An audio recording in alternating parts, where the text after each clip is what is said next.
disciple of Orochimaru, the evil scientist from Naruto. This video is purely for entertainment and does not infringe on copyrights or laws. The rights to the novel and image belong to the original author. We do not claim ownership. Don't like waiting and want to listen to this fanfic in full now? Subscribe to our Patreon, where you'll find the best fanfics. Chapter 451, Preparations Before War. Teacher, the large-scale combat of the ninja army can only be handed over to you. Amemiya. Kenichi looked at his teacher Orochimaru and said seriously, every profession has its own specialization, and every knowledge has its own order. Amemiya. Kenichi knew that he was not a qualified war commander. It was okay for him to give orders in the game. After all, the game could be saved and exited, but it would not work if it was on the actual battlefield. The battlefield situation changed too quickly, and the established plans might need to be changed at any time, which tested the commander's sense of smell and war intuition. Among the people Amemiya Kenichi knew now, only Orochimaru had experience in commanding army-level battles, and there was no one else. Even if it was Shimura Danzo, the other party was better at espionage and assassination missions, and now Nagato was there. Amemiya Kenichi naturally could not let Shimura Danzo continue to be resurrected by the impure world reincarnation, so Amemiya Kenichi had already sent Shimura Danzo back to the Pure Land. As for the other combat-experienced Minato Namikaze, he hadn't contacted him since Kenichi Amemiya killed Jiraiya. Minato spent some time in the snow country with Uzumaki Kuayuki and Naruto before returning to the Pure Land. Now, Kenichi Amemiya didn't know how Minato would react if he were to be resurrected by the impure world reincarnation. After all, Minato was his most respected teacher. Even Naruto's name came from Jiraiya's novels. It's easy to imagine the deep bond between the two. No problem, Orochimaru nodded, agreeing. If it were Konoha, Orochimaru would question the Hokage's madness. Using the ninja of one village to fight against the combined forces of 4 villages, what else could that be? But this was the Land of Fire. Orochimaru had seen the elite ninja under Kenichi Amemiya's command Jounin with the Manjaki Sharingan activated, a stellar force that would follow orders to the letter and wouldn't retreat, even if they suffered 90% casualties. Orochimaru had no idea how he could lose. This was the Manjaki Sharingan, and there were a bunch of ninjas inside who had already mastered Susanoo. These ninjas were simply a dimensionality reduction attack for other ninjas. They could kill Kage with just numbers. The other members of the Akatsuki organization will participate in the battle as mercenaries to deal with the enemies on the front battlefield. At the same time, they will act as special forces teams. As long as the other ninja villages do not fight us and come to attack the Flame Country, the special forces teams can carry out tactical strikes on their villages. Amemiya Kenichi continued to make arrangements. The 4 ninja villages were very strong, but Amemiya Kenichi and his men were not without the ability to resist. The members with titles in the Akatsuki organization were all talented, and some of them were even capable of destroying a small country by themselves. People like Kakuzu and Ashigaki Kisame were even comparable to the level of Kage. Although they were not yet complete Kage, those who did not know their abilities would suffer a great loss in their first battle. Nagato nodded. He had already accepted the mission, and the bounty was high, provided by Kenichi Amemiya from the daimyo's treasury. The entire Akatsuki organization was fine with this, except that Otoko and Black Zetsu hadn't appeared recently, and no one knew what they were doing. The bounty was Kenichi Amemiya's idea. He knew Kakuzu was greedy for money. Although Akatsuki and the Flame Kingdom were now essentially bound together, paying for work and not paying for it made all the difference to Kakuzu. If paid, Kakuzu would work diligently. If not, he might slack off. Using money to secure the services of a powerful ninja was a very cost-effective strategy, Kenichi Amemiya thought.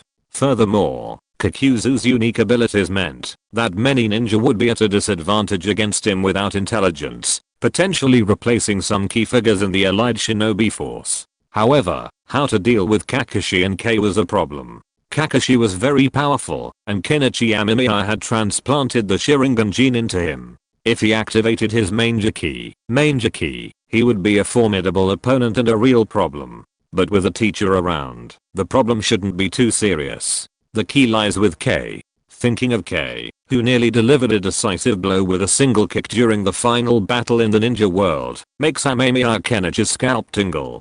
K then opened the death gate, rendering 6 Paths Madara in utter agony. Facing K's final attack, Night K, 6 Paths Madara couldn't even escape.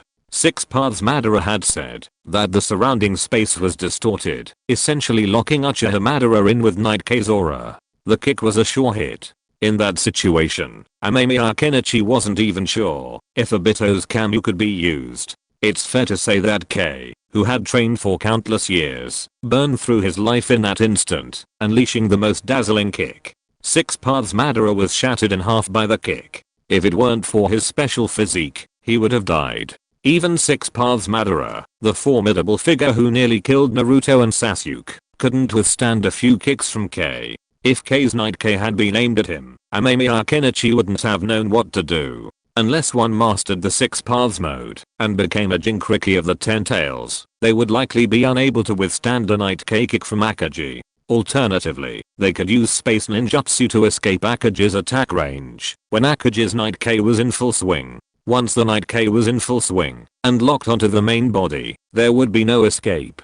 Teacher, when dealing with those ninjas, especially the Konoha ninjas, try to be gentle, was all Amemiya Kenichi could say. Akaji was powerful, but the situation in which the opponent opened the death gate was quite special. Amemiya Kenichi believed that Akaji would not open the death gate to fight unless he was truly desperate. After all, opening the death gate meant the end of life. In Naruto, during the Fourth Shinobi World War, there were many critical moments, but Akaji did not open the death gate. It was not until the 6 Paths Madara had driven everyone to despair and nearly killed Naruto and Sasuke that Akaji stepped forward without hesitation. Orochimaru glanced at Kenichi Amemiya. He didn't think he was indecisive, so he nodded. Captain, we might need you to join me in dealing with the 4 cages, he said, finally looking at Nagato. With the war underway, everyone had their own priorities, and Kenichi couldn't sit idle. He and Nagato would deal with the cages of the 4 ninja villages. Delaying or eliminating the top fighters from these 4 villages would impact the overall battlefield situation, but that was easier said than done. Kenichi Amemiya's own senpai, the lightning release ninjutsu, was powerful, but the preparation was lengthy. Tsunade, having witnessed his technique, might be wary, making it a challenge. Then there was the lunatic Reikijai, and the possibility of a tailed beast appearing on the battlefield. All of this was a formidable challenge. Teacher, thank you for your help, Amemiya Kenichi sighed. The 4 villages in the ninja world should have already taken action by now. He couldn't just sit here and wait for them to attack him. If he wanted to bring the war to the Fire Country, he needed to set out early, force a landing there, and force them to fight him there. Otherwise, by the time the combined forces of these villages reached the outskirts of the Flame Country, it would be too late. Yes, Orochimaru stood up and hurried out. He knew time was precious. Fortunately, Amemiya Kenichi had already mobilized the current ninja forces of the Flame Country. All he needed to do was make some simple arrangements and prepare the logistics before he could set off for the Fire Country. Suddenly, only Amemiya Kenichi and Nagato were left in the meeting room. Are you determined to start a war? I have a feeling there might be someone behind this. Nagato looked at Amemiya Kenichi with some concern. Afeni and Black Zetsu hadn't been seen for a while. Of course, they publicly claimed to have accepted a mission and were out on it. But who knew what they were actually doing? I have to fight. I'd like to stall for a while, but these bastards won't give me that chance. Amemiya Kenichi sighed. He wanted to buy time, if nothing else, to complete his research on the Manjiki fusion. If he could unlock the eternal Manjiki, then upgrading to the Rinnegan wouldn't be particularly difficult. Amemiya Kenichi already had some idea of how to do that. The only thing holding him back now was how to fuse the Manjiki Sharingan. Nagato thought of the quest issued by the 4 daimyo and nodded slightly. With such a high bounty, it was only natural that few could resist. A joint attack from the 4 ninja villages was a natural outcome. There's a specific bounty at the gold exchange for this incident too. There's a bounty for killing any ninja from the Flame Country, Nagato said to Amemiya Kenichi with a smile, recalling the quest at the gold exchange. Amemiya Kenichi frowned slightly. The gold exchange was merely an intermediary. This mission was likely issued by the 4 daimyo, who likely felt that 4 ninja villages weren't enough and wanted to strike him from all sides. They were surprised by the fierce reaction from the daimyo. What a bunch of lackeys. Amemiya Kenichi shook his head. The gold exchange had its own value. The bounty collecting ninja relied on it to make their fortunes. While there were certainly some capable ninja among the bounty collecting ninja, Kakuzu was undoubtedly the strongest. Without Kakuzu and the Akatsuki's ninja support, they wouldn't be able to defeat even a single Jonin. Sarutobi Asuma had survived, and those worthless ninjas hadn't taken action. These guys probably only dared to kill Genin and Chunin.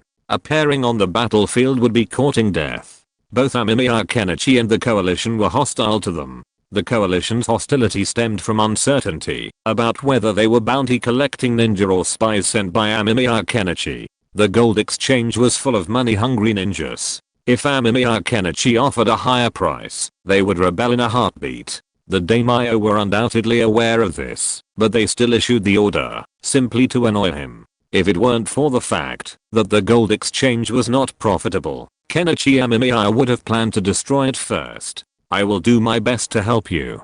Nagato looked at Kenichi Amemiya seriously. He had been traveling around Yan country for some time, and the people here lived very happily. The policies and taxes formulated by Kenichi Amemiya were very complete, making life easier for the people here.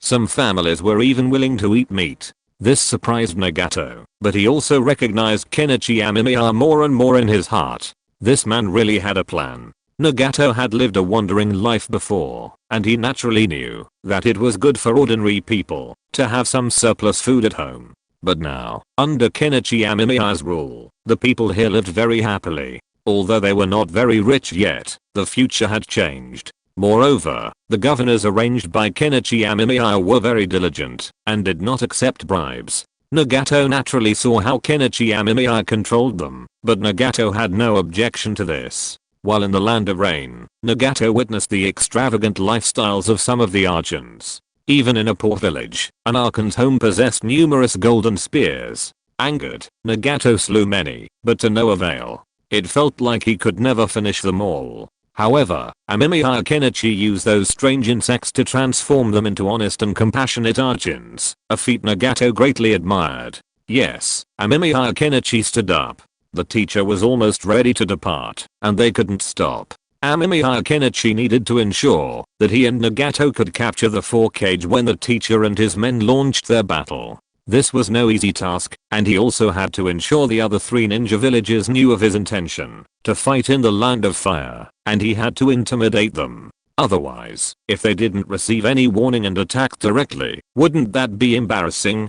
So, Amemiya Kenichi still had a lot of work to do. As for Obito and Black Zetsu, although these 2 were also very troublesome, they didn't show up, and Amemiya Kenichi had no way to deal with them for the time being. He could only ignore them for the time being and wait for Obito and Black Zetsu to emerge before devising a strategy to deal with them. But the gift still needs to be given. Amemiya Kenichi rubbed his hands. Obito's other eye was still on him. He planned to give Obito a small gift to remind him of the fear of being dominated. Although that bastard might have Ai's energy, he still had to be equipped with a small gift. Before, Amemiya Kenichi was too busy to do this, but now that the war was imminent, Amemiya Kenichi was sure that Obito would definitely come out and cause trouble for him, so Amemiya Kenichi also planned to give him a surprise. Atomic bombs are too wasteful. Let's make a fusion thermobaric bomb. Amemiya Kenichi thought of his old profession, but this time, in preparation for war, Amemiya Kenichi planned to make more.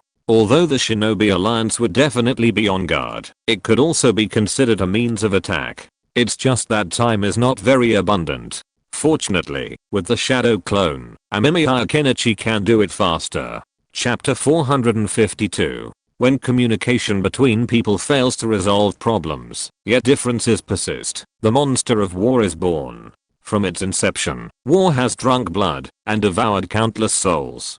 Kenichi Amemiya folded his arms as he watched his teacher mobilize the ninjas of Yan country, arrange logistics, integrate war supplies, and prepare equipment. His eyes were somewhat dull. Strictly speaking, Kenichi Amemiya disliked war. While it might seem strange to say so, Considering he had instigated the current war, he was driven by his own goals. He fundamentally disliked war. War meant countless deaths, bloodshed, and sacrifice, and the devastating damage it inflicted on the economy and social stability was profound. A classic quote from a past life attests to this hatred. It is better to be a dog in a prosperous age than a man in a chaotic one. Every war is a form of torture. Torture for both the survivors and the dead. Kenichi Amemiya hated war, but he had no choice. He had attempted to divide the 4 villages of the ninja world. He had sent letters to Konoha and Kumogakuya.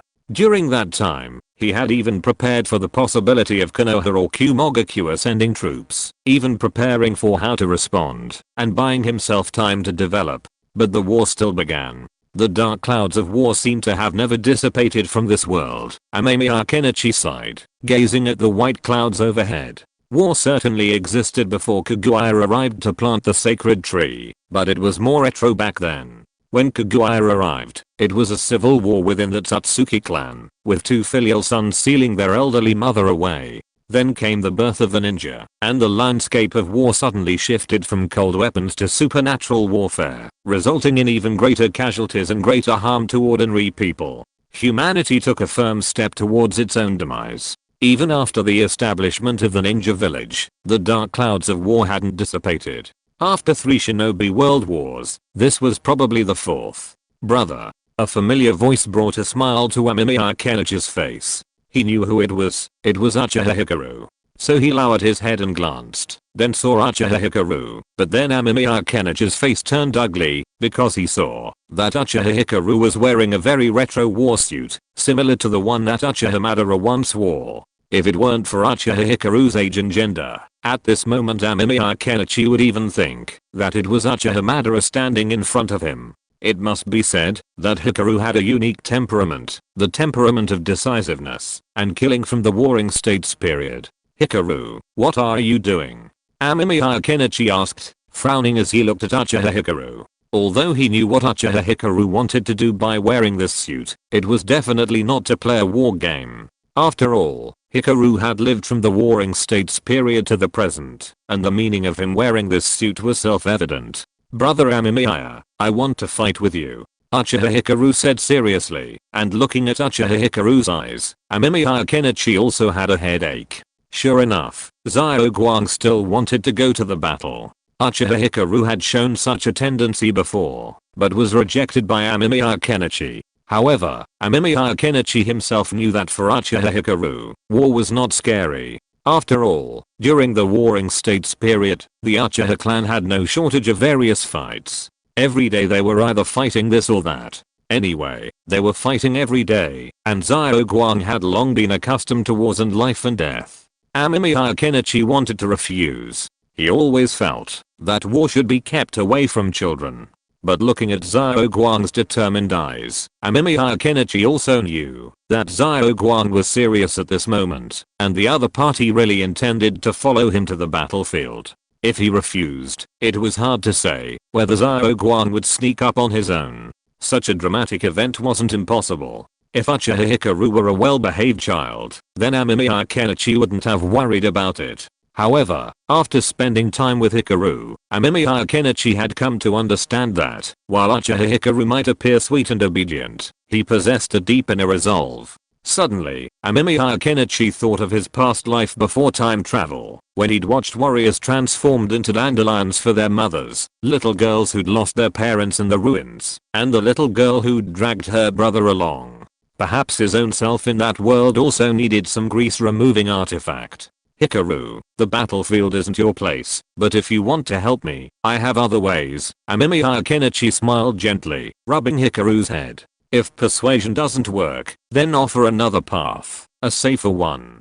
People are like that. If you kill them with one blow, they are more likely to take extreme actions, and it's hard to predict what they'll do. But if you offer them a way out, they won't have the courage to fight to the death, and will instead consider compromise. In military strategy, this is known as surrounding 3 sides and leaving one open. Leaving a gap can weaken the enemy's resistance. Of course, some people can easily see through this, and for these people, more complex methods are required. Xiaoguang blinked and looked at Amemiya Kenichi, clearly waiting for him to explain how he could help him. I remember Xiaoguang saying that your eye technique, 8,000 spears, can transmit chakra regardless of distance, correct? Amemiya Kenichi asked gently. Xiaoguang nodded immediately after hearing this. Indeed, her eye technique has such a power. It can absorb chakra and also transmit it to others. Then Xiaoguang, you just stay here and provide me with chakra.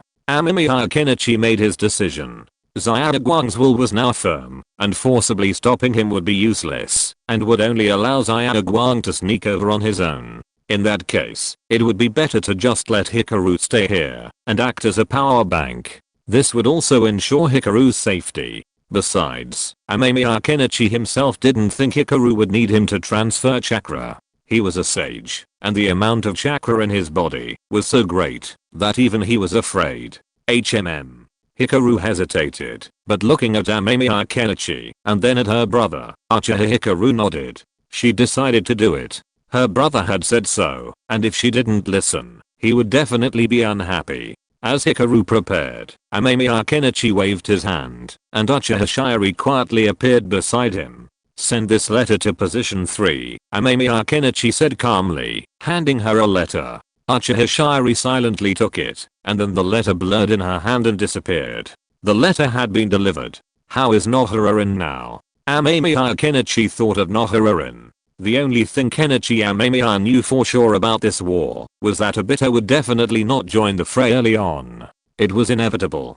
To Obito, his teacher and mistress were slain without mercy, even if they were kind to him, even if Uzumaki Kuayuki was kind to him. Obito's heart softened only when it came to Nohara. Miss Nohara is very kind, but she's been daydreaming a lot lately, Uchiha said respectfully. Kenichi Amemiya remained silent as he watched the ninja troops begin to move out in batches. How to use Nohara was crucial to balancing Obito. While Kenichi Amemiya didn't currently believe Obito posed any threat, and his thermobaric bombs were nearly ready, they could be dropped directly into the Kamu dimension, at the very least crippling one of Obito's eyes energy. However, making good use of Nohara and minimizing his own troubles was a good option. Escort Nohara to another location, then leave some clues in Nohara's room in the capital. Leave clues, some of Nohara's clothes, and other household items along the way. Then, assemble a ninja team to protect Nohara. Amemiya Kenichi spoke his thoughts, and Uchiha quietly took note. When someone attempts to take Nohara away, try to delay them. If you find you can't defeat them, or if you suffer heavy casualties, kill Nohara first. If everyone is dead, Amemiya Kenichi finished his words. Uchiha waited a moment longer, and seeing that Amemiya Kenichi didn't provide any further instructions, he waved his hand and left. Amemiya Kenichi watched the ninja team gradually leaving the capital with an expressionless face. Many of these ninja were his hard work. He had personally performed the gene transplants in the stimulation of the manger key. But now, Amemiya Kenichi shook his head. This arrangement should be enough to delay Obito for a while. Amemiya Kenichi was certain that Obito would definitely go find Nohara, as he was the most affectionate person in the ninja world. His love for her was so deep that he was willing to kill his teacher and mistress. The only problem was that Obito might still have Uchiha Madara's curse seal on his heart, but Obito, deeply affectionate, would likely find a way to resolve this issue himself and seek out Nohara. So, upon discovering Nohara's absence and the clues she left behind, Obito would undoubtedly pursue her.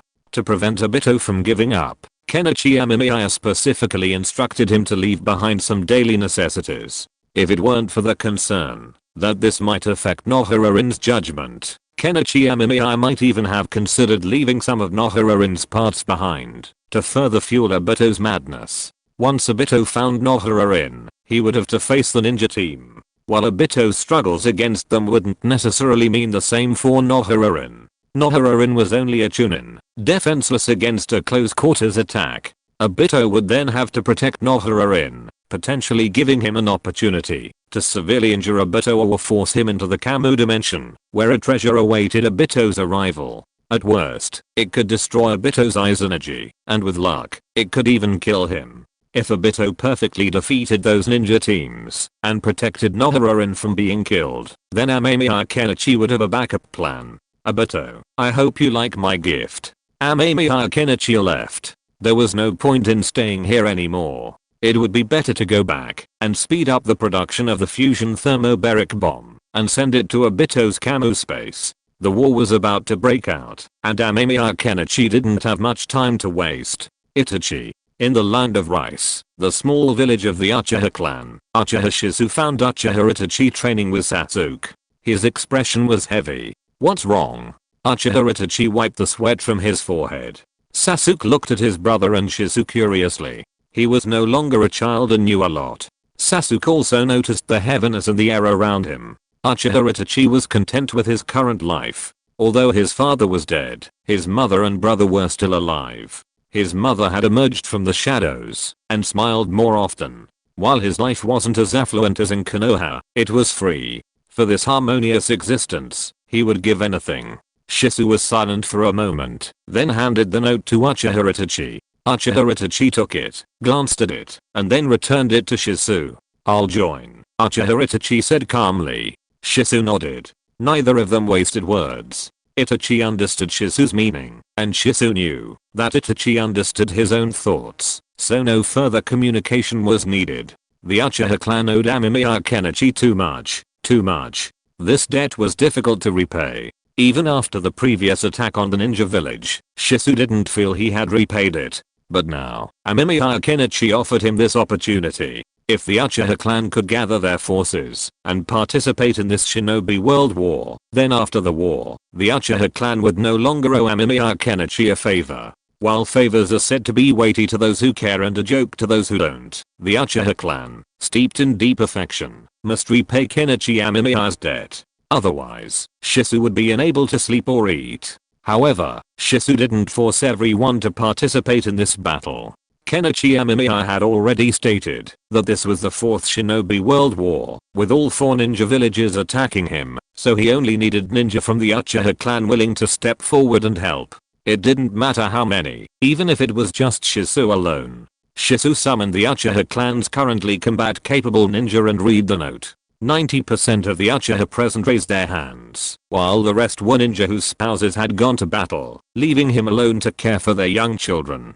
Looking down at his fellow ninja with determined expressions, Shizu silently nodded, donned his Uchiha battle robes, and walked out. Under the starlight and moonlight, black dots quietly left this peaceful and harmonious village one by one. Chapter 453 Foreshadows. Was that your shadow clone that just flew into the sky? Nagato asked curiously, while looking at Kenichi Amemiya on the airship. He had just noticed Kenichi Amemiya using the shadow clone technique and thought there was an enemy, but he didn't expect Kenichi Amemiya to actually throw out that shadow clone. Yes, I need him to help me gather intelligence.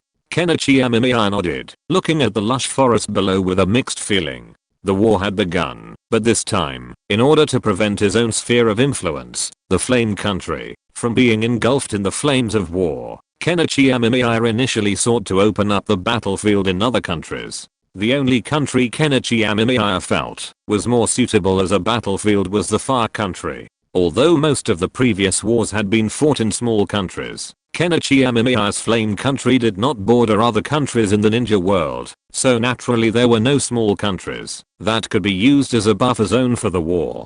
Gathering intelligence? Nagato asked curiously, not quite understanding Amemiya Kenichi's reasoning. He glanced at Nagato, but offered no further comment. He had previously shared some of the fragments of the Outer Path Demon's body he had obtained from Nagato with his teacher for research, and he himself was naturally also studying the object. However, the results hadn't been very good so far. While the Outer Path Demon was the husk of the sacred tree, Amemiya Kenichi often found it to be a dead object. Its cellular structure was peculiar, but all of the cells were curled together, making it difficult to study the Outer Path Demon cells. Amemiya Kenichi suspected that the cells had lost their vitality after being drained of all their power. This also explained why summoned Outer Path Demons often required enormous amounts of chakra, as the Outer Path Demon itself required so much chakra to maintain its proper function. Even a chakram like Nagato, a member of the Uzumaki clan,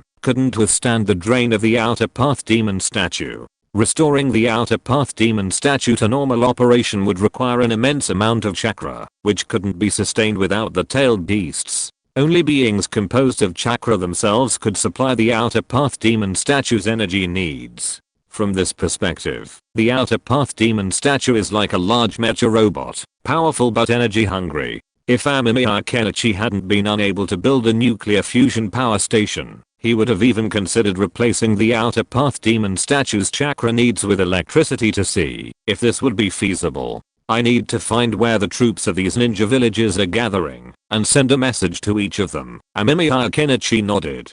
To ensure the battlefield wouldn't be in flame country, Amemiya Kenichi needed to make sure all 4 ninja villages were aware of his intentions. Otherwise, he'd be flirting with a blind man. Behind the airship, countless ships began landing on the sea. The teacher was preparing to take action. Kenichi Amemiya ordered some Akatsuki members to follow him, and reinforcement from the Uchiha clan would follow. Kenichi Amemiya stood expressionless on the airship, holding on to the railing. He had originally planned to proceed slowly, but the reaction from the ninja world was greater than he had imagined. Now that the war had begun, he had to strive for complete victory in one fell swoop. In this war, he would completely crush the 4 ninja villages, directly occupy them, and unify the entire ninja world. If all went well on the battlefield, Kenichi Amemiya would be confident of sweeping the remaining 4 villages. After all, if the combined ninja forces were completely defeated here, how would the remaining villages' fighting power withstand Kenichi Amemiya's army? We've been discovered. Nagato looked ahead.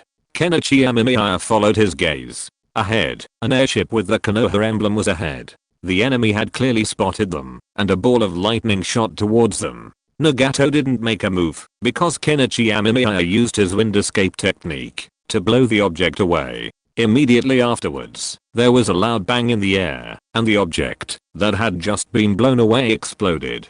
Is there a detonating tag stuck on the kunai? That's a pretty good way to attack.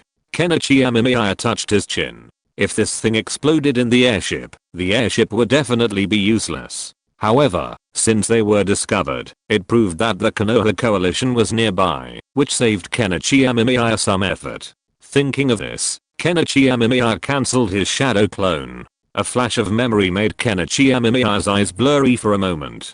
Kenichi Amemiya narrowed his eyes. The shadow clone had actually found the location of the Konoha coalition, but before the shadow clone could disband, Kenichi Amemiya dismissed it in advance. But now Kenichi Amemiya also knew their location. So, Amemiya Kenichi used the airship burst technique, rapidly approaching a specific location. Behind the airship, Konan and Nagato were chasing it. Nagato couldn't keep too far away while controlling Tendo Pain, otherwise it would be very troublesome. Soon, the airship stopped. Numerous ninjutsu were simultaneously launched at it. Under such a dense attack, it would be difficult for the airship to remain unscathed. But Amemiya Kenichi didn't care. He looked down. Beneath the trees, he saw many Konoha ninjas scattering. A Tsunade stood in the center. We've found it. Amemiya Kenichi narrowed his eyes, then jumped from the airship with Nagato. They needed to quickly establish a battlefield. As for notifying the other 4 ninja villages, Amemiya Kenichi had already left it to his teacher and Sasori.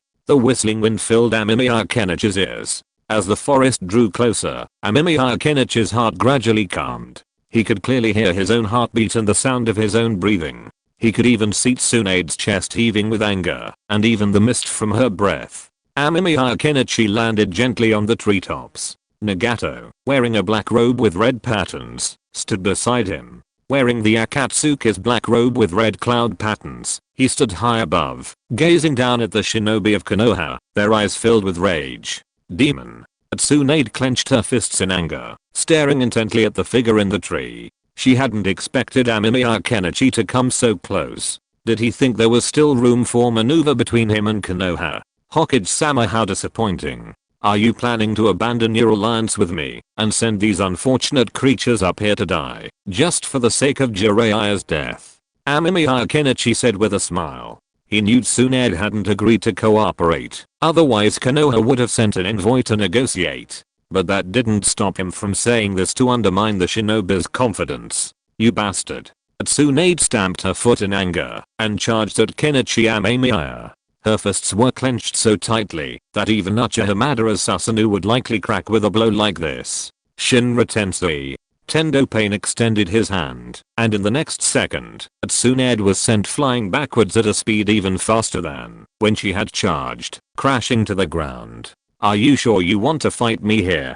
Kenichi Amemiya looked at Tsunade, then at the Konoha ninjas below. He saw Kakashi, who was looking at him with a complicated expression, but his hand was tightly gripped with a shuriken.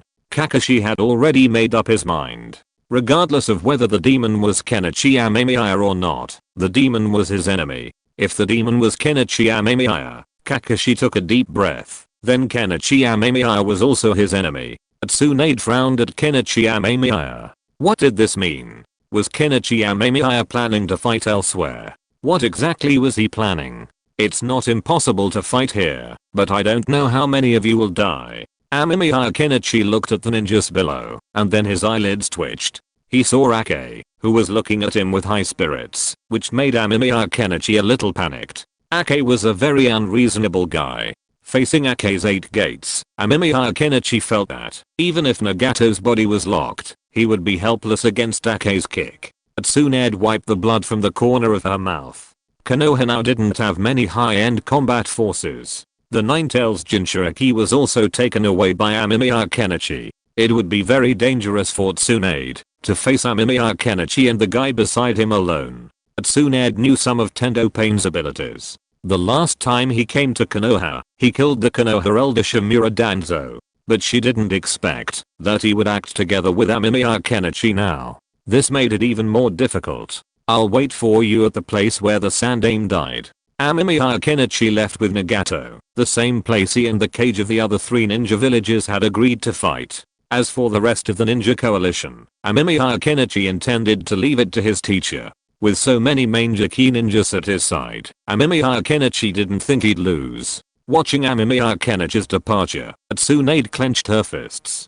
Hokage-sama, I think Amemiya doesn't want the war to take place in the territory he occupies. Nerishikaku, Konoha's advisor, saw something was amiss. Even with their ships, the water country's geographical location meant that if Amemiya Kenichi had wanted to easily defeat them, he could have simply attacked them with all his might as they crossed the sea. However, Amemiya Kenichi had chosen to come to the far country and provoke them. This was quite strange. Nerishikaku had been preoccupied with crossing the vast ocean, but now, all his previous preparations seemed to have been for naught. HMPH, this guy is so arrogant. Is he planning a shadow war? Tsunade snorted. She'd thought of that too. But what puzzled her was how Amemiya Kenichi could be so sure he'd go after challenging her to a fight. And how would he stop the remaining Konoha ninja? Aren't you worried they won't come? Nagato gazed at the scorched earth before him, a touch shocked. Even if he himself were to fight, he probably couldn't achieve such a stunning sight. While the Super Shinra Tensei was immensely powerful, it was still far from what he saw. The once vibrant forest was now utterly silent, devoid of any sign of life, not even a single plant. A breathtaking absence of life. Don't worry. If they don't come, I'll go find them. It doesn't matter to me how many ordinary ninjas die, Amemiya Kenichi said calmly. He wasn't worried about them not coming to find him. If they didn't, then they wouldn't. At worst, he could just go over and give their base a good beating. Amemiya Kenichi still had an atomic bomb in his bag, one he hadn't used yet. Seeing this, Nagato glanced back at the battlefield ahead and nodded. The aura here was strange. Even though there was no sign of life ahead, Nagato felt a vague sense of unease, as if danger lurked within. Ninjas often have a strong sixth sense. Soon, a series of hurried voices echoed from a distance, and a figure suddenly appeared in front of Amemiya Kenichi's left. He glanced over, and saw it was Tsunade. 2 more people scurried out. One looked sturdy, even a little fat, but Amemiya Kenichi knew who they were the moment he looked at them. It was definitely Akimichi Choji's father, the current head of the Akimichi clan, Akimichi Choza, a member of the Inoshikacho clan. But what surprised Amemiya Kenichi the most was someone else, Sarutobi Asuma. He stared at Amemiya Kenichi with a look of hatred. Asuma, Tsunade, are you really confident in letting him come? Amemiya Kenichi asked with a strange expression. Is Asuma strong? A Jonin. In a normal ninja team, he'd be quite formidable, but here, Sarutobi Asuma was completely useless. Akinichi Choza, a veteran of the Inoshikacho clan, was quite powerful, and his presence here would have a definite impact on the situation. But Asuma was truly no match. His presence was like a husky among wolves. Rain. Asuma took a deep breath and roared in anger. This was the man who had killed his father. Although Asuma's relationship with Sarutobi Hiruzen had always been strained, and he had even struggled to understand his father, having joined the 12 Guardians, things had eased somewhat. Now that the old man was dead, how could Sarutobi Asuma remain indifferent? But before Asuma could finish, a flash of lightning flashed, and with a hemisphere, the fourth Reikage was sent flying backwards, crashing through several trees. He stared in bewilderment at the figure beside Amemiya Kenichi. He had just raised his hand, and he had been sent flying. What kind of ninjutsu was this? It could actually break his own thunder blade? As expected of the fourth Reikage, he still has such a bad temper. Amemiya Kenichi smiled. The fourth Reikage had also arrived. You're quite brave, Tenma. The Kazakage of the Sand Village and Noki appeared at the edge of a battlefield, surrounding the two in the middle. Chapter 454 Prelude to War. Where's Meditarumi? Amemiya Kenichi asked curiously, glancing at the four Kage who were vaguely surrounding him and Nagato. The angle of their formation was interesting. They were surrounding the front, but the dead silent land behind them was deserted.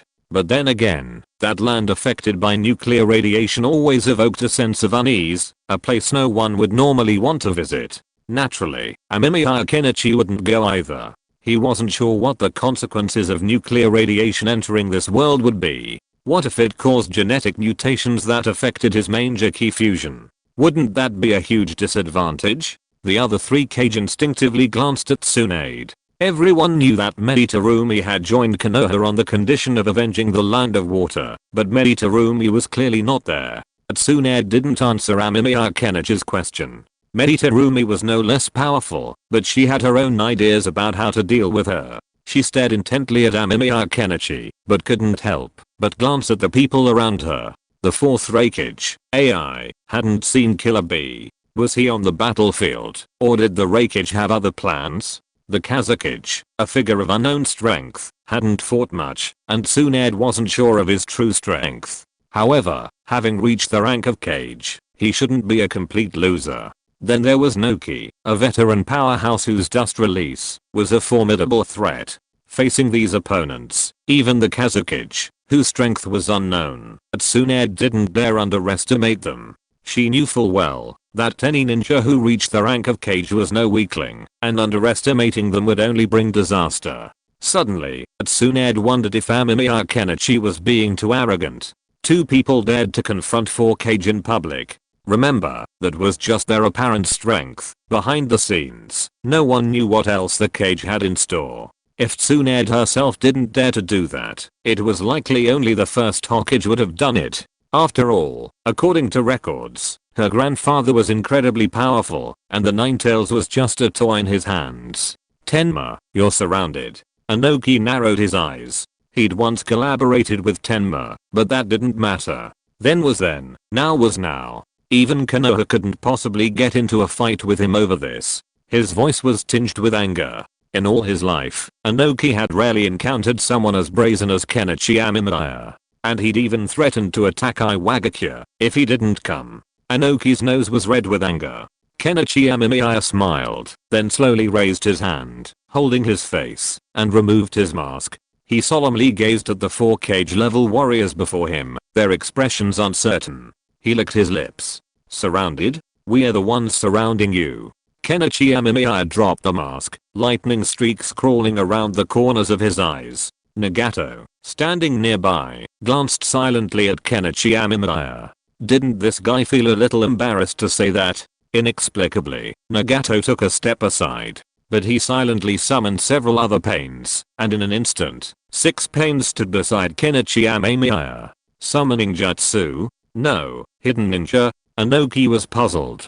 He looked at the 6 uniquely shaped opponents before him, a solemn look in his eyes. They all had those strange eyes. Could it be? Anoki was a little surprised and doubtful. He thought of something, a figure known as a legend in the ninja world, the Sage of the Six Paths. Why think so much? Kenichi Amemiya, I didn't expect that you, a traitorous ninja from Konoha, could be the heavenly demon. The fourth Reikage was enveloped in a blue aura and instantly vanished from everyone's sight, completely invisible to the naked eye. Shinra Tensei.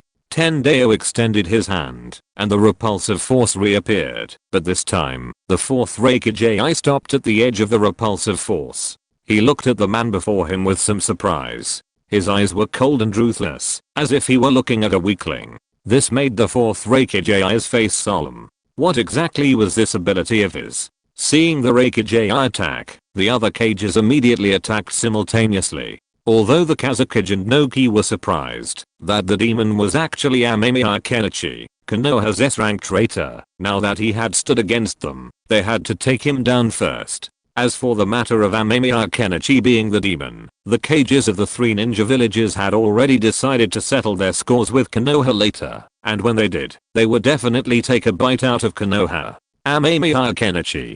Tsunade, seeing that Amemiya Kenichi had dropped his pretense, rushed forward, followed by Akimichi Choza. Asuma rushed towards Amemiya Kenichi with red eyes. Meanwhile, the six pains faced the three cages, while Tsunade, Akimichi Choza, and Asuma faced Amemiya Kenichi. The war had officially begun. Tsunade-sama, you alone are not enough. Thunderbolts pulsed in Amemiya Kenichi's hand. The war has begun. Orochimaru folded his arms, standing atop the 10,000 snakes. His eyes narrowed as he surveyed the ninjas below. Ever since landing in the Land of Fire, Orochimaru had been gathering intelligence. Amemiya Kenichi had entrusted her with the task of commanding a large-scale operation, and Orochimaru intended to exert his full attention. After all, he couldn't betray his disciples' trust. Orochimaru also knew that the most crucial aspect of this war was preventing the allied shinobi from attacking the Fireland. This was the strategic imperative laid down by Amemiya Kenichi. The war could take place anywhere, but not in Fireland. This was the most fundamental requirement. So, Orochimaru needed to know where the main forces of the other three ninja villages were located. And where were they planning to go? Should they continue their advance, or wait? All of this needed to be managed by Orochimaru. Hehe, this is really interesting. I didn't expect the organization to accept such a war commission. Kakuzu laughed excitedly. The payout this time was quite good. While it wasn't comparable to the joint missions issued by the daimyo, it was still quite good. Don't forget the mission assigned by the organization. Hashiga Kikisame chuckled grimly, cradling Sumehada. He didn't particularly enjoy working with Kakuzu, but there was no other way. Kakuzu had few teammates, and his less than skilled teammates would always die, so the organization had made him a teammate. Of course I won't forget. Kakuzu's eyes flashed with money. Of course he remembered those missions. Completing them would earn him even more awards.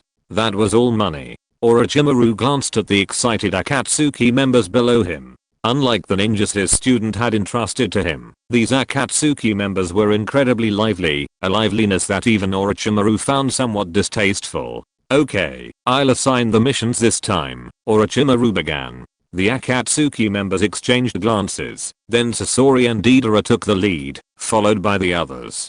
After all, Orochimaru was now the official commander-in-chief of the war, and the calculation of credits was handled by him. Even Kakuzu, knowing that his share of the money depended on Orochimaru, didn't disobey him. Instead, he excitedly asked him to assign him those special missions. It's not certain yet whether the tailed beasts have accompanied the allied shinobi forces. If so, we'll deal with them later, Orochimaru said calmly. This war was different, and it was hard to say whether the allied shinobi forces would use the tailed beasts. However, Orochimaru felt a high probability of them, given their goal of annihilating the Flame Nation. There was no more suitable war machine than the tailed beasts. Soon, several ninjas assigned to gather intelligence opened their eyes. They had obtained the necessary information through their shadow clones. The main ninja forces of the 4 ninja villages, with the exception of Sand Village, had been located. Where are the ninja teams from the Sand Village?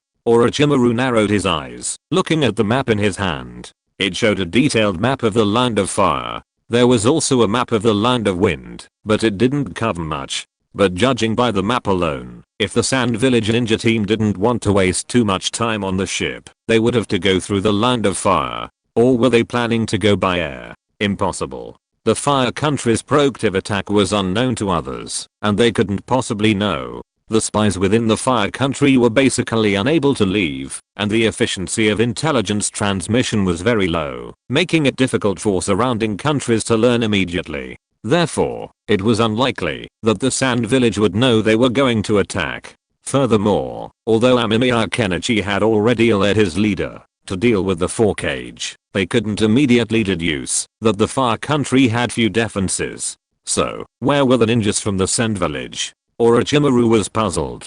She knew the ninjas of the Sand Village were reasonably skilled and favored the use of poison. Puppetry was a specialty of theirs. It wasn't that other ninja villages didn't have puppeteers, but they simply didn't have as many as the Sand Village. Their puppeteers were incredibly famous. Where could such an unknown ninja group be? First, keep an eye on the ninja units from the other 3 villages, then try to locate the Sand Village ninjas. I need to determine their location, Orochimaru said firmly. She needed to know the location of the Sand Village to plan her next move. Leave it to me. Deidara stepped forward. Orochimaru glanced at him. She knew him well and had a good relationship with her student, seemingly a fan. Orochimaru wasn't interested in learning Deidara's abilities or what he planned to do. Since Deidara was confident she'll let him take on the task, success would earn her extra money. Kakuzu wasn't interested. He yawned. Finding people wasn't his area of expertise. He was willing to do it when there was no work, but right now, he preferred to conserve his stamina and chakra for the big bucks.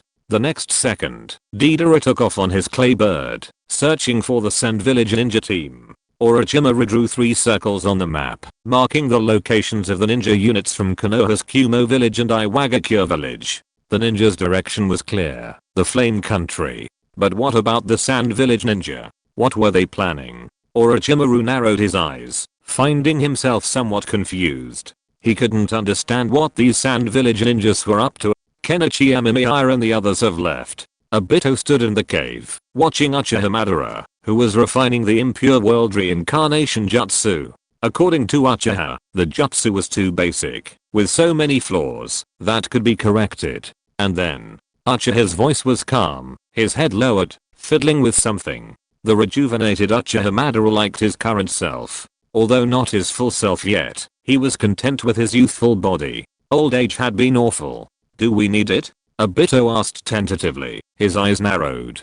Kuroju wasn't there. He'd gone out gathering intelligence. Now only Obito and Uchiha Madara were in the cave. Obito touched his chest. The heart, long dead, still beat. He knew he had a curse seal on his chest. No, I don't care about a mere water country. Uchiha Madara rejected the idea without hesitation. He completely despised the water country. Otherwise, with his strength, he could have conquered a nation of his own and become Kage, but he hadn't. The ninja world had no future. If they wanted a future, the Moon Eye project was the ultimate solution. Obito licked his lips. He could hear the disdain in Uchiha Madara's voice. He didn't care about the water country at all, a vast nation after all. But considering Uchiha Madara's strength, Obito felt that this was perfectly normal. Lord Madara, do you need to take out your weapon?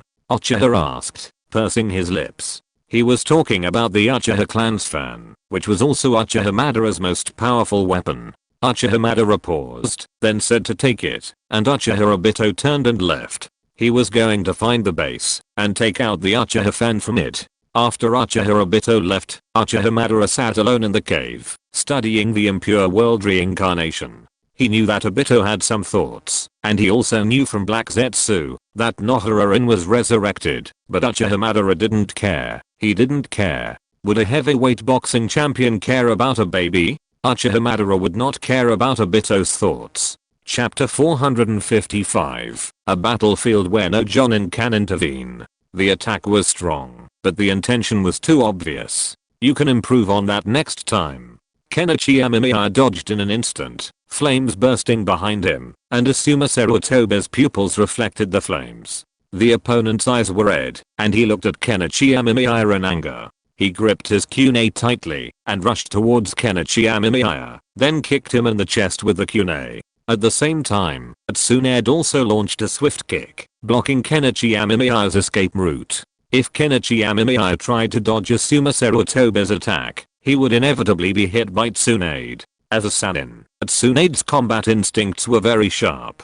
But Kenichi Amemiya was not worried at all. He was not wearing a heavyweight bag. Although Tsunade's attack speed was very fast and experienced, Asuma Sarutobi was not so good. The disparity in power between the Jonin and the cage was vividly revealed at this moment, and Kenichi Amemiya no longer had any intention of playing games with Asuma Sarutobi. Although Asuma Sarutobi's strength was not great, this guy always fought with the intention of exchanging his life for his own. Kenichi Amemiya was also a little annoyed and planned to ask Asuma Sarutobi to withdraw, so that he could focus on dealing with these cage. With this thought, Kenichi Amemiya's body flashed and disappeared in front of Tsunade. Tsunade's pupils shrank as she saw Kenichi Amemiya's figure appear behind Asuma Sarutobi. If your lungs are not feeling well, stop fighting and go down to rest. Without waiting for Tsunade to remind Asuma Sarutobi, Kenichi Amemiya directly pierced Asuma Sarutobi's scapula with a shuriken, piercing through his chest. The huge force directly threw Asuma Sarutobi out like a shuriken. The huge shuriken, carrying Asuma Sarutobi's body, was firmly stuck in the tree trunk. The violent impact made Asuma Sarutobi spit out a mouthful of blood. Asuma Sarutobi wailed in sorrow. He tried in vain to pull out the shuriken that pierced his chest, but his whole body was inexplicably sore and weak, and he couldn't use any strength at all. At this moment, Asuma Sarutobi wished he could die. His father died at the hands of Kenichi Amemiya. He ignored Tsunade's and chose Orochimaru's dissuasion, and insisted on coming to avenge his father. However, he didn't expect that he would lose without even the qualifications to fight Kenichi Amemiya head-on. He was even treated in a tone of instruction by the opponent, which made Asuma Sarutobi wish he could pierce his heart with the shuriken. On the battlefield, no one paid any attention to Asuma Sarutobi's wailing. The fact he could still wail proved he was still alive. Akimichi Choza glanced at Asuma and then activated his multiplication technique, charging at Kenichi Amemiya, forming a double team with Tsunade. Kenichi Amemiya looked at the two charging at him and took a deep breath. A stream of green air emanated from his body. The next moment, Kenichi Amemiya stomped his foot onto the ground, and using the recoil, he swiftly charged at Choza Orochimaru. Empowered by the 8 gates of ninjutsu, Kenichi Amemiya could even hear the sound of wind breaking in his ears, and Choza Orochimaru's chubby body rapidly expanded. Kenichi Amemiya held his breath, twisted his waist, and stepped forward, delivering a powerful kick to Choza Orochimaru's body. Choza Orochimaru, who was using the meat bomb impact technique, felt a surge of force, and felt as if he were about to be thrown. This guy's taijutsu is that strong? Akimichi Choza was a little horrified.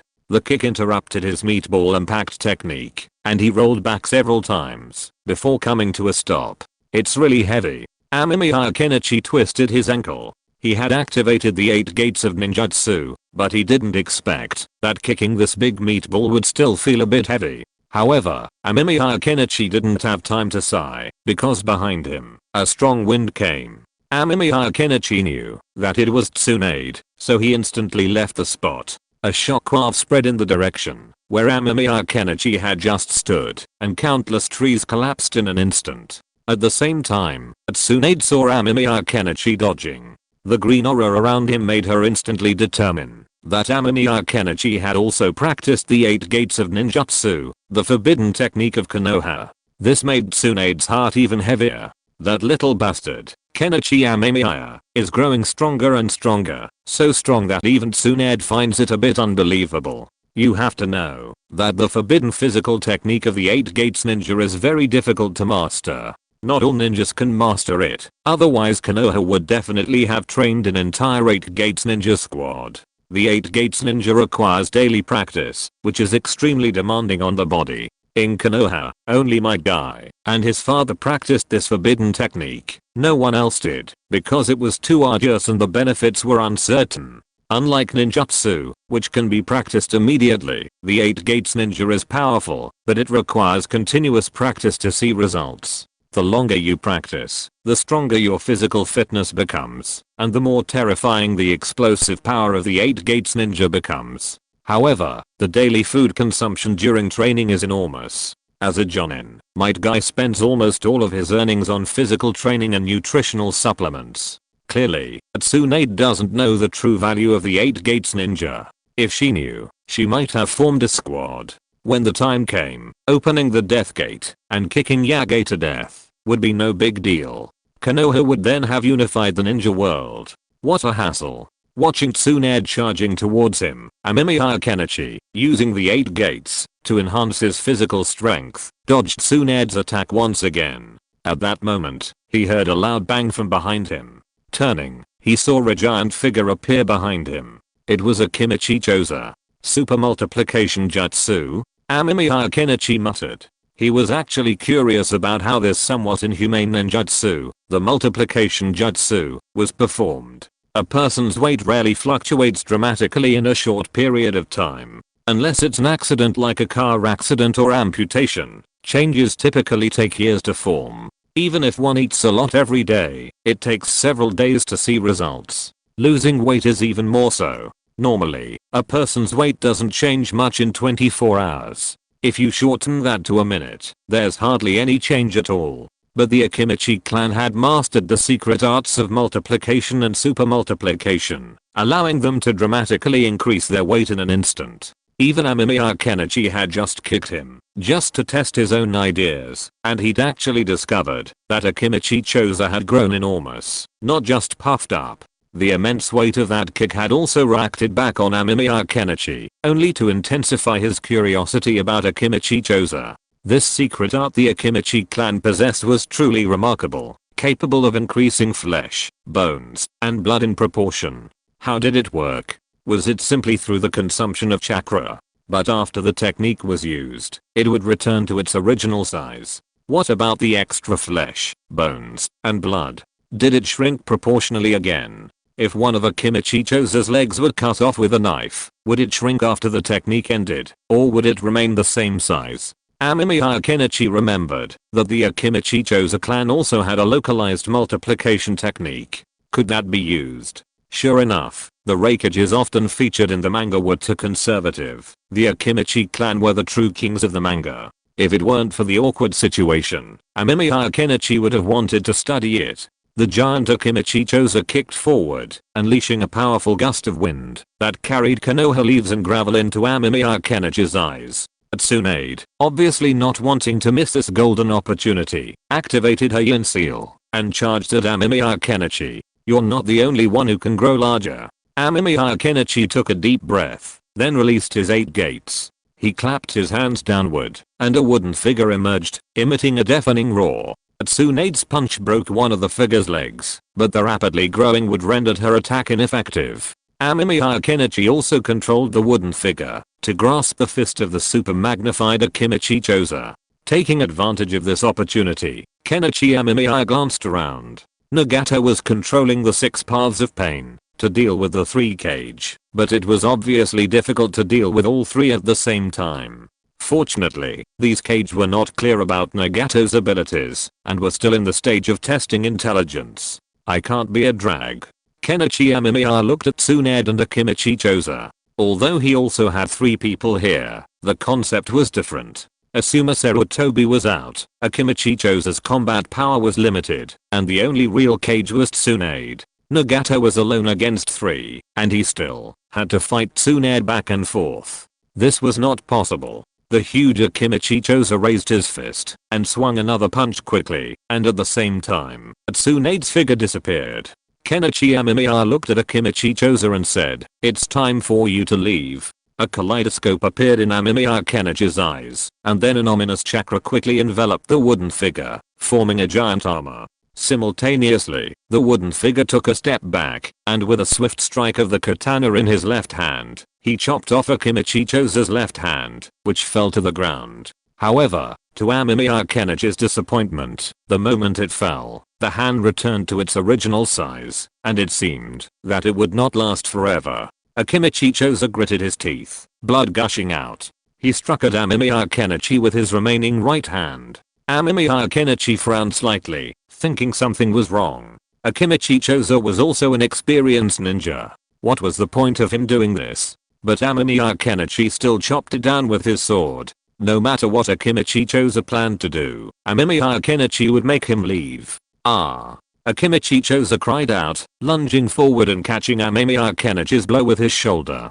The blade severed his shoulder, lodging in the bone. Akimichi Choza lunged forward, his massive body rocking Amemiya Kenichi's wooden figure, sending it careening to the ground. Out of the corner of his eye, Amemiya Kenichi saw Tsunade, her charged blow already bearing down on his head. And now, with Akimichi Choza still on top of the wooden figure, he was still pushing Amemiya Kenichi down. With no leverage in the air, if Amemiya Kenichi tried to dodge the blow. No, he couldn't. Amemiya Kenichi quickly assessed the situation. This combo between Tsunade and Akimichi Choza was clearly planned, and Tsunade's punch was unavoidable. But Amemiya Kenichi remained unfazed. How dared Tsunade look at him? The main Gekyo spun, and Tsunade's eyes faltered for a moment. In an instant, she realized her target had become Katodan, with Naoki lying within. But Tsunade gritted her teeth, and the illusion vanished. She wasn't completely defenseless against the main Gekyo illusion, unless it involved a jutsu on the level of Tsukuyomi. Her fist slammed down hard on Susanoo, but in the moment Tsunade was distracted, a shield of Susanoo formed where she struck. The immense force shattered the shield, even cracking Susanoo itself. But Kenichi Amemiya was unharmed. In Kenichi Amemiya's vision, the main Gekyo swirled, countless elements forming and merging into the fist he was staring at. Decompose, Kenichi Amemiya whispered softly, and Tsunade instantly realized that her right hand, from the wrist upwards, had vanished. Blood gushed from the severed area. What kind of ninjutsu is this? Tsunade retreated in shock, completely unaware of Kenichi Amemiya's attack. Kenichi Amemiya frowned slightly, blood streaming from his eyes. Maintaining Susanoo while using its decomposition and analysis capabilities took a toll on his eyes. He deactivated his main Jiki, blinked, and stabbed Akimichi Choza, who was perched on the wooden man. Tsunade was unable to pose an effective threat for a short time. The sharp edge of the katana pierced his skin, but then Akimichi Choza shrank, and the strike naturally missed, leaving only a bloody streak. Amemiya Kenichi raised an eyebrow. Akimichi Choza's combat experience was indeed extensive, but was it effective? Amemiya Kenichi kicked hard, and the Jingman opened instantly. Akimichi Choza had barely landed, barely stabilizing himself, when he felt a sharp pain in his chest. He spat out a mouthful of blood, and tried futilely to grab the massive shuriken that had pierced him with one hand. Goodbye. Amemiya Kenichi grabbed the shuriken and pushed back. Akimichi Choza's body flew backwards, pinned to the tree trunk, his head drooping, motionless. A thick fog spread, and Amemiya Kenichi frowned as he looked out into the forest. The fog obscured Akimichi Choza's body, then quickly spread over him. Did Meditarumi take action? He couldn't even see the scene in the thick fog. Only a master of Meditarumi's level could use such a fog hiding technique. Heh. Amemiya Kenichi sneered and opened his mouth. Extinguish the great fire. Chapter 456 Shadow of Death. While water style restrains fire style, it's clear that ordinary water style is far too weak to block Senpo fire style. As the intense heat of the great fire extinguished itself, the dense fog instantly dissipated, but so did Akimichi Choza, who had been pinned to it. So that's the case. Amemiya Kenichi glanced behind him. Sure enough, Sarutobi Asuma was gone, along with Tsunade. It seemed Konoha had instantly withdrawn from the battlefield. Amemiya Kenichi twisted his neck. It seemed Tsunade was planning to take Asuma and Akimichi Choza with her. But that was fine.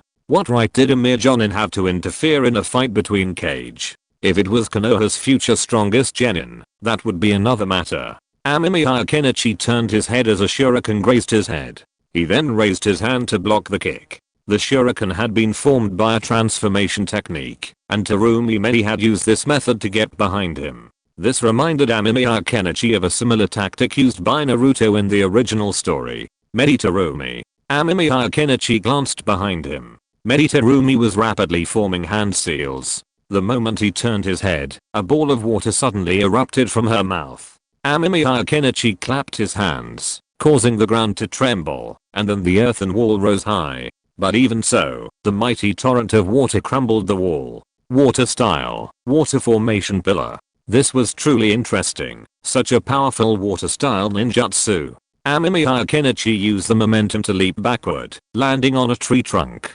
He looked down at Meditarumi, his brow furrowed slightly. Meditarumi was quite powerful, a cage level warrior. However, she hadn't appeared before, and Amemiya Kenichi hadn't understood what Meditarumi was planning. But now she had appeared, and Tsunade was gone. Although his previous tactic had clearly disrupted the plan Tsunade and Meditarumi had discussed, Tsunade was clearly taking Sarutobi Asuma and Akimichi Choza to treat their injuries, and would return once they were healed. She'd then have to face Tsunade's frenzied attacks again, and then have to be wary of Meditarumi. Wouldn't that be a completely different kind of 5-cage siege? If she wanted to avoid such a situation, the best way was to force the cage to retreat. If any cage were killed, victory would tip the scales in Kenichi Amemiya's favor. Meditarumi looked at Kenichi Amemiya on the tree branch with fear. She'd witnessed his recent battle with Tsunade. He'd actually managed to block a near fatal blow, even taking the opportunity to obliterate one of Tsunade's hands. Meditarumi frowned, watching Kenichi Amemiya slowly spinning Mangekyo with a solemn expression. This man's power was truly terrifying. No wonder he had the audacity to face so many cages simultaneously. But then Meditarumi lowered her head. Now wasn't the time to peer into his Sharingan. Tsunade's plight had already made her realize that if she looked into Kenichi Amemiya's Mangekyo, she'd likely be caught in a Genjutsu. Even if she quickly broke free from the Genjutsu, she'd still be at a disadvantage. In a battle between powerful beings, even a fraction of a second can instantly tip the battlefield into another abyss. It seems Nagato's under some pressure. Amemiya Kenichi glanced at the other side of the battlefield, where Nagato and the 3-cage were fighting. He'd have trouble dealing with Meditarumi here, so it would be better to target the weakest cage here. For Amemiya Kenichi, Rasa, who could be killed by a surprise attack from his teacher, was naturally the best choice. Furthermore, this wasn't a desert. How much of Rasa's power could he unleash? And even if he could unleash it, with proper planning, Rasa would surely be annihilated.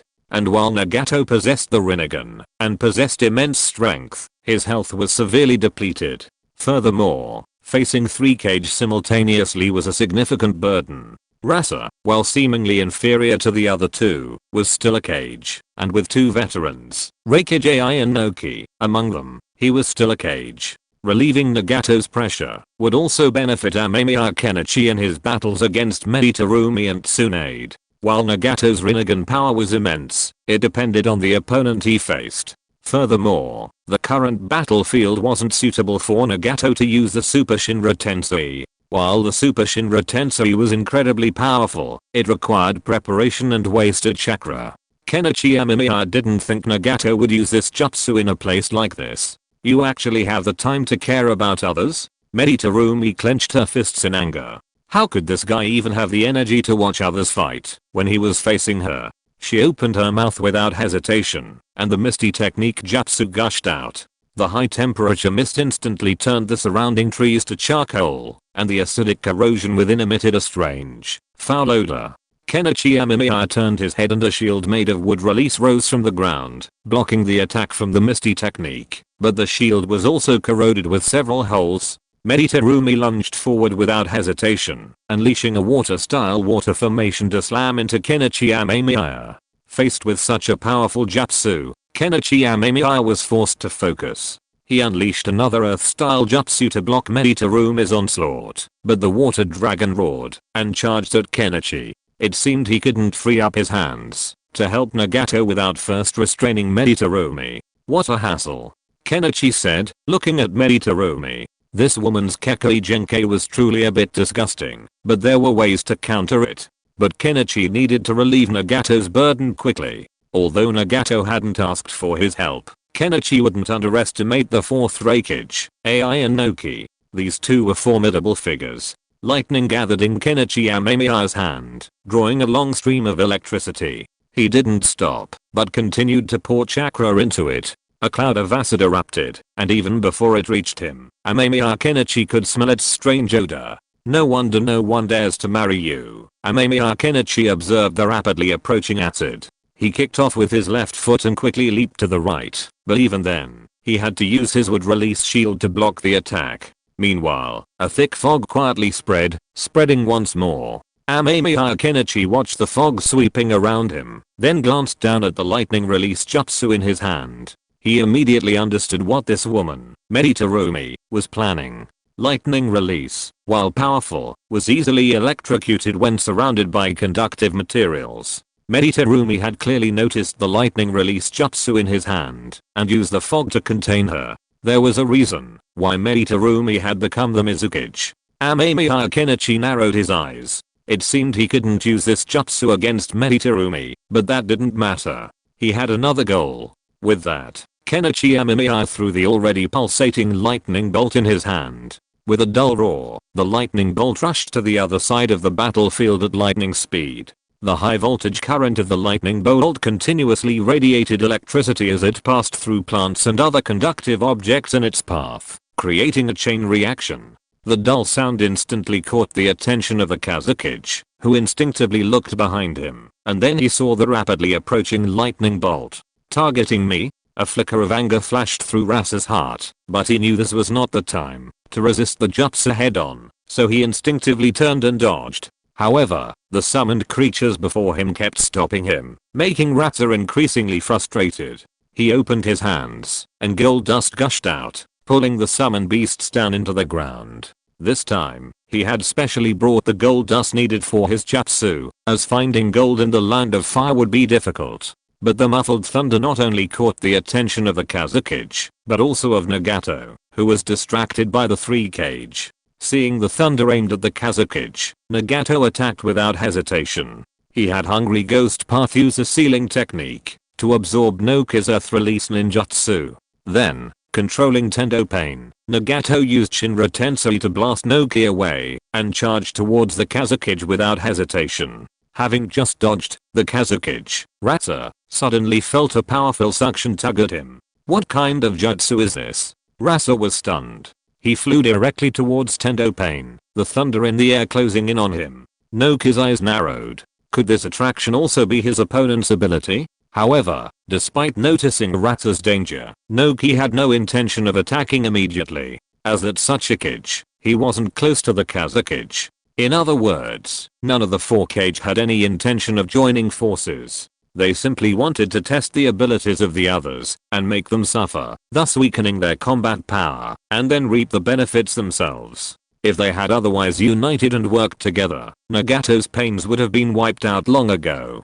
Gold Dust Cube. Though no one came to rescue him, Rasa, a cage after all, unhesitatingly used ninjutsu, forming a cube out of solid gold dust in an attempt to protect himself. But then he realized something, and instinctively scattered the gold, sending golden particles raining down. The lightning instantly struck the falling gold dust cube. Sand itself doesn't conduct electricity, being an insulator, but the falling gold is a highly conductive material. The lightning struck with a blinding brilliance, and Rasa, trapped within, felt a sense of paralysis. The next second, a black rod pierced through the vitrified glass, piercing Rasa's chest. Rasa spat out a mouthful of blood. His eyes were red. Although he had blocked the Senjutsu lightning release launched from a distance by Amemiya Kenichi, he had no complete defense against Nagato. At the same time, two more black rods penetrated from other angles. Rasa tried to resist, but the paralysis within him prevented him from reacting quickly enough. His eyes bulged red as he struggled, trying to dodge the rods. Just a little longer, and he could. But Nagato didn't give Rasa a chance to evade. The rods instantly pierced his body. A sharp pain shot through him, and then the pain suddenly ceased. Rasa's vision blurred, and he weakly dropped his hands and lowered his head.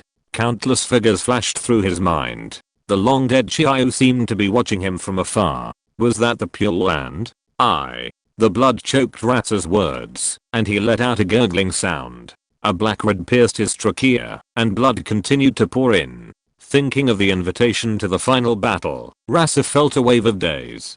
Fortunately, he had already given other orders. He just didn't know whether this gamble would be a win or a loss. The next second, a small figure appeared in Rasa's mind. His youngest son, Gaara. Ilyusha stared in vain. He weakly raised his hand and tried to pull out the black stick from his body. He remembered that he had not done some things, but before his hand touched the black stick, his consciousness fell into an endless void.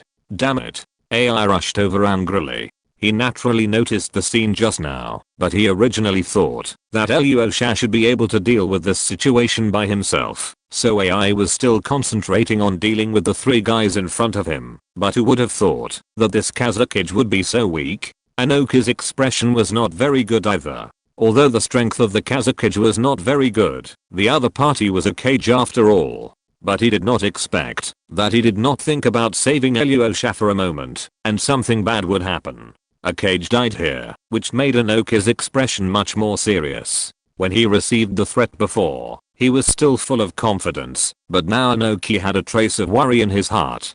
Tenma, no, that guy, Kenichi Amemiya, clearly has that ability. He and the man with the sage's eyes worked in perfect harmony, taking advantage of their inattention and killing the Kazakage. Now it's just him and AI, the Reikage, but there's a long-standing feud between the Iwagakure and Kumogakure villages.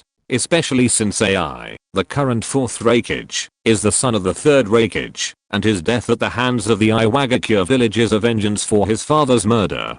Can they really work together? Meanwhile, the glass cube, struck by lightning and transformed into glass, continued to fly towards Nagato. The hot glass struck Nagato's hand, shattering to the ground. As the glass cube shattered, a corpse appeared in Nagato's hand. Nagato looked at Ratsa, who lay lifeless, his head hanging before him. He was already dead, blood dripping slowly from the black stick. Nagato casually tossed Ratsa's body aside, then was struck in the face by AI, sending him flying. The 4th Kazakage, Ratsa, had died in battle.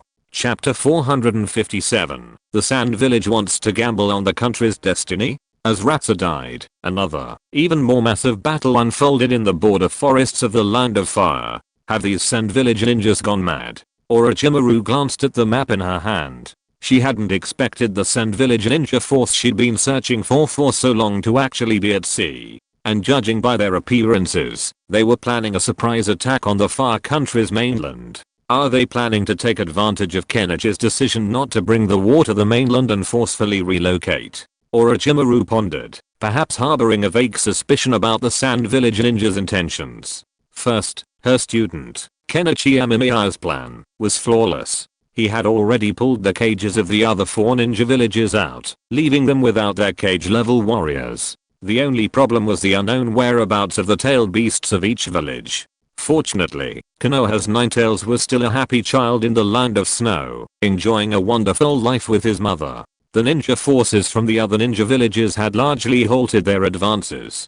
After all, their cage had been pulled off to fight by Amemiya Kenichi, and they needed to pay attention. They might even risk their lives to support their own cage if necessary. They wouldn't simply watch their cage die. Therefore, Orochimaru easily located the combined forces of the other 3 villages. However, the ninja from the Sand Village mysteriously disappeared after the Kazakage's departure, forcing Orochimaru to search for them for a long time. Orochimaru initially assumed the Sand Village ninja had fled elsewhere, perhaps even returned home. However, unexpectedly, Deidara reported that the Sand Village ninja were advancing towards the Flame Country. Unless the entire Sand Village was a traitor intent on completely defying the Kazakage's wishes, Orochimaru found the Sand Village ninja's sudden collective action somewhat puzzling. Therefore, the Sand Village ninja's unusual behavior was likely an order from the Kazakage, who had ordered the entire ninja to march towards the Flame Country. What was his intention? They even knew how to use puppets to hide the ninja underwater, avoiding detection at sea. Orochimaru licked his lips, intrigued. This move by the Sand Village intrigued her. If she weren't commanding a battlefield, she might even consider going there herself to see what the Sand Village ninja were thinking. The ninja were only able to be discovered because Deidara, flying overhead, saw the large shadows in the sea, which allowed him to detect something amiss, and then discern what the Sand Village ninja were doing. However, a surprise attack is only effective if it remains undetected. But now that the Sand Village ninja forces are exposed, achieving their strategic objectives is impossible. Leaving those 2 should be enough. Orochimaru tapped his finger on the map. 4 circles marked the current positions of the combined ninja forces from the 4 villages. A mess. The 4 allied ninja teams showed no sign of cooperation, each separated by a wide margin. This made Orochimaru almost laugh. A group formed by the bonds of self-interest was indeed fragile. They had already scattered before the wind even started blowing. This situation also facilitated Orochimaru's ability to separate and defeat these allied ninja forces. Orochimaru glanced at the map. His original target was Iwagakure. After all, its ninjas were relatively weaker, but Iwagakure was nestled between the combined forces of Konoha and Kumogakure. Attacking Iwagakure's ninjas would likely attract the attention of the other 2 villages. Then, Orochimaru narrowed his eyes. In this situation, if he wanted to break free, he had to. Meanwhile, in the waters near the Land of Fire, violent explosions echoed from the surface. In the sky, Deidara excitedly launched his bombs. At his explosion. Ha! HMM.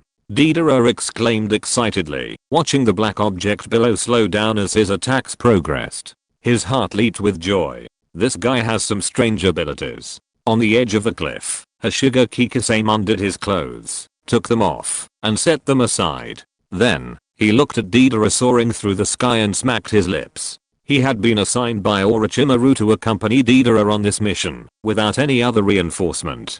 Hashirama Kikisame was a little curious at the time. He had originally assumed he would be on this mission with Kakuzu, but he hadn't expected to come alone, and to work with a little known brat named Deidara. There in the ocean. I think you're enough on your own. But with Orochimaru's words, Hashirama Kikisame had no further questions. A group of shadowless sand village ninjas were still out in the ocean. Even if the monster, the One Tail, was released, Hashirama Kikisame would be no match for him. Out in the ocean, Hashirama Kikisame was his domain, and dealing with those sand village scumbags would be a piece of cake. It's time to teach these landlubbers the true depths of the ocean. Hashirama Kikisame, Samehada on his back, leaped down, quickly approaching the slowly moving dark figures underwater. A moment later, the calm sea erupted in a sudden surge, and a strange-looking object rose from the seabed to the surface, along with the corpses of several sand village ninjas.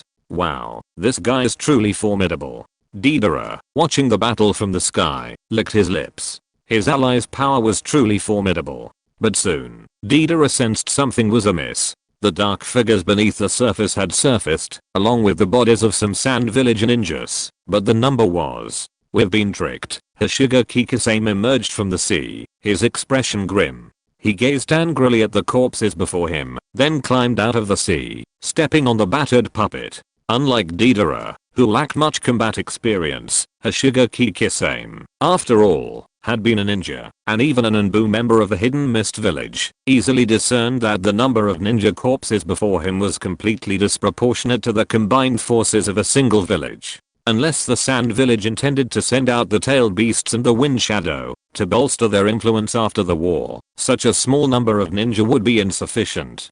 Hashirama Kikisame's expression darkened. While Deidara didn't think much of it, he knew the numbers weren't right. He quickly rode his creation to the headquarters. He needed to relay this information and then locate the Sand Village ninja. Orochimaru, who was at headquarters, soon received Deidara's message. Hehe, I didn't expect it was just bait. Kakuzu chuckled strangely, glancing at Scorpion, who sat quietly beside him. Scorpion remained expressionless. It seems the Kazakage of the Sand Village has ulterior motives. Orochimaru's brows furrowed, wondering what the Sand Village ninjas were planning, wasting so much time hiding themselves and setting up decoys. What were they planning? He had thought he'd already known the locations of the 4 ninja villages, but surprisingly, he hadn't. It seemed the Sand Village was pulling some new tricks this time. Orochimaru had some impression of the Sand Village. After all, they were old rivals. But in his mind, the Sand Village wasn't big on gimmicks. They relied more on puppets and toxins. Their tactics were a bit crude, but their fighting style was reckless, with a reckless abandon. The Iwagakure village, the ones who favored gimmicks and gambling on the nation's fate, had once orchestrated the death of the third Raikage, but that battle had left the village devastated and severely weakened. If it were Noki, he might still be tempted to gamble on the nation's fate. But what Orochimaru hadn't expected was that the Sand Village had also resorted to such tactics. What were they planning? A change of territories? A certain possibility exists. However, while the Land of Wind may be partially desert, its land area is still significant, unlike the Land of Water. While the Land of Water boasts better land, it also presents other challenges. Its land area is far smaller than that of the other 4 great nations, and it's also located on the sea, requiring many supplies to be imported from other ninja nations. If the entire Sand Village were to mobilize and forcibly capture the Land of Water, using it as a base for survival, they would essentially hand over the Land of Wind. While this would make it difficult for Kenichi Amemiya to capture the Land of Wind, given its proximity to the other 3 great nations, it would still be a disadvantage for the Sand Village. So, what exactly did the Sand Village want to do? Since they couldn't continue searching for traces of the Sand Village ninja, Orochimaru decided to pursue a 2-pronged approach. On the one hand, search for the Sand Village ninja, and on the other, execute his previous plan to separately defeat the combined forces of the other 3 ninja villages, laying the groundwork for his disciples' subsequent strategy. Then, Scorpion, take the 50 Jonin and 300 Chunin to the target location, Orochimaru said, looking at Scorpion. For her plan to succeed, Scorpion's cooperation was essential. Scorpion nodded, having no objection. Then the others, Orochimaru continued to plan his tactics. This time, she would also follow him to the front. The base camp was still some distance from the 3 battlefields, making it difficult to provide immediate support if something unexpected happened. Therefore, Orochimaru planned to move forward so that he could provide immediate support. After all, no matter how well planned, there are always problems. Plans can change, and the enemy may not always follow them strictly. In an instant, the ninjas of the Flame Country and the members of the Akatsuki separated and disappeared into the dense forests of the Fire Country. Boom. A loud noise sounded, and the ninjas of the Hidden Rock Village turned in surprise, looking in the direction of the loud noise. There stood a gigantic monster. What is this?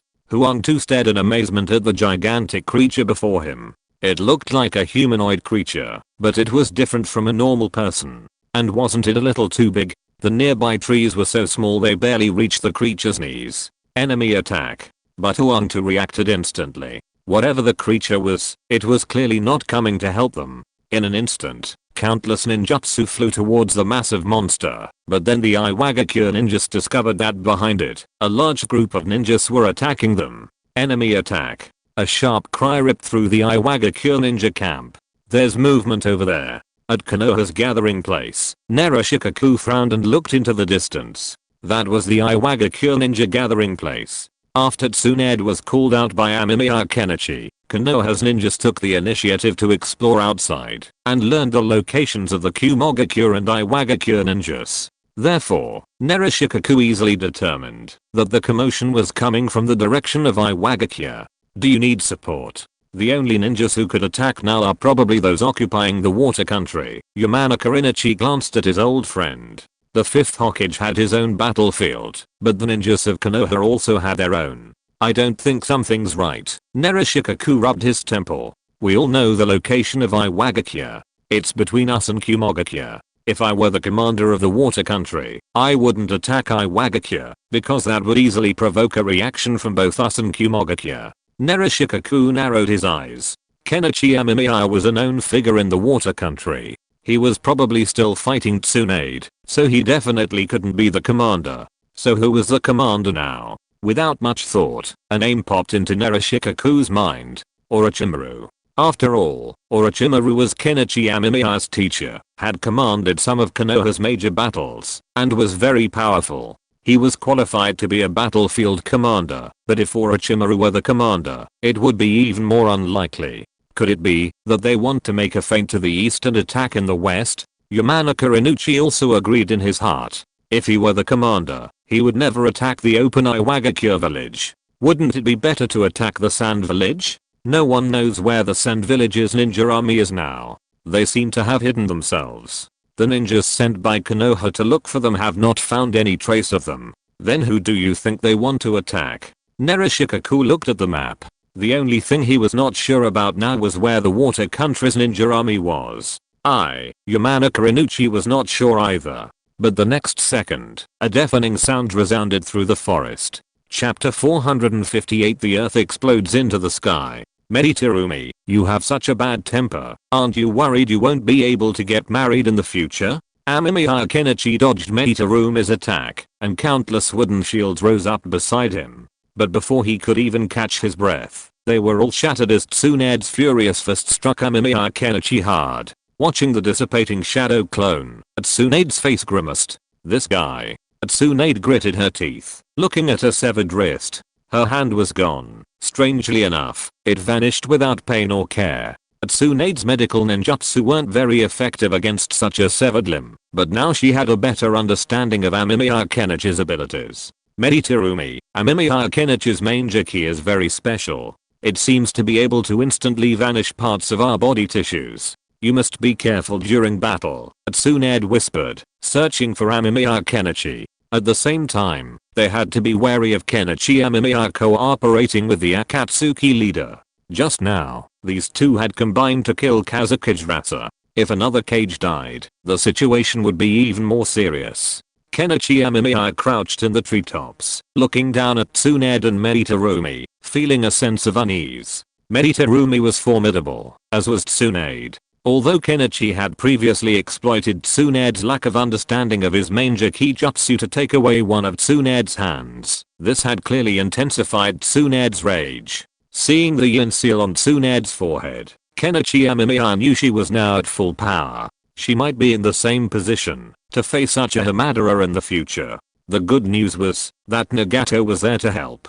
Nagato used the sixth Tendo Pain to deal with the Reikage and Tsuchikage, while Kenichi Amemiya dealt with the Hokage and Mizukage. As for Kazekage, he had already perished in battle, and Kenichi Amemiya planned to utilize his corpse. If the battle between the four ninja villages hadn't happened so suddenly, Amemiya Kenichi might have even planned to gather the remains of the ninja's most powerful warriors and form a large army of impure world reincarnations to deal with these troublesome forces. However, Amemiya Kenichi wasn't without a backup plan. He already had the cells of the stem, ready to be resurrected at any moment. However, the question of how much power the resurrected stem could unleash was still a question, not to mention that Amemiya Kenichi didn't have much time to create the impure world body required for the reincarnation. What a pity. Although many have died here, there probably aren't many bodies left. If we want to use the immortal technique to slay Yama, we'll have to wait until the actual casualties have been inflicted before we can maximize the benefits.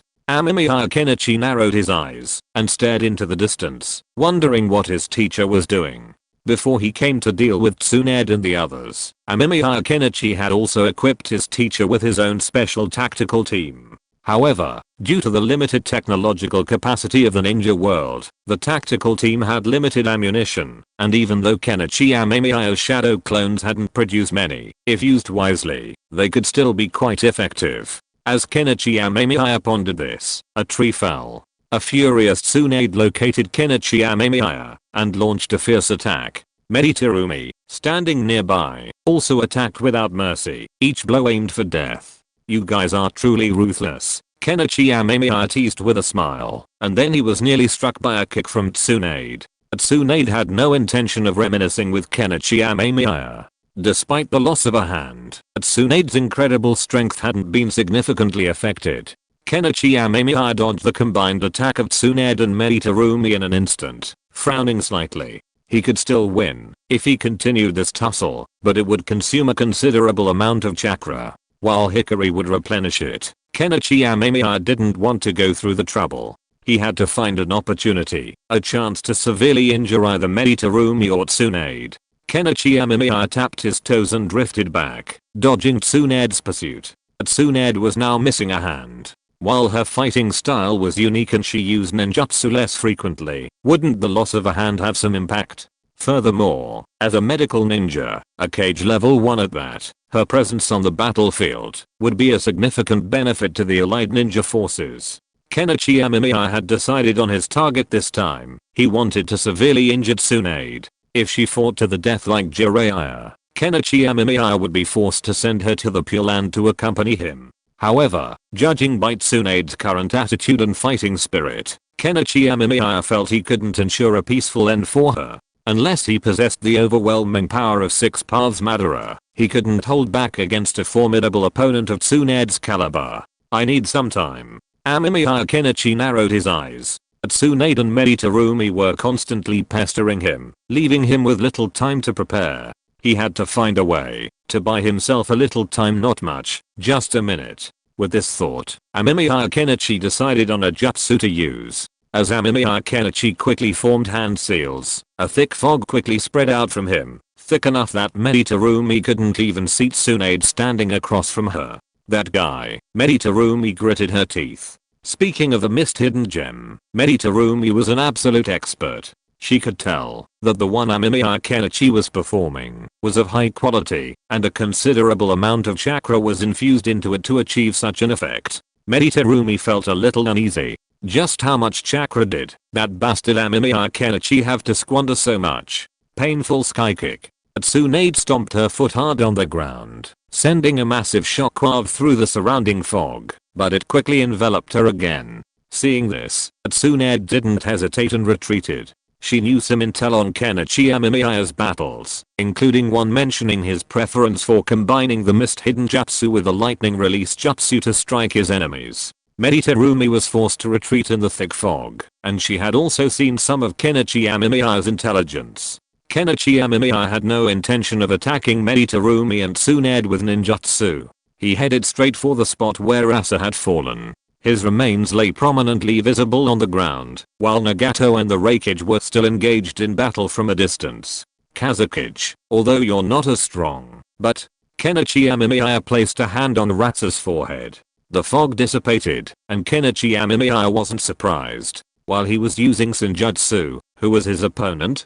Tsunade and Meditarumi. Expecting to render them helpless with the mist hidden jutsu was impossible. What did you do? Tsunade frowned, looking at Kenichi Amemiya, who stood at her ease. After the thick fog dissipated, no further attacks followed. Tsunade knew at that moment that Amemiya Kenichi's use of the mist hidden jutsu wasn't intended to perform a mixed jutsu, but rather to conceal his movements. What did I do?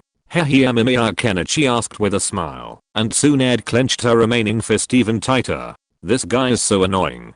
Sister Tsunade, if you stop now and take the Konoha ninja away, we can still continue our discussion. Amemiya Kenichi narrowed his eyes, intending to offer one last piece of advice. After all, they had a good relationship, and if Tsunade died, it would be even more troublesome. No way. Tsunade glared at Amemiya Kenichi with furious eyes. She was the Hokage, and she was also a ninja. For the sake of the village, for so many villagers, she had violated her conscience many times. This time, Amemiya Kenichi sighed. It seemed there was no way out. Tsunade twisted her neck. Regardless, she had to deal with Kenichi Amemiya quickly, or else the other side might. Just as she was thinking this, a figure flew over. It was Tendo Pain.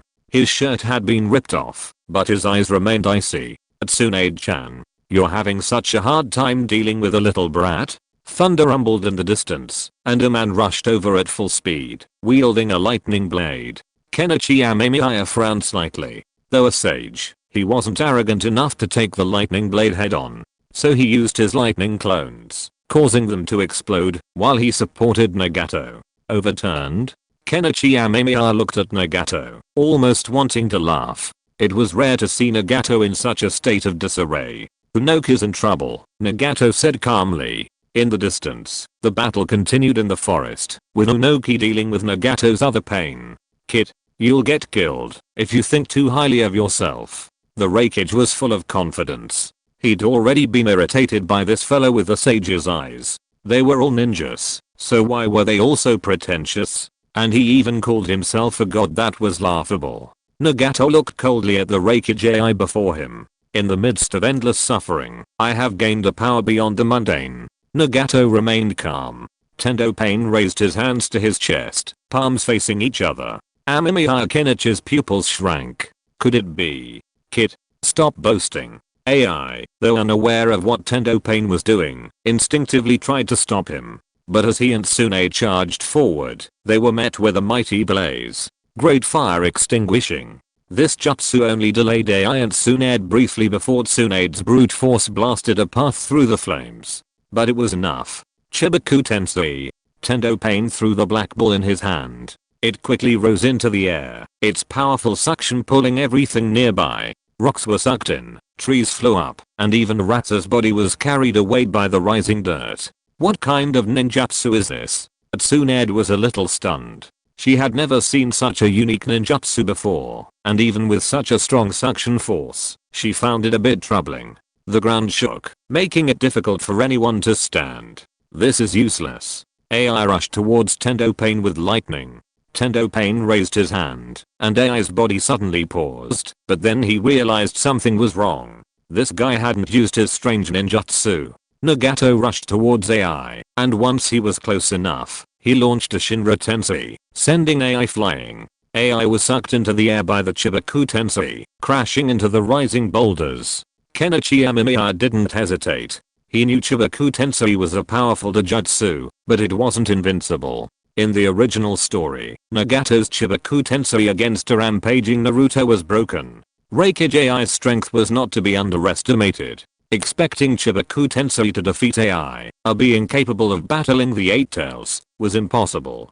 Countless wooden spikes erupted from Kenichi Amemiya's side, rapidly shooting towards AI. Kenichi Amemiya also rushed forward, but Tsunade blocked his path. Mediterumi's monster dissolving jutsu also blasted towards Kenichi Amemiya's back.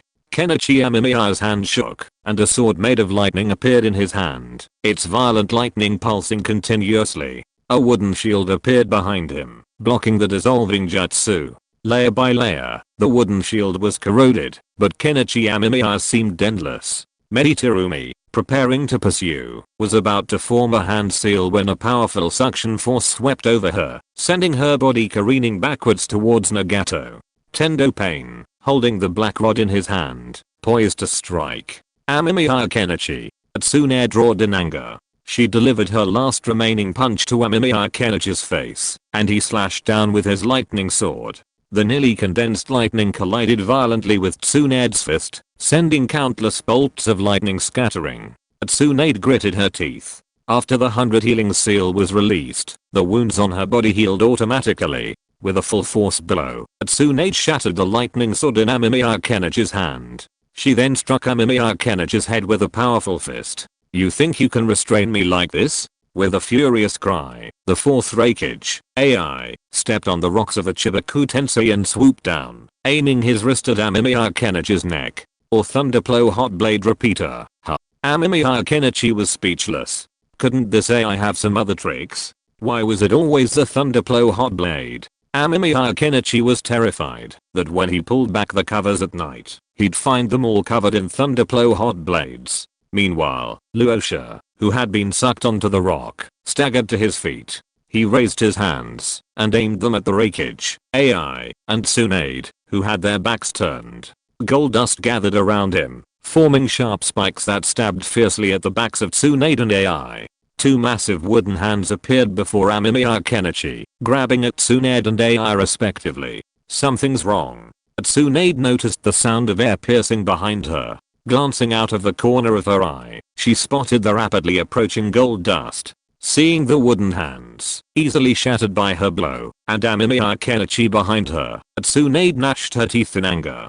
But she had no choice but to turn and deal with the giant gold dust spikes behind her. If you're listening to this novel on a channel other than Fanfic World, it means they downloaded and uploaded it without effort. We cordially invite you to visit our channel, Mundo Fanfic Novelos. There you'll find the original version of this story and you can explore many other novels of various genres. We're waiting for you to immerse yourself in a world of incredible novels.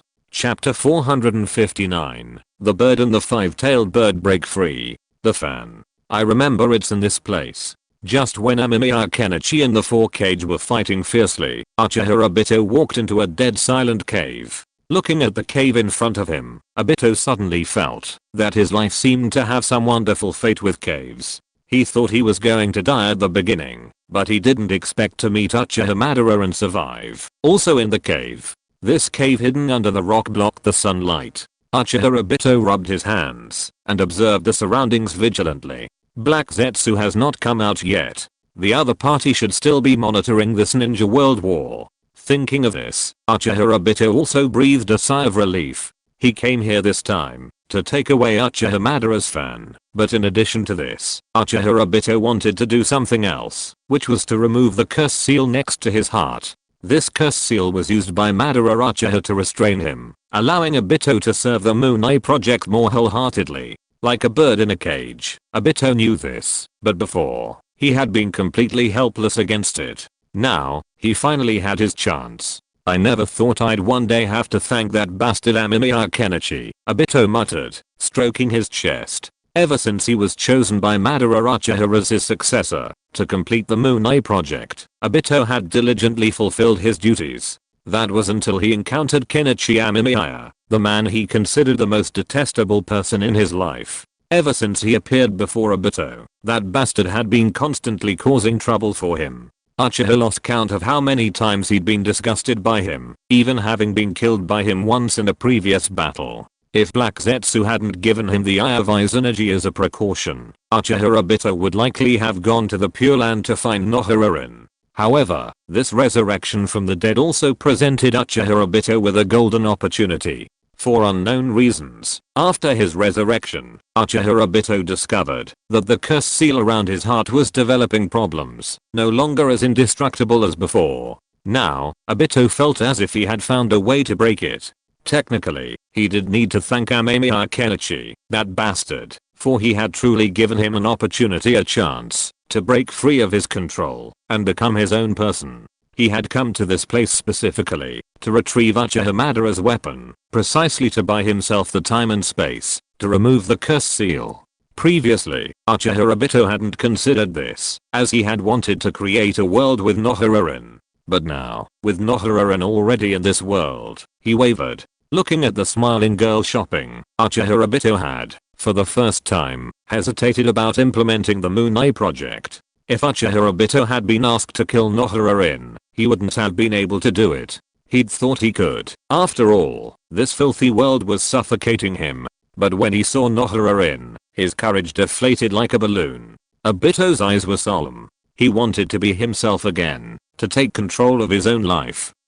A beast-like wail echoed from the deserted cave. It lasted for a long time before slowly subsiding. Uchiha Obito gasped, his hands smeared with blood. The hole in his chest made him tremble, but Obito's eyes were filled with pure joy. He had succeeded. He had successfully overcome the restrictions imposed by Uchiha Madara, and Uchiha Madara hadn't activated the curse seal to deliver a more fatal blow. Uchiha Obito covered his eyes and laughed maniacally.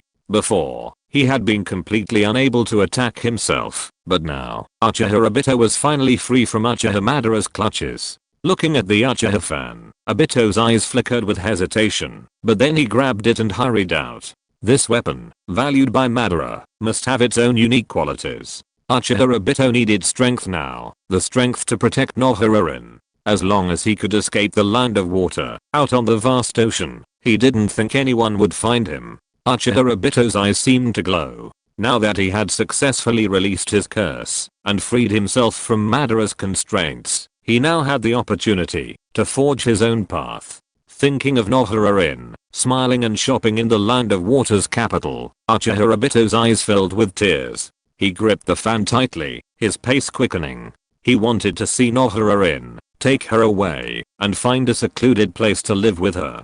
He didn't need too much material enjoyment. He didn't need any status or strength. He just wanted to live a life that belonged to the two of them with Nohararin.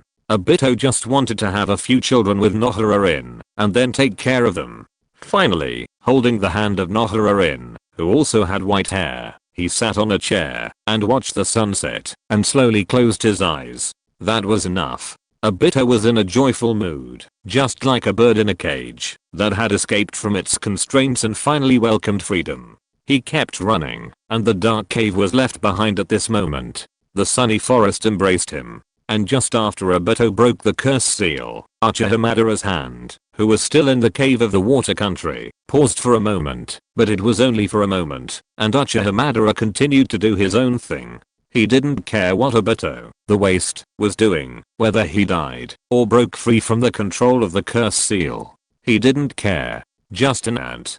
Uchiha Madara's eyes lit up with excitement. While this impure world reincarnation jutsu had its flaws, it was undoubtedly powerful, incredibly powerful. It could grant the reincarnated ninjutsu nearly unlimited chakra. While not as powerful as when they were alive, it could still relieve fatigue. Amemiya Kenichi, let me see if you can dance. Uchiha Madara's eyes were brimming with fighting spirit. He wanted to see if Amemiya Kenichi, armed with Hashirama Senjus, would release in Sage Mode, along with his own clan's Manjaki Sharingan, could truly become a foe he could excite. His improvements were almost complete, and then he would be able to unleash his true strength. Uchiha Madara's eyes held a hint of disdain. Without his Rinnegan, even his Manjaki Sharingan self wasn't even half as powerful as he was at his peak. But that was enough. If that junior, Amemiya Kenichi, couldn't even defeat him in his current state, then there was no point. But, I still need to get my fan back. Uchiha Madara twisted his neck.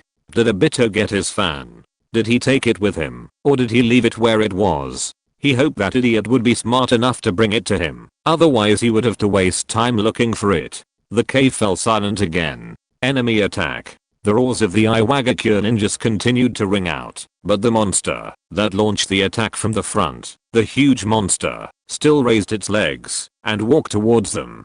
Countless ninjutsu were constantly trying to attack this huge thing, but the effect was not particularly obvious, and this wave of unbridled ninjutsu attacks soon came to an end. Although this giant was huge and could hit most of the ninjutsu with its attacks, it was followed by a group of ninjas. So in order to deal with the threat of these ninjas, the ninjas of the Iwagakure had to divert their attention to fight those ninjas. These ninjas wore strange forehead protectors emblazoned with a strange symbol that didn't belong to any particular ninja village. The Iwagakure ninjas paid no heed to these details, simply knowing they were enemies. Enemies needed to be fought, torn apart, and defeated. Those leading the charge were quickly met with the first wave of fatal blows. The moment they looked upon the other ninjas, these high-spirited ninjas collectively saw a sea of red eyes, densely packed with strange patterns, swelling within them. The Iwagakure ninjas were inevitably caught in the Manjaki illusion. Even a formidable force like Orochimaru would be vulnerable to it. Although Orochimaru had suffered some spiritual weakening at the time, the power of the Manjaki illusion was undeniable. Instantly, the ninjas who had witnessed the Manjaki were stunned into a daze. Then, the charging flame ninja was pierced through the heart and fell to the ground in vain. Don't look them in the eyes.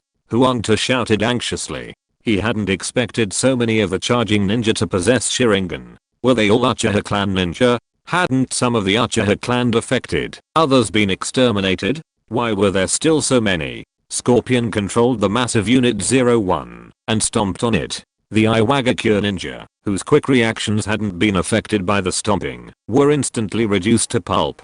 Without even a hint of resistance, they melted into the earth. Though panicked, the Iwagakure ninjas quickly followed Huangtu's instructions, not even looking them in the eye, and haphazardly unleashed their jutsu. Fire release. Great fire extinguishing.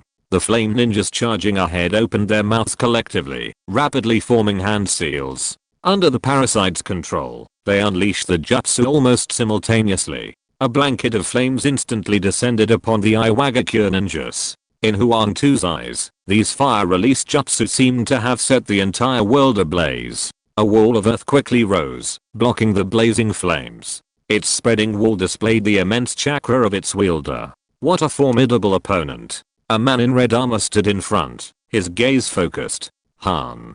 Huangtu breathed a sigh of relief. Although that Tsuchikage-sama had gone off to fight, at least Han was still here. Huangtu then began to rally the ninja from his own village to launch a counterattack. The enemy ninja had already breached the earthen wall.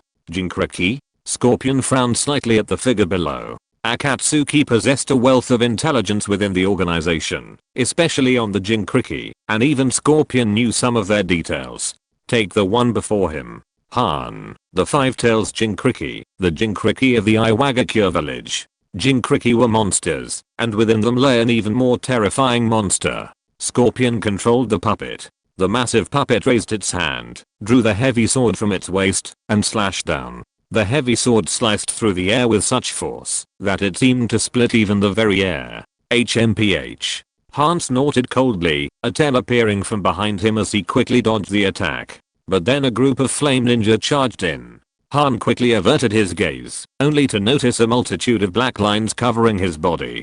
Hehe, that's a big fish. Kakuzu's eyes seemed to sparkle with money. He'd finally found those damn Jinkriki. According to Orochimaru, the reward for killing a Jinkriki was enormous. There was no need to capture them, just kill them. Facing Kakuzu and Sasori, Han's expression was utterly grim. Neither of them was a weakling. A one-on-one fight wouldn't have been enough to determine the outcome, let alone facing two at once. And relying on his fellow ninja from his own village was completely hopeless. They were being pinned to the ground by the opposing ninja. Thinking of those red-eyed lunatics, Han knew he couldn't hold back now. If he tried, he'd be beaten to death. So, roar. The deafening roar made the entire forest tremble. Yamanaka, Inochi and Narashikaku exchanged a glance, a flicker of horror in their eyes. They saw a presence in the distance that could not be underestimated. That was the Iwagakure camp. The Iwagakure had actually released a tailed beast. This is terrible. The Iwagakure must be under immense pressure right now. Otherwise, how could they have released a tailed beast so quickly? Narashikaku stood abruptly, staring into the distance. Yamanaka Inochi had always commanded the ninjas of Konoha. The moment he saw the five tails, he knew they couldn't sit idly by, no matter what the commander intended. If they could instantly force the tailed beast out of the Iwagakure, you could imagine how formidable the enemy they faced would be. Meanwhile, across from Kumogakure, Deru scratched his head as he gazed upon the fully formed five tails. This is getting complicated. Killer Bee-sama, Deru sighed. He was under immense pressure, but fortunately, Killer Bee, the eight tails Jinchuriki, was right beside him. Things are getting interesting. Orochimaru narrowed his eyes, a delighted smile forming. Chapter 460. The war intensifies. Thunderplow Blade. Kenichi Amemiya's face grimaced as he watched the fourth Reikage AI, surging towards him despite all obstacles, flew towards him. He had previously manipulated Rasa's sudden attack to force AI and Tsunade to retreat, but what Kenichi Amemiya hadn't anticipated was AI's reckless attack. Tsunade, however, blocked Rasa's attack from behind, even deflecting the attack originally intended for the fourth Reikage AI. This allowed the fourth Reikage AI to remain oblivious to his back. Thunderplow Blade. Thunderplow Blade. All you know about Thunderplow Blade? Kenichi Amemiya's Sharingan swirled, and Susanoo enveloped him, forming a half-giant figure. It blocked AI's Thunderplow Blade just in time, but the Thunderplow Blade cracked the Susanoo shell, leaving it vulnerable to the next attack. With a crisp sound, the Susanoo shattered, and a fist swiftly launched into Kenichi Amemiya's eye. The next moment, Tsunade sent Kenichi flying. 4 ribs were broken, and her lung was damaged, but these injuries were healing rapidly. Almost the moment Amemiya Kenichi hit the tree and stopped, these injuries healed on their own. With a muffled groan, Terumi Mei covered her shoulder and stared angrily at the guy in front of her. She had just used the monster dissolving technique to attack the guy with the sage eyes, but she didn't expect Two Pains to suddenly come out and attack her. Although Terumi Mei reacted quickly, she was still pierced through the left shoulder by the black rod under the attack of Three Pains. This guy's black rod can hinder the flow of chakra. Terumi Mei was keenly aware of the abnormality in her body. At this moment, she had no intention of hiding anything, and directly spoke out the information she knew. Watching the distorted form of Rasa crawling to its feet, Terumi knew that, if the 4 ninjas didn't work together, they could still be defeated in waves against these 2 men. That would be troublesome. They wouldn't even find peace in death, and their remains would be desecrated by that Amemiya Kenichi. These people seem to be puppets. I've killed 3 of these monsters, but they've been resurrected again. Inoki also flew over. He had already finished the battle over there, and had noticed the situation here. From the moment Terumi Mei shouted, he knew what she was thinking, and had also seen the Rata flying down from the sky. That man's name is Pain. He seems to be a ninja Jiraiya had met before, from the Akatsuki organization. The leader possesses an ability that repels those who approach him. Tsunade no longer held back. She was now certain that Amemiya Kenichi was serious and truly intended to eliminate them. The cage. HMPH. I already know the distance of that guy's repulsion, but he controls it himself. After using it once, there's a 5-second blackout before he can't use it again. The Reikage AI also stood nearby. He reached out, grabbed the black rod, and pulled it out. Tsunade, standing nearby, quickly tended to Meditarumi's wounds. Kenichi Amemiya also stood with Nagato. Looking at the 4 cage before him, Kenichi licked his lips. Now it was getting interesting. 4 cages actually standing together, planning to join forces against the enemy. This truly was a major ninja war. If that's the case, Kenichi Amemiya looked at the 4 cage in front of him, his expression serious. Beside him, the Kazakage Rasa stood, his eyes empty, devoid of inspiration. What is this? Nagato couldn't help but glance at Rasa beside him. He had killed him, and Nagato remembered it clearly, but he hadn't expected him to crawl out of the Pure Land now. A simple jutsu. Amemiya Kenichi didn't care much. Rasa's strength wasn't impressive. His hasty resurrection was merely a modified version of the jutsu, based on the resurrection of the dead. It didn't give him much combat awareness, and his chakra was low. This Rasa was now nothing more than cannon fodder. The problem was, the others didn't know. Before the resurrected Rasa's true strength was exposed, he was still a very useful punching bag. The 4 cage naturally couldn't ignore this thug who feared neither death nor pain. Furthermore, while these 4 seemed united, they also had a fatal weakness. If Amemiya Kenichi could exploit this weakness, he could severely damage the alliance and cause it to fall apart, bringing this war to a close. A furious roar echoed throughout the forest, and everyone instinctively turned their heads in one direction. Among them, Tsuchikage Noka's expression was extremely grim. He could naturally recognize the cry as that of their village's Jinkriki, the Five Tails. Can't sit still? Hearing the deafening roar, and looking at Noka's grim expression, Amemiya Kenichi couldn't help but laugh. Although he couldn't identify the tailed beast's cry, Noka's expression told him that the situation in Iwagakure wasn't good.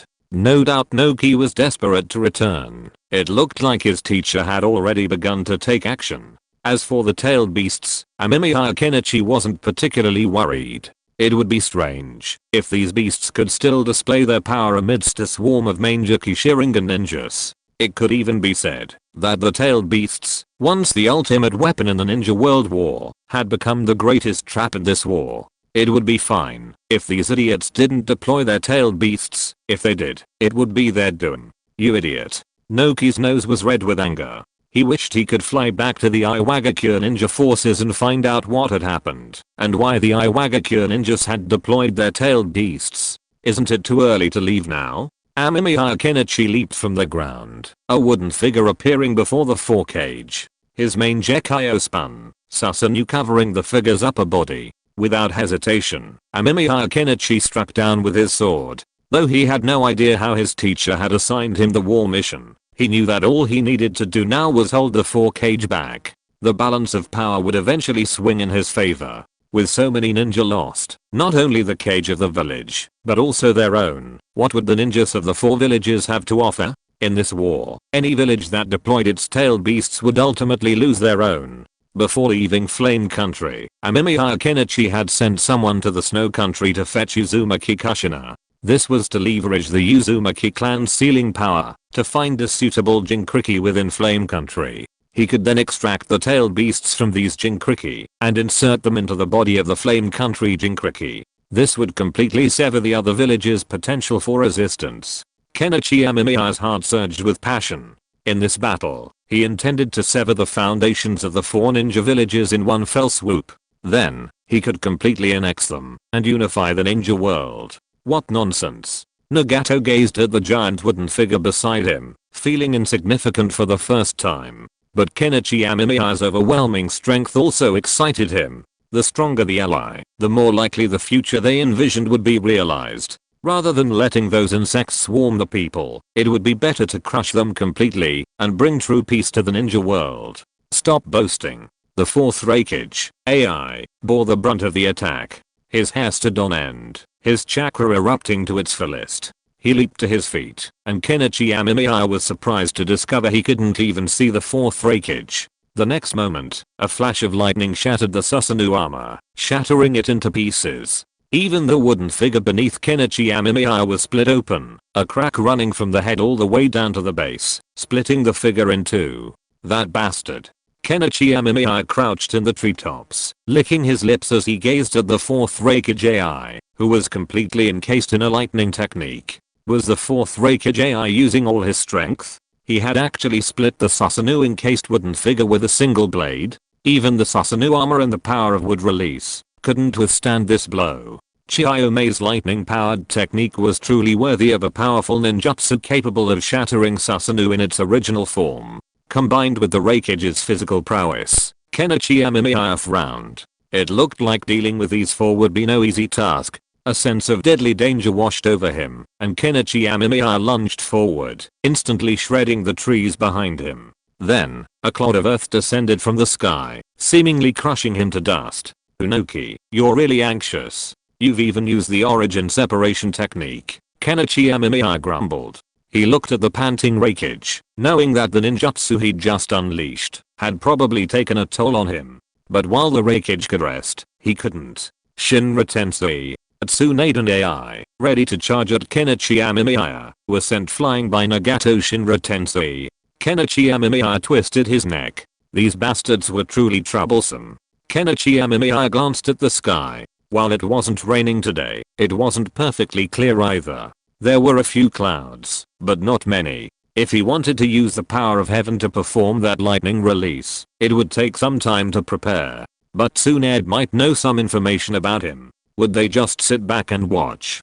Kenichi Amemiya took a deep breath. Although he had never used that jutsu before, he had experimented with it before. Now, with a significant chakra expenditure, he should be able to recreate it. If Nagato could cooperate well, perhaps there would be a chance for a reversal. Senpo would release. This giant is worth a lot of money. Kakuzu repeatedly dodged the Five Tails attacks, finding moments to strike back, but facing the massive size of the Five Tails, his attack wasn't very effective. Before Kakuzu could do anything, he saw a group of flame ninjas leap to their feet. Then, the Five Tails movement suddenly froze, its body becoming stagnant. A Manjaki Sharingan slowly appeared in the Five Tails' eyes, then vanished. A new Manjaki appeared, causing the Five Tails movements to become rigid. Scorpion raised both hands and struck the Five Tails' head with a powerful punch. The immense force and weight of the blow sent its skull slamming into the earth with a resounding thud. The other flame ninjas simultaneously unleashed their ninjutsu, instantly overwhelming the Five Tails. Watching the Five Tails roar in pain, Huang-Tu gripped his kunai tightly. A glint of determination flashed in his eyes as he gazed upon the ferocious flame ninjas. For the Iwagakure, Huang-Tu charged forward. Fire style. Hosen fire. Just as the Iwagakure ninjas were locked in battle, two teams of ninjas appeared at the edge of the battlefield almost simultaneously. Their forehead protectors confirmed their identities, ninjas from Konoha and Kumogakure. Reikari. Kakashi's hand flashed with lightning, piercing the chest of a flame ninja. However, the ninja suddenly grabbed Kakashi's hand and flashed a sinister grin at him. The next moment, a massive explosion sent Kakashi flying. If Kakashi hadn't sensed something was wrong and struggled to break free, the explosion alone would have been enough to injure him. This lunatic. Kakashi's eyes flashed with disbelief. He hadn't expected the other party to actually detonate detonating tags, and presumably quite a few.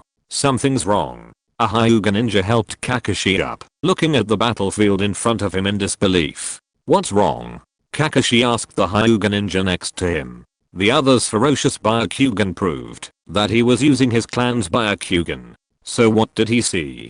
There's a giant bug in the back of these people's heads. And it's moving. The Hyuga ninja swallowed, speaking with some fear. Kakashi froze for a moment. Bug? Giant bug? And it's still moving? Everyone has it. These ninjas from the land of water have bugs in the back of their heads. The Hyuga clan ninja wanted to dig his eyes out at this moment. Looking at those huge, twisting bugs, he felt uncomfortable all over.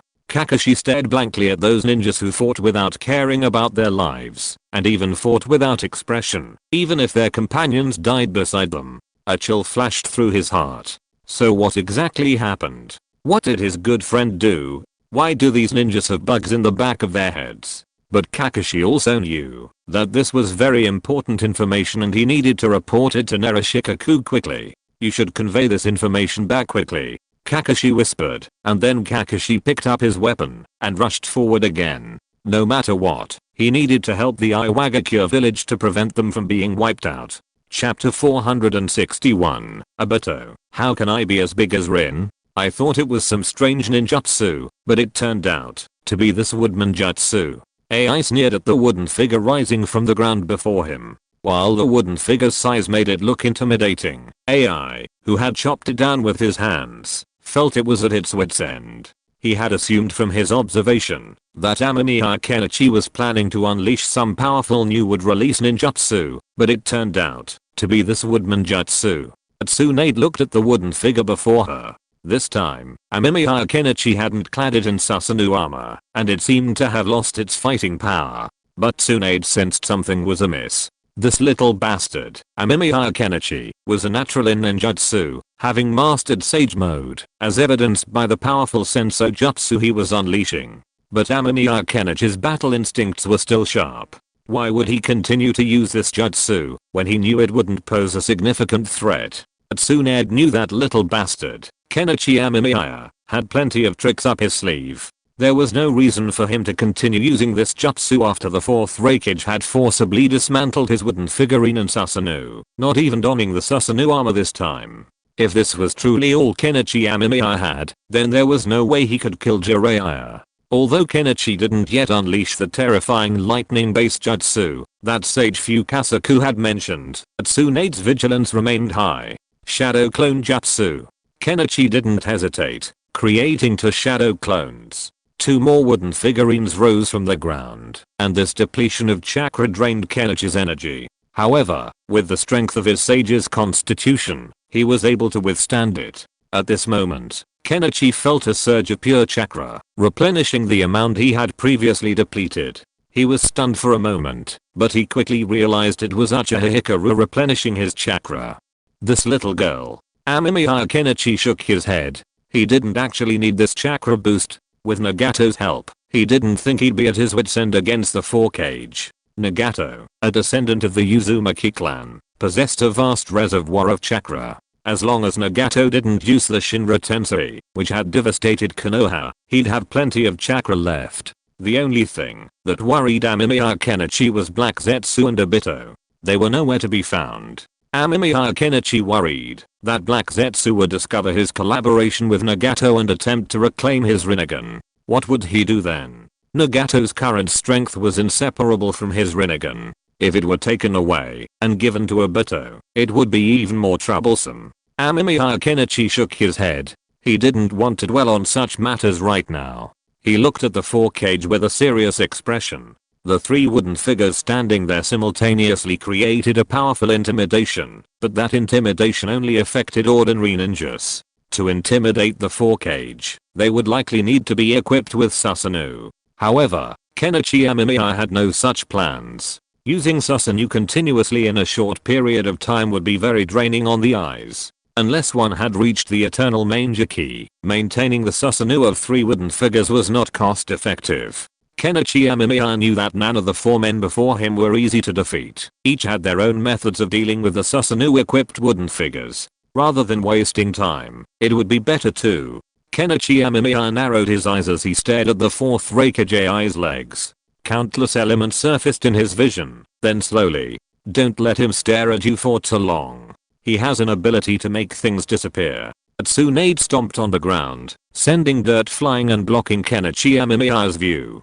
Kenichi Amemiya felt a little annoyed. While most human bodies are similar, finding two identical individuals is impossible. Small variations in details can make them completely differentiable. For example, if two men, one with a scar on their legs and one without, differ in their physical makeup, it would be difficult to apply a single template. Even the amount of subcutaneous fat might differ. Therefore, Kenichi Amemiya's idea of completely deconstructing one person to create a template for quickly identifying others was somewhat difficult to achieve. Of course, the more important issue was that Kenichi Amemiya's current eyes weren't strong enough to sustain significant effort. Until he was certain he could create the Eternal Manji, even Kenichi himself wouldn't dare use them freely. The prospect of blinding him would be a dreadful prospect. While he could transplant someone else's manger key, that wouldn't solve the problem. It would be a temporary solution. Only after mastering the eternal manger key could he truly freely utilize the manger key technique.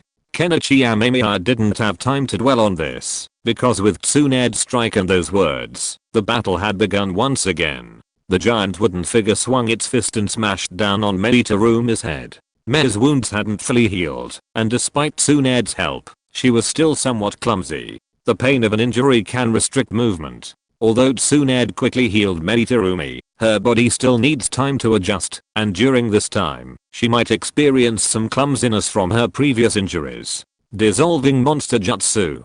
Meditarumi unleashed a mouthful of acid without hesitation. It splattered onto the wooden figure, instantly corroding it. However, would release itself rivaled Senjutsu, because its Kekkei Genkei was incredibly powerful and inherently resilient. Combined with Amemiya Kenichi's chakra infusion, the scars on the wooden figure quickly began to heal. But how could the 4-cage sit idly by? Tsunade's powerful kick instantly shattered the wooden figure's body, sending its husks scattering across the ground. So easy to solve. Tsunade stared at the fallen wooden figures and the disbanding shadow clones. Her gaze narrowed slightly. The strange feeling within her intensified, but before she could ponder further, countless golden dust surged forward, attempting to drag her underground. Tsunade could only focus on dealing with the resurrected Rasa. The battlefield descended into chaos. Nagato, observing the besieged wooden figures, wondered if his collaborator was up to something, but what exactly was he planning?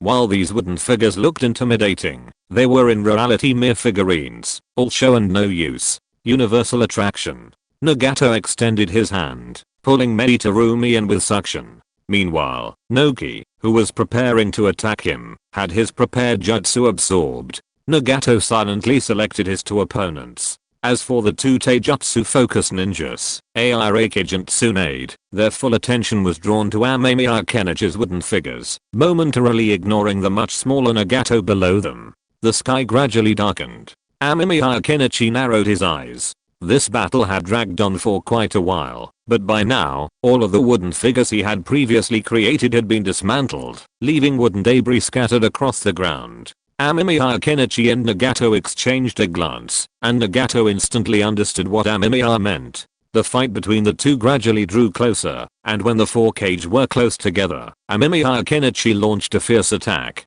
Rasa, half destroyed, clung to Meditarumi, refusing to let go even after the acid had corroded his body to the point of leaving bones. Amemiya Kenichi's eyes unleashed his main Gekai illusions, and with the help of several revived pains, he entangled the other 3-cage. Then, Tendo Pain ascended into the air, unleashing a larger scale Shinra Tensei that instantly sent the 4-cage flying, sending Amemiya Kenichi and Rasa flying as well. However, having been prepared, Kenichi Amemiya steadied himself. Watching the 4 shadows scatter, he let out a faint smile. It's almost over. Kenichi Amemiya took a deep breath. Honestly, this battle had somewhat exceeded Kenichi's expectations. It had dragged on for far too long, so long that even his scalp was tingling. Now Kenichi couldn't wait to end it, so he could return to check on his clone's preparations. Senjutsu.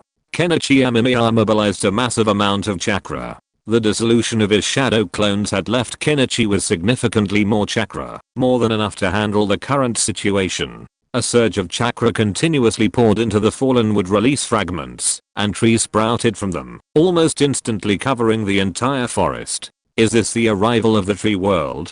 Tsunade looked at the instantly divided battlefield and the densely packed trees, startled, but she quickly realized that now was not the time to stand there in a daze. The wood release fragments were absorbing her chakra. Though the absorption rate was extremely slow, the sheer number of trees in the area meant that almost anyone standing near them would slowly absorb their chakra. The more trees they came into contact with, the greater the amount of chakra absorbed. Amemiya Kenichi gazed at the forest before him. Without hesitation, he continued to form hand seals, and a thick fog spread out. The ever-increasing fog obscured any trace of the battle within the forest, extinguishing even their fire style. The animals that once inhabited this forest perished silently within. The densely packed trees caught these creatures off guard, squeezing them into the gaps between the trees, leaving nothing behind. Aside from the clash of ninjas, all other sounds vanished, as if the battlefield had been transported to another world. The enveloping fog had been manageable at first, but with the dense trees, it became a challenge. Wind style was rendered ineffective against the trees, and fire style was completely obscured by the thick mist, barely emitting a single spark. What are you going to do? Nagato approached Kenichi Amemiya, who had reserved a spot unobstructed by trees. Of course, I'll defeat them separately, he shrugged. This time, he intended to defeat them separately. While he could unleash would release jutsu like the true Thousand Hands, out of caution, he didn't want to expend too much chakra, as that would be problematic if something unexpected happened. Let's go, Nagato nodded. He could see that the main purpose of this jutsu was to divide the battlefield, creating space for the two of them to launch a surprise attack, thereby minimizing the enemy's numbers and gaining an advantage in the ensuing battle.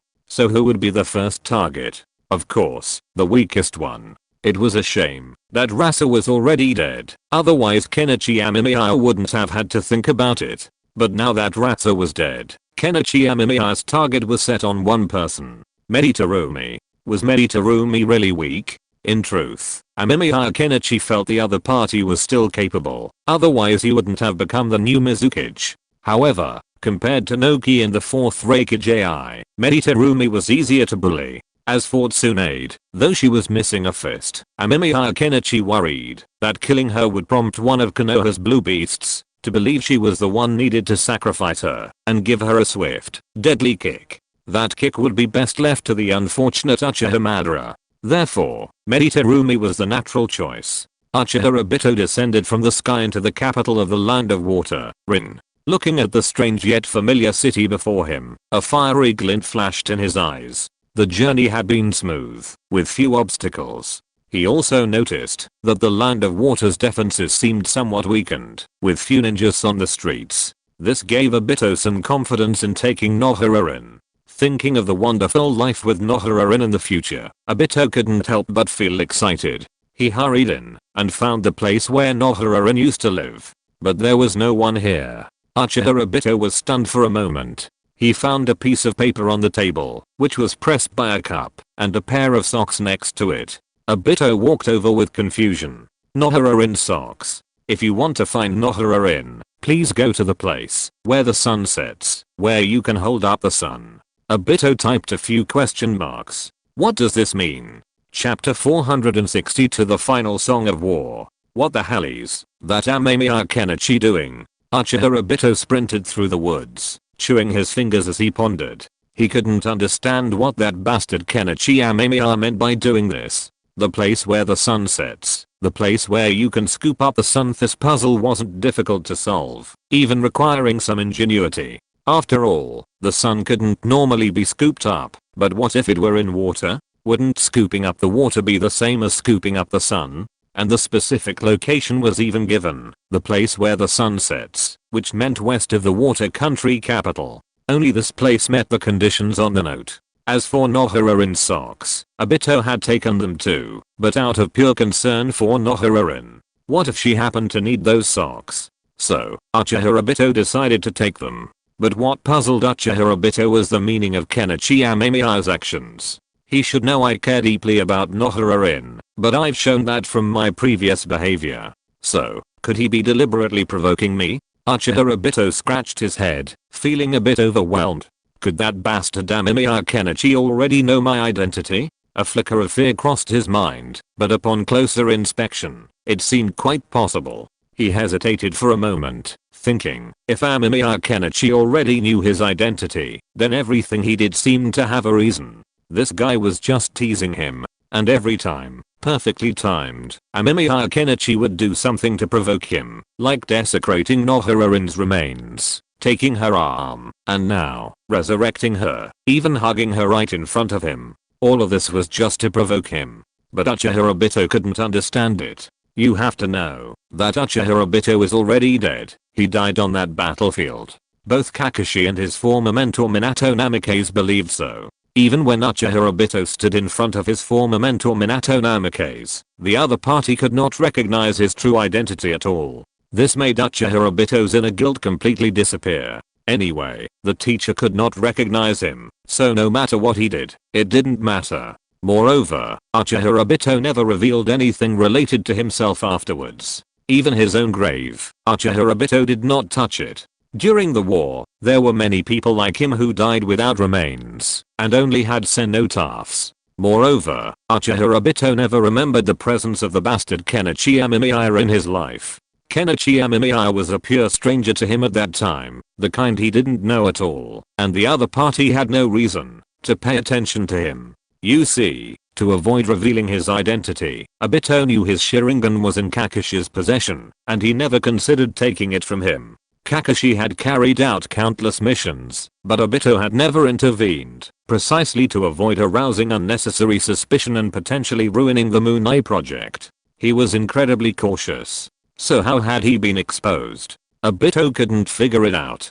Besides Black Zetsu, Obito had never revealed his true appearance. Even when he took in a Shigeki Kisame, he wore a mask, and no one, not even Nagato, had ever seen his face beneath it. It couldn't be Black Zetsu, could it? Uchiha Obito scratched his head. Only 3 people knew his identity. Uchiha Madara was buried in the Pure Land, and then there was Black Zetsu and himself. He couldn't be the one, so the undercover agent could only be Black Zetsu. But Black Zetsu was the embodiment of Uchiha Madara's will. How could he possibly reveal his true identity? That wouldn't have helped the Moon Eye project in any way. Wait, I can't be an undercover agent, can I? Obito thought of a possibility and shook his head violently. Impossible, absolutely impossible. How could he have revealed his secrets to Kenichi Amemiya? If such a thing had happened, Uchiha Obito would surely know something, but he had no idea at the moment. Obito's face darkened. Having ruled out all the impossibilities, he now found himself completely lost as to the meaning behind Kenichi Amemiya's actions.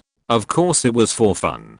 Kenichi Amemiya looked at Meditarumi, who was panting and staring at him, her eyes thick with hatred. Just for this, you killed all the ninjas in the Hidden Mist village?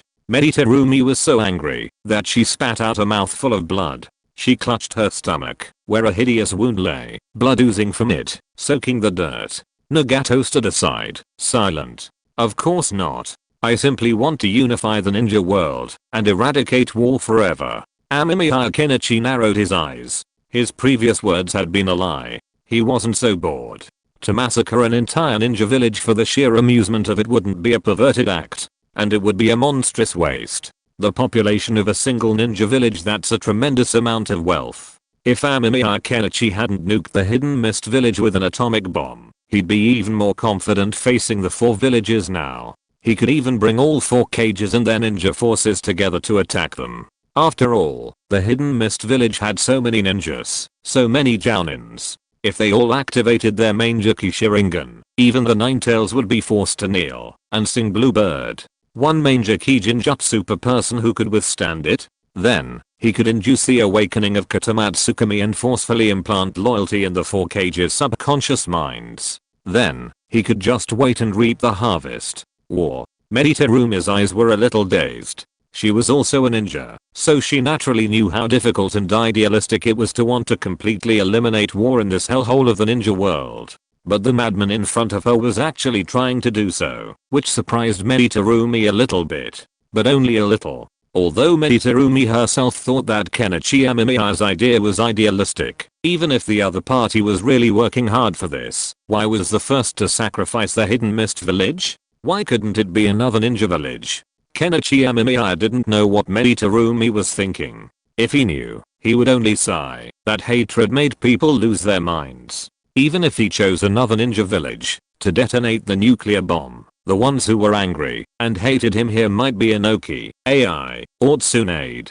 People are always like this. They don't want bad luck to befall them. You bastard.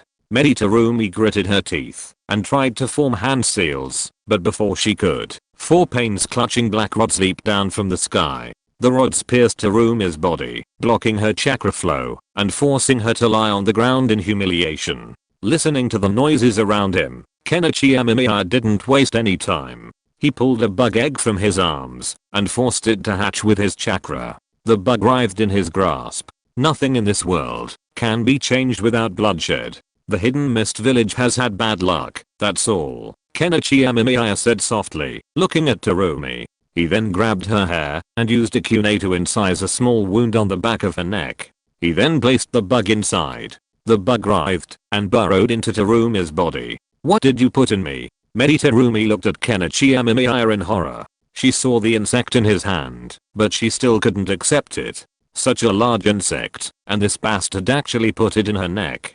"Take a deep breath. It's normal to feel pain," Kenichi Amemiya said calmly, looking at Terumi. Terumi was a cage, not a future one. Her current form already possessed the power of a cage. It would be a shame to let her die like that. It would be better to use a high-level parasite to control Terumi. This would also allow them to conduct an experiment to see if it was effective against a powerhouse of Terumi's level. Terumi struggled in agony. She could clearly feel something wriggling inside her, causing her immense pain. However, her mouth was gagged with rags from her clothes, making her scream useless. Soon, Terumi was still, lying quietly on the ground, her eyes empty. Amemiya Kenichi closed his eyes and felt it. He could sense the parasite within Terumi, already clinging to her brainstem. However, to prevent a situation similar to that of Hazuki, Amemiya Kenichi had the parasite prevent Terumi from performing jutsu similar to water transformation. However, the parasite didn't know the steps involved in performing such jutsu, so success remained a question and needed to be observed. Successful? Nagato had naturally witnessed how Amemiya Kenichi implanted the parasite within Terumi, but he didn't care. His only concern now was helping Amemiya Kenichi complete his plan to establish a new nation in this world, a world free from war. Amemiya Kenichi nodded. The parasite had begun to affect Terumi. While Terumi couldn't immediately provide combat assistance, she could be taken away for treatment. Once her injuries healed and the parasite developed, she could be put to good use. They could also conduct tests to see if ninjutsu performed by a cage-level warrior would affect the parasites. Amemiya Kenichi felt that if their target was the lunatic 4th Reikage, then the parasites would have to be more cautious. After all, the Reikage favored ninjutsu like Reige, which could easily affect the parasites. Take her down for treatment. These cages can still be useful, Amemiya Kenichi told Nagato.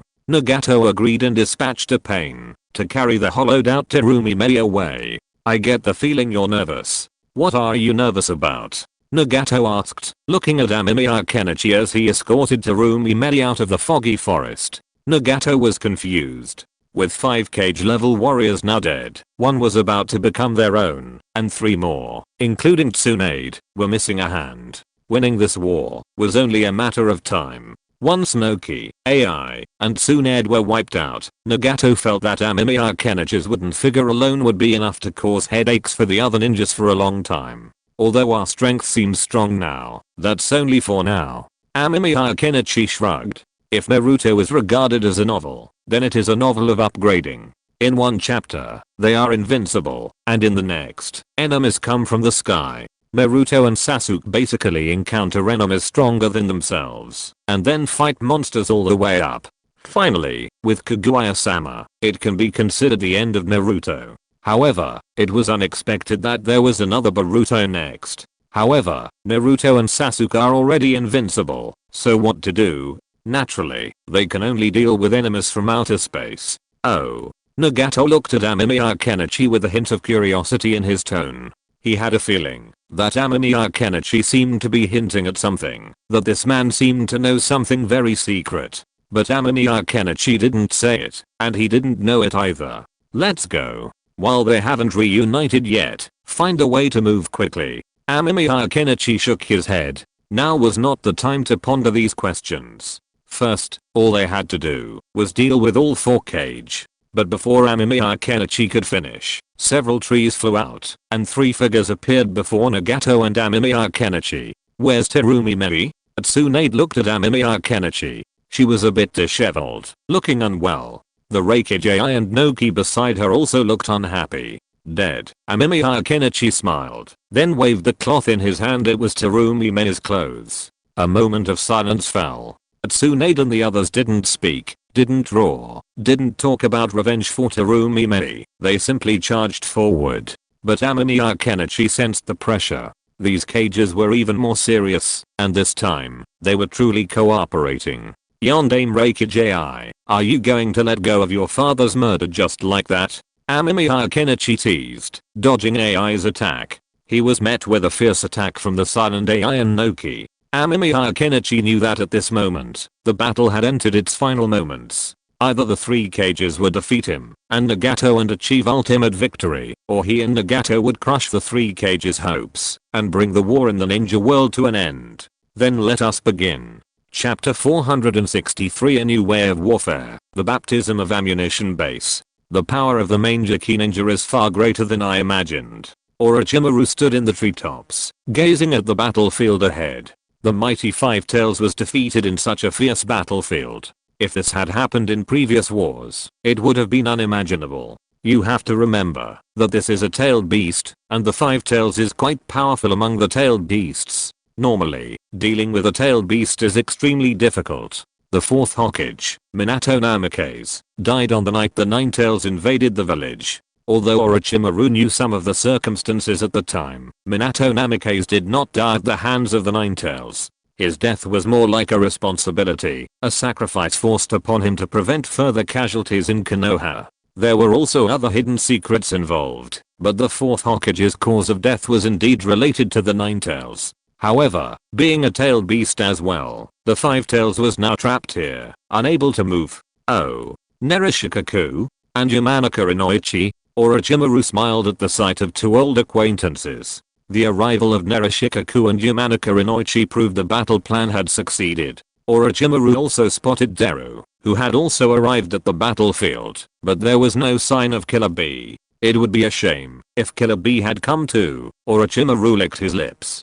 He didn't expect Killer Bee to actually arrive, but it was enough to keep the ninjas of Konoha and Kumogakure focused. But then Orochimaru noticed someone else. Kumogakure's other Jinkriki, the Two Tails, Yukato, who had also followed Deru to the battlefield. Orochimaru raised an eyebrow. If that was the case, then Killer Bee, the Eight Tails, was likely the only one present in the Kumogakure ninja coalition. Action begins, Orochimaru said softly. On the other side of the battlefield, in the quiet forest, a blonde girl spit out a snake from her mouth, and then revealed a happy smile. Okay, we can start the action now. Orochimaru's shadow clone looked ahead. There was a forest there. They were standing at the edge of the forest, and deep in the forest ahead was the alert team of ninjas from the Hidden Cloud Village. Orochimaru still placed his strategic goal on the ninjas of the Hidden Cloud Village. There were many considerations for this. On the one hand, the main force of the ninjas from the Hidden Sand Village was currently unknown, and on the other hand, it was because Kenichi Amemiya had told her to try not to be too harsh on the ninjas of Konoha.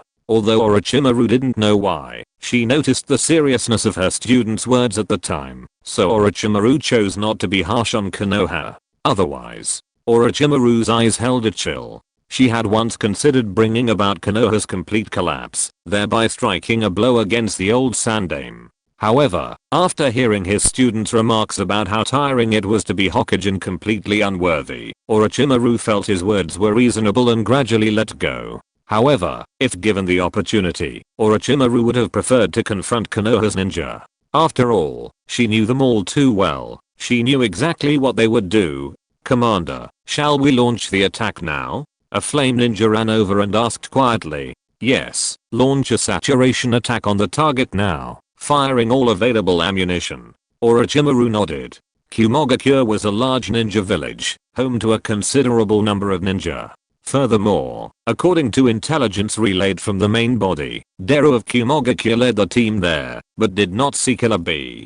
Killer Bee was likely still in the Kumogakure ninja ranks. The best way to deal with a monster like the Eight Tails was to unleash direct firepower and, at the same time, see how effective his student's meticulously prepared tactical team was. Roger that, the ninja nodded, then ran off. A moment later, a group of ninjas approached, pushing some strange contraptions, while two hot air balloons soared overhead. Orochimaru watched curiously. What's going on? Hashiga Kikisame observed the scene, somewhat bewildered.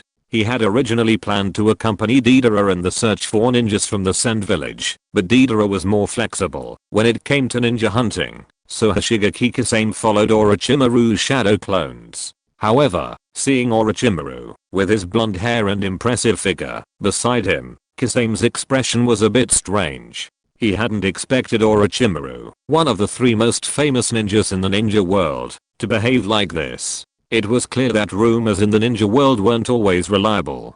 Hashigaki Kasame rubbed his nose. He'd bought some things before, like the story of me and Princess Orochi, and even went so far as to buy the collector's edition, a hardcover edition. A New Way of Warfare. Orochimaru narrowed his eyes as he observed the scene before him. He'd long heard of his students' attack methods. Back when he'd gone out to explore, he'd earned the nickname Tenma, and now he seemed to understand what he was talking about. Orochimaru still remembered his students' confident tone and proud demeanor when he'd spoken of this new way of warfare. It had left a lasting impression on her. Load ammunition. The Jounin commanded the battle, and all the ninjas began collectively loading their ammunition.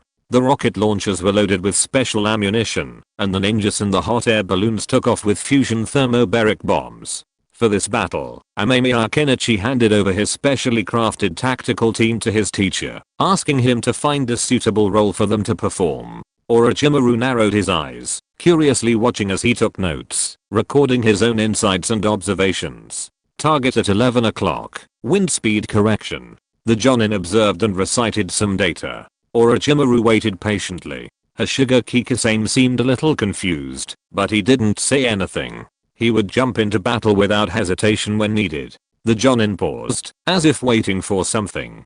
12 seconds later, he waved his hand. Fire. With his words, the rocket launcher began its volley. Countless rounds of ammunition shot out, rising into the air with flames and smoke, heading towards the designated location. Through Orochimaru's Mangekyo eyes, he could clearly see the shapes and colors of the rounds, even the flames emanating from their tails. This excited him. This attack method was truly unprecedented. In that single round, at least 100 of those strange rockets were launched. And that wasn't the end. As the first round of ammunition was fired, ninjas arrived with additional ammunition to begin reloading. The ninjas' exceptional physiques made the process incredibly rapid. In less than 5 seconds, all the ammunition was fully loaded. Fire. A second round of rockets flew blazing towards the Kumogakure ninjas' location. Simultaneously, other rocket launchers continued to fire from other directions at the target. Under Orochimaru's command, the parasite-controlled ninjas launched their attacks from all directions almost simultaneously. Countless rockets flickered in the air, scattering destruction and death, before disappearing before Orochimaru's eyes. We are a full 10 kilometers away from the Kumogakure ninjas, Orochimaru said, narrowing his eyes. In this war, Amemiya Kenichi had specifically told her about the use of rockets, such as the importance of using them at a distance. It was fine to fire them at a great distance, but not too close, as that would be detrimental. Orochimaru had listened. Now it seemed his disciple was right, but he wondered how powerful these weapons would be. The rockets continued to fire, and Orochimaru knew that 2 more Shinigami were roaming the sky. He wondered if the Kumogakure ninjas could withstand the onslaught. Enemy attack. Enemy attack. Inside the Kumogakure headquarters, the ninjas had mostly stayed at arm's length, wary of Kenichi Amemiya's previous attack. But now, a sharp cry echoed throughout the camp. Countless ninjas frantically gathered and began to perform defensive ninjutsu, while strange objects plummeted down from the sky. A series of explosions instantly ripped through the sky. The Kumogakure ninjas continued to fire ninjutsu, but just as they blocked the first attack, another one came from behind, then from the left and right. Wow, what kind of ninjutsu is this? Killer Bee looked at the rockets coming from all directions. He had never seen such a method of attack before, but he knew he couldn't just sit back and watch. If he did, most of the Kumogakure ninjas would be killed. However, the attacks covered a vast area. Although Killer Bee possessed impressive ninjutsu and speed, blocking so many attacks proved difficult. Without hesitation, Killer Bee activated the 8 tails within him, instantly transforming into a tailed beast. Using the 8 tails' massive size and tail, he blocked the attacks. Roar. These things are annoying. The 8 tails Ashiki roared furiously. These attacks weren't particularly painful, but they were incredibly annoying. They exploded when caught, when rolled up, and at the slightest disagreement. Be careful. I have a feeling Killer Bee expressed concern. This type of attack had only appeared after Deru led a group of ninjas to support the Iwagakure village. Could this attack be targeting the Kumogakure village? The attacks were relentless, with these strange weapons constantly bombarding the Kumogakure ninja base from all directions, overwhelming the Eight Tails Ashiki. But even as he busied himself clearing the weapons, a sudden surge of unease washed over him, and he looked around in bewilderment. But it saw no enemies, so this uneasiness was. The next second, the eight-tailed Gyuki picked up a muffled sound of air braking. It jerked its head upwards, and at the same moment, its pupils widened to reveal two familiar objects, each containing two figures. This is it? The eight-tailed Gyuki thoughtlessly attempted to shoo the two objects away, but before it could do so, the figures above it vanished. Simultaneously, the thermobaric shells suddenly expanded, the intense heat searing the eight-tailed's body, causing it to wail. Two thermobaric bombs, mixed with chakra, pierced even the eight-tailed Gyuki's body, causing it to wail. Even the eight-tailed Gyuki felt a pang of pain under such an attack. It was even forced to use its body and tentacles to protect the ninjas of the Hidden Cloud Village. The strange weapons continued to bombard the Hidden Cloud Village ninja base.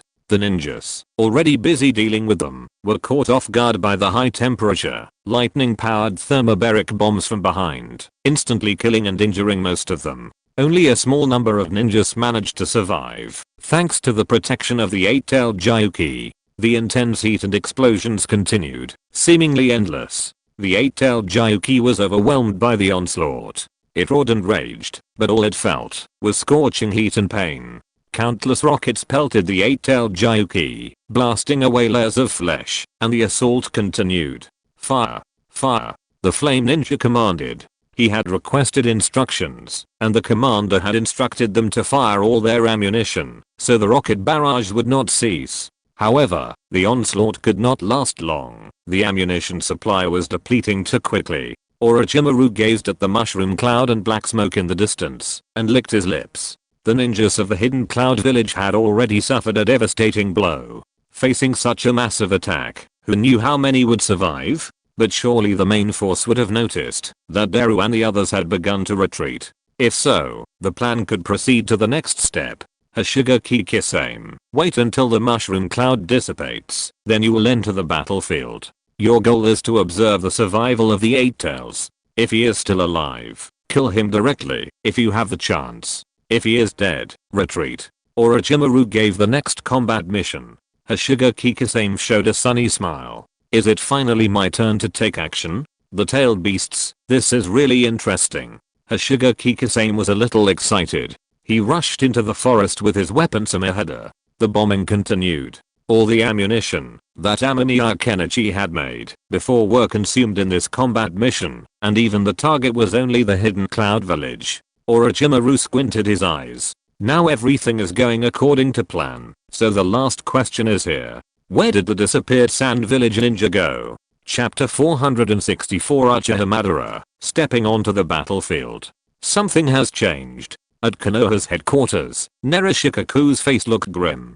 His shadow clones had gone to support the Iwagakure, but they soon disbanded and returned with shocking news. The ninjas who attacked the Iwagakure, claiming to be ninjas from the Flame Country, all had a strange giant bug in their heads. This information was discovered by Konoha's Hyuga clan ninjas, and there was absolutely nothing wrong with it, but it wasn't this information that made Narushikaku's face look so grim. After all, even if all the ninjas from the Flame Country had this bug, what would it matter? There were people in the ninja world who played with bugs, like Konoha's Aburame clan, who were masters of playing with bugs. Many times, the Hyuga clan even disliked looking at the Aburame clan with their Byakugan eyes. It was because they were so disgusted that they couldn't eat. Although they didn't know what the bug was, compared to the other information, this one was really not worth mentioning. The Hidden Cloud Village was also attacked. Two mushroom clouds rose into the sky, and the battle was extremely fierce. Even in the ninja base of the Hidden Rock Village, one could hear the roar coming from there. Narushikaku pinched his brows. Although he had guessed before that Orochimaru might have done this to divert attention, he did not expect that the other party's target would be the ninjas of the Hidden Cloud Village. This made Narushikaku a little confused. Logically, shouldn't it be the weakest Sand Village? But Konoha has not found any trace of those ninjas from the Sand village, so Narushikaku didn't know where the ninjas from the Sand village were. He originally thought that he would support the Sand village when Orochimaru and his men attacked. But now it seems that the Sand village doesn't even need support, and the Hidden Cloud village can't hold on. The Two-Tails Jinchuriki, led by Yabakuto, was already charging back under Deru's leadership. While it was Deru's decision to aid Kumogakure, his own village was under attack. He naturally wouldn't continue to aid Iwagakure for the sake of future cooperation. That would be a fool. Now it was Konoha's turn to make a choice. Forget Iwagakure. I feel like I can hear the noises coming from Kumogakure from where I sit here. Yamanaka Inochi sighed. The trajectory of the war was baffling. This war was unlike any previous ones, and according to intelligence, every ninja from the Flame Country possessed the Uchiha clan's main Juki Sharingan. The Iwagakure ninja were left completely defenseless, with only a few powerful Iwagakure Jonin able to withstand them. Furthermore, the Five Tails remained motionless, not even releasing its tailed beast ball. This reminded Yamanaka Inochi of the day the fourth Hokage died in battle. The Nine Tails had similar eyes then. So, could the main Juki Sharingan be used against the tailed beasts? So what was the point of Konoha's original efforts to isolate and expel the Uchiha clan? Wasn't that simply weakening their own strength? Furthermore, Konoha's high-ranking officials knew that the Uchiha clan's original defection from Konoha was largely due to Kenichi Amemiya.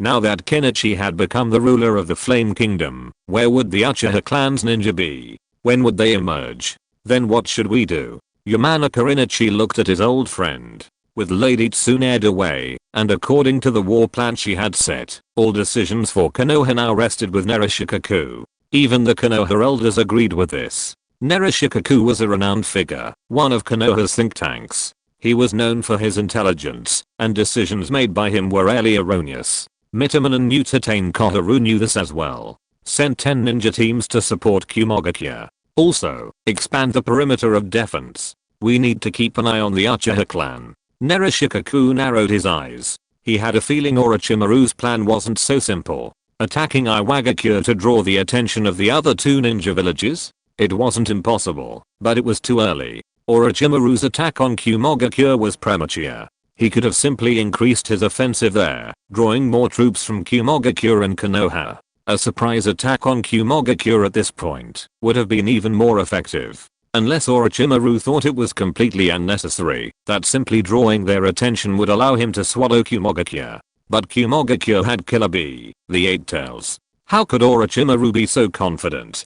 Deru didn't care what Orochimaru was thinking. He was now rushing towards the Kumogakure headquarters with his two-tailed wooden figure. However, on the way, after catching sight of those strange objects streaking across the sky, Deru had a new idea. Let's go over there. Deru's eyes were sharp, completely devoid of his previous laziness. Why? Yukito looked at Deru in confusion. The Kumo village ninjas beside him remained silent. Their status was not equal to Deru's, and Yukito was the only one who could ask this question. There's no point going over there now. We need to deal with those who launched the attack before we can escape. Deru looked at Yukito and explained. Yukito stopped talking and followed Deru towards the place where they had seen the strange weapon flying. But when they arrived, the surrounding forest had become silent, a dead silence. Deru looked at the dented grass in silence. They were too late. The attack had stopped, and the intruders had retreated. It was unclear whether they had finished the attack or had sensed their approach. But now was not the time to dwell on these questions. Deru led Yukito and the others back to the Kumo village base. The closer they got, the heavier his heart became. There were broken limbs everywhere, not a single living person. As they reached the edge, Deru's pupils suddenly shrank. He stared silently at the pitch black ground before him, momentarily unable to recognize if this was where they had camped. Oh my god. Someone exclaimed, and Deru clenched his fists. The base camp before them was more than 20 centimeters above the ground they were standing on, a difference that grew increasingly pronounced as they moved toward the center. The ground was completely black, completely devoid of weeds. A pile of shattered flesh lay scattered across the battlefield. Deru spotted the forehead protectors of the Hidden Cloud village ninjas. The camp was uneven, and in its center, a massive figure stood tall. It was the Eight Tails Jinchuriki. Deru hurriedly led Yukito and the others over. It hurts. The Ashioki roared, feeling free from the hell. Just now, the attacks had been relentless, and while not particularly painful, they were unbearable. Gyuoni's body wasn't strong enough to withstand direct attack, so wounds appeared. Then, they continued to tear, pierce, and be bombarded.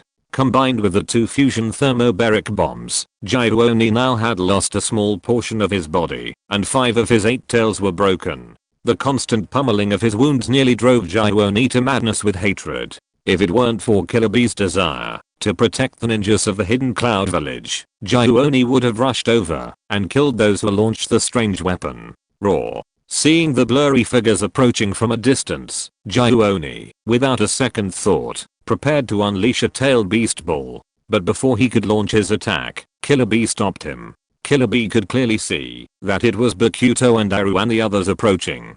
Killer Bee was filled with grief. He was an optimistic man, albeit a bit eccentric, but he cared deeply about his village. He hadn't anticipated that after his brother left to fight, he would be unable to even protect the village's ninjas. Countless ninjas were ripped apart and shattered before him by the shells. Even reconstructing a single intact body proved difficult, and he could only search for intact bodies among the ninja he desperately protected. Killer Bee even saw some ninja instantly reduced to charcoal by the intense heat. The hellish scene made Killer Bee's breathing difficult, and the other ninjas in the Hidden Mist village felt the same way. The explosion of the thermobaric bombs instantly depleted the air. If this wasn't indoors, the sheer suffocation would have killed many ninjas. Deru and Killer Bee met, and the remaining ninjas emerged from the Eight Tails' protection. They exchanged a glance, then fell silent. Orochimaru, however, paid no mind to their silence. He beamed. Great, great. We've crippled the Hidden Mist village, so Konoha shouldn't be sitting still either. Orochimaru stood up. The war had entered its final phase. The Hidden Mist village had been decimated, and the new warfare tactics developed by his student had truly transformed the landscape of ninja warfare. At least in previous wars, ninjas rarely cared if there were enemies too far away. But now, Orochimaru felt they should take this lesson to heart. But, you don't stand a chance. Orochimaru gazed into the distance, his eyes wandering. This student of hers wanted to unify the ninja world. It was even crazier than her dreams, but the craziest thing was, her student was already doing it. Damn this damn guy. Damn it. In Flame Country, Obito ran, a frown on his face, clutching the note. This was the 4th place he'd run through. Everywhere he found some of Nohararin's clothes, and a new note. Obito was now certain that the bastard Amemiya Kenichi was definitely trying to get rid of him. Otherwise, there would be no reason to torture him like this. But Obito had no idea where Nohararin was, so he could only keep running after her, feeling like a dog chasing a bone. A tinge of resentment welled up in Obito's heart, but the thought within him only grew stronger. That bastard, Kenichi Amemiya, must have known him. He knew his identity, so he'd target him so intently. Otherwise, it made no sense, no explanation. Looking at the note in his hand, Obito continued running. He'd been about to give up after reaching the same spot. After all, who knew if Kenichi Amemiya was teasing him? But this time, the underwear next to him was Rin Nohara's. Ahem. Obito was too embarrassed to put it in his bag, but he put it in his bag anyway, and took it away. There was even a single, twisted hair on it, making Obito tremble with rage. He wanted to kill whoever had taken off the underwear. What are you doing? A voice, expressionless, made Obito freeze. He froze in place, a bead of sweat dripping from his forehead. You're running around here with my fan. You're like a dog on a leash. The man approached, his unruly black hair hanging down naturally, his eyes fixed on Obito with a cold stare. Although Uchiha Madara hadn't done anything, Obito felt his heartbeat pause at that moment. The air grew silent, and Obito swallowed, his hands clenched tightly. If he hadn't removed the curse seal, he wouldn't have cared less, and would have even smiled and greeted Uchiha Madara, but he had already removed the curse seal. Uchiha Madara stood before Uchiha Obito, calmly extending his hands. Obito stared at the hands of the impure world reincarnation, his heart struggling, but in the end, he took out the fan from behind him, and handed it to Uchiha Madara with both hands. Uchiha Madara took it, barely even glancing at Obito, before turning and walking away. This left Obito feeling strangely humiliated. He'd have felt better if Uchiha Madara had attacked him, but this treatment of him, like an ant, was truly. But Obito felt a sense of relief. Uchiha Madara's strength was undeniable. Avoiding hostility was the best option. And while Uchiha Madara despised him, as long as Obito could be with Nohara in, that was enough. With this thought, Obito ran even faster, his steps becoming lighter, as if he could fly at any moment. Uchiha Madara gave Obito a cold glance and then left. He had already retrieved his fan. His current body allowed him to unleash only 60% to 70% of his former strength, which was more than enough. Uchiha Madara's heart burned. He wanted to see the true strength of this new generation of ninja power that Obito feared, and that Kuro no longer objected to recalling him. Haha. Don't let me down, Amemiya Kenichi. Uchiha Madara laughed joyfully. His cold heart, which hadn't been beating vigorously since Hashirama Senju's death, seemed to warm up at this moment. Uchiha Madara stepped onto the battlefield. Chapter 465. Thousands of hands. The good news. 3 of the 5 cage remain. The bad news. These remaining 3 are no match for the others. It could even be argued that they're far more formidable than Ratsa and Terumi. Fortunately, after an entire afternoon of fighting, the 3 cages' chakra has likely been significantly depleted. Amemiya Kenichi took a breath. Even after such a long battle, he felt a bit irritated. Each of these cages was like a cockroach. Just dealing with Rasa and Terumi had taken him a while to plan, but now was the time to end the battle in one fell swoop. He took a deep breath, a surge of chakra gathering within him. Oh, would release. Senjutsu? Are you planning to use the true 1,000 hands? An unfamiliar voice suddenly disrupted the tense atmosphere on the battlefield. Amemiya Kenichi, Nagato, and the 3 surviving cage all looked over. Atop a nearby treetop, a man with black hair and dark red armor stood, a strange fan slung across his back. Amemiya Kenichi's pupils shrank. How could Uchiha Madara be here? From his appearance, Amemiya Kenichi knew he was already in his impure world reincarnation state. Although he'd known he might face the impure world reincarnation of Uchiha Madara after Uchiha Obito and Black Zetsu attacked Konoha and took the forbidden scroll, he hadn't expected him to appear so soon. Could it be that I pushed Obito too hard? Or thought crossed Amemiya Kenichi's face, his expression tinging with dismay. He'd considered eradicating the problem, preventing a resurgence, but every time he tried to kill Obito, one unexpected event or another would occur, frustrating Amemiya Kenichi. His previous plan had nearly succeeded, with the thermobaric bomb destroying Obito's body, but who knew he was hiding an Izanaji, instantly rendering Amemiya Kenichi's preparations useless. The most recent opportunity was when Obito came to attack the capital of the Land of Water, and Kenichi Amemiya was ready to kill him. But who knew that Jiraiya would come to make trouble again? Otherwise the ninjutsu that was originally used on Jiraiya should have been prepared for Obito. As a result, Obito escaped, and Kenichi Amemiya missed the opportunity to kill Obito again. Now, Obito did not come, but a more troublesome guy came, Uchiha Madara. Speaking of Uchiha Madara's strength, Kenichi Amemiya still has some understanding. The other party can be said to have a strong fighting force that can rule a country by himself. If Uchiha Madara had not been fooled by Black Zetsu and wanted to implement the Moonai plan, then Uchiha Madara might have occupied the Land of Water and the Land of Lightning long ago, and then established himself as Kage. In the final battle, Uchiha Madara dominated Naruto and Sasuke. Kishimoto likely felt that Uchiha Madara was simply too strong. He needed a valid reason to defeat him, but that wasn't easy to do. So, he simply forced Black Zetsu and Black Tiger to rip out Uchiha Madara's heart, killing him and thus introducing Kaguya Satsuki, the ultimate boss. Uchiha Madara. Satsuki's pupils trembled. As the oldest of the 5 cage, he had naturally witnessed the power of the former two heroes of the ninja world. It was precisely because of this that Satsuki held such a fear of Konoha. Konoha, as a village, once truly could have wiped out all other ninja villages and become the undisputed ruler of the ninja world. Fortunately, Uchiha Madara and Senju Hashirama had a disagreement, and after the battle, Uchiha Madara was killed, and Hashirama would not live long. Otherwise, Satsuki felt a chill at the thought. But the most important thing he needed to understand right now was this Uchiha Madara before him an enemy or immortal reincarnation? You actually resurrected Uchiha Madara.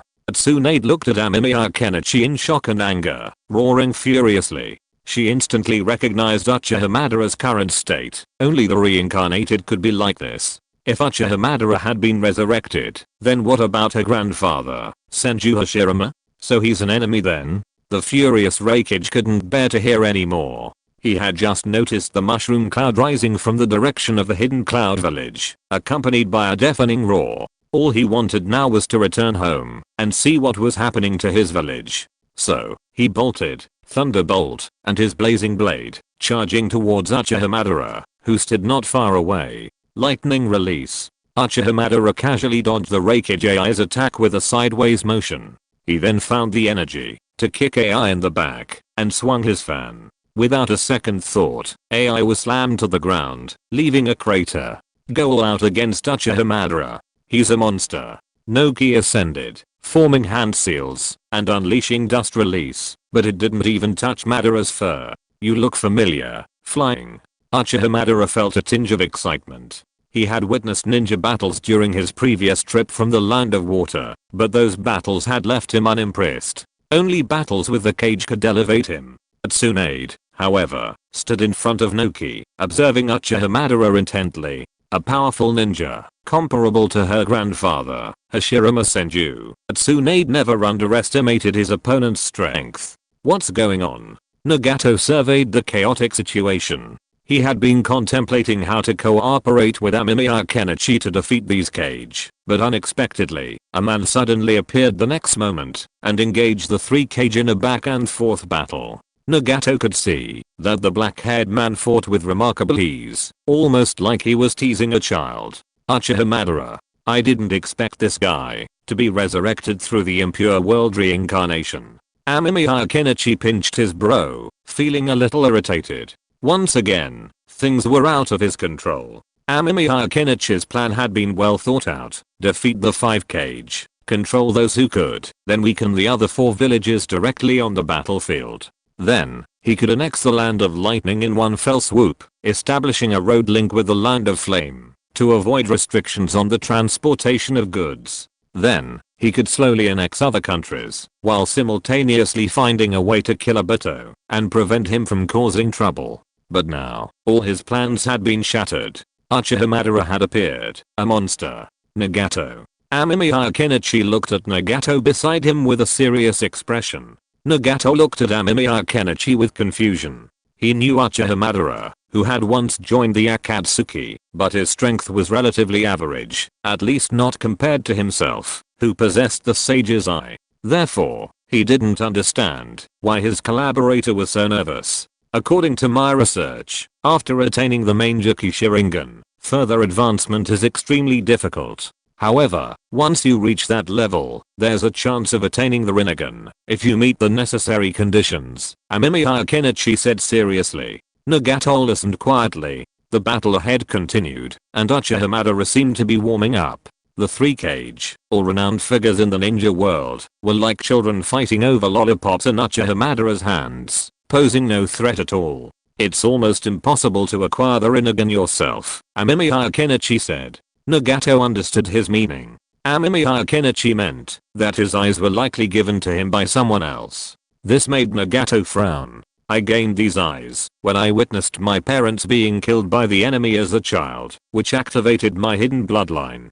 Nagato disagreed with Amemiya Kenichi's words. He had always believed that his eyes were gained through the activation of his bloodline. Amemiya Kenichi's mouth twitched. Activating bloodline to gain the Rinnegan? Even Naruto's protagonists, Naruto and Sasuke, wouldn't dare say that. Sasuke's Rinnegan had been gradually improved. Otherwise, if the Uchiha clan would activate the Rinnegan after witnessing their parents' deaths, what would become of the Sandaime and Shimura Danzo? You must be careful. Uchiha Madara might come looking for your true form and reclaim his eyes. Amemiya Kenichi could only warn Nagato. Whether Nagato would listen or not was up to Nagato. However, Nagato was still alive, and with Konan guarding him, even a sneak attack by Black Zetsu would be difficult. If Uchiha Madara went to find Nagato, he could rush to his aid as soon as the battle began. Nagato was confused. What did this mean? Was his eyes given to him by Uchiha Madara?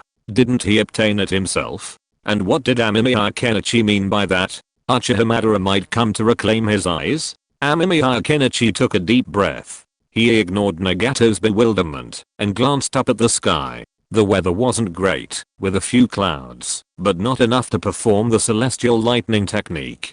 So, never mind. I'll worry about the future later. Right now, I must find a way out. Amemiya Kenichi narrowed his eyes. His body flashed, and a shadow clone quietly departed with a scroll. Amemiya Kenichi whispered something to Nagato, who nodded silently. Nagato, let me show you what a truly powerful person looks like. Having made his preparations, Amemiya Kenichi was ready to make a final push. He needed to attract the attention of Uchiha Madara and the other three Kage to provide cover for the nuclear detonation. Kenichi Amemiya had little confidence. Uchiha Madara was too powerful. Even if he exhausted his chakra and unleashed the true Thousand Hands, he wasn't sure he could return him to the Pure Land. Therefore, a nuclear explosion was necessary. His only regret was that he lacked Madara's tissue. Otherwise, he could have used the impure world reincarnation technique himself in Madara Castle, thus controlling him. But even that wasn't certain to succeed. Madara was too formidable, and his understanding of ninjutsu was incredibly gifted, making it hard to say whether any control methods would be effective. Senjutsu would release true Thousand Hands. With a surge of chakra, Kenichi Amemiya's vision suddenly widened. Almost instantly, he could see the surrounding valley and even the battlefield in the distance. Its sheer size even surpassed the wood figure jutsu. No wonder this jutsu was so powerful it could crush Uchiha Madara's powerful Ninetales. This jutsu. Nagato's pupils shrank. He was lifted up by the massive thousand-armed Buddha statue, and now stood on its head. Below, the tiny figures were the three Kages and Uchiha Madara. Would release. This monster has even mastered this jutsu. Noki gritted his teeth. With Uchiha Madara in front of him, and Amemiya Kenichi behind him, he felt like a child again, facing the ninja god who dominated the entire ninja world. An uncontrollable feeling of powerlessness washed over him. Tsunade watched the carefree Uchiha Madara, then glanced at the massive thousand-armed Buddha statue behind him, feeling heavy-hearted. She wasn't even sure if she could survive such a jutsu. This guy. Reikage wiped the blood from the corner of his mouth. Uchiha Madara was already a problem enough, but he hadn't expected that bastard Amemiya Kenichi to have another trick up his sleeve. Uchiha Madara gazed upon the behemoth before him, his heart surging with excitement. Chakra surged in his ecstasy, and then, a fully formed Susanoo rose from the air, bearing down upon the thousand-armed Buddha statue before him. Ha ha ha ha, please me. Uchiha Madara let out a manic laugh. Ever since Hashirama Senju's death, Uchiha Madara felt his life had lost its meaning. Completing the Moon Eye project was his only obsession. But now, looking at this familiar yet unfamiliar thousand-armed Buddha statue, Uchiha's heart surged with passion. He found his passion for battle. It was as if he had returned to the past, facing Hashirama Senju, and giving it his all. Despair gripped the hearts of the three Kages, who didn't even know the purpose of their presence. We need to break out, Noki said solemnly. He saw no chance of defeating these two monsters. He had to leave their presence, or he might die without even knowing how. Yes, the Reikage took a deep breath, channeling his chakra, and leaped to his feet. Give it your all. Tsunade sighed. Jiraiya's death seemed justified. Even Sage Fukasaku hadn't seen Kenichi Amemiya use this would release ninjutsu. His opponent still had a trump card. The next moment, two figures flew high into the air, each dropping a punch from the air at high speed, smashing into the fully formed Susanoo. At the same time, Noki also used his trump card, Dust Release, Separation Limit Jutsu. Kenichi Amemiya didn't notice this. Upon seeing the fully formed Susanoo, he unleashed the Buddha's head without hesitation. Countless fists continuously bombarded Uchiha Madara before him. If you're listening to this novel on a channel other than Fanfic World, it means they downloaded and uploaded it without effort. We cordially invite you to visit our channel, Mundo Fanfic Novelos. There you'll find the original version of this story and you can explore many other novels of various genres. We're waiting for you to immerse yourself in a world of incredible novels. Chapter 466 Uchiha Madara under the nuclear explosion. Kenichi Amemiya's tongue sank, for standing before him was Uchiha Madara, the undisputed formidable force in the entire Naruto world. Before the Otsutsuki clan's arrival, Uchiha Madara was considered a formidable force. However, after the Otsutsuki clan's arrival, he became a laughingstock, his heart ripped out by the Black Tiger, a pawn in the hands of others, constantly manipulated by Black Zetsu, and even becoming like Kaguya Otsutsuki. If Kaguya hadn't been sealed away, Uchiha Madara wouldn't have even reached the Pure Land. Yet, Uchiha Madara's immense personal strength was undeniable. He intimidated the Shinobi Alliance, pinned Sasuke and Naruto against them, caused the 5 Kage to spit blood, and even withstood K's full strength attack. Even so, he remained so effortless, as if he still had countless hidden cards to reveal. Looking at Uchiha Madara, who was covered by a wooden fist beneath him, Amemiya Kenichi's eyes were solemn. He knew he had a mountain to climb, Uchiha Madara. If he couldn't defeat him, then Amemiya Kenichi's dream of unifying the ninja world would be impossible. But the good news was that Uchiha Madara wasn't in his perfect form yet. He wasn't completely unbeatable. If this guy were in his Divine Tree Jinchuriki form in the Rinnegan form, defeating you would be difficult. But you, a dead man who has crawled out of the Pure Land, are still a possibility. Amemiya Kenichi licked his lips. He wasn't afraid of Uchiha Madara, he was actually filled with excitement.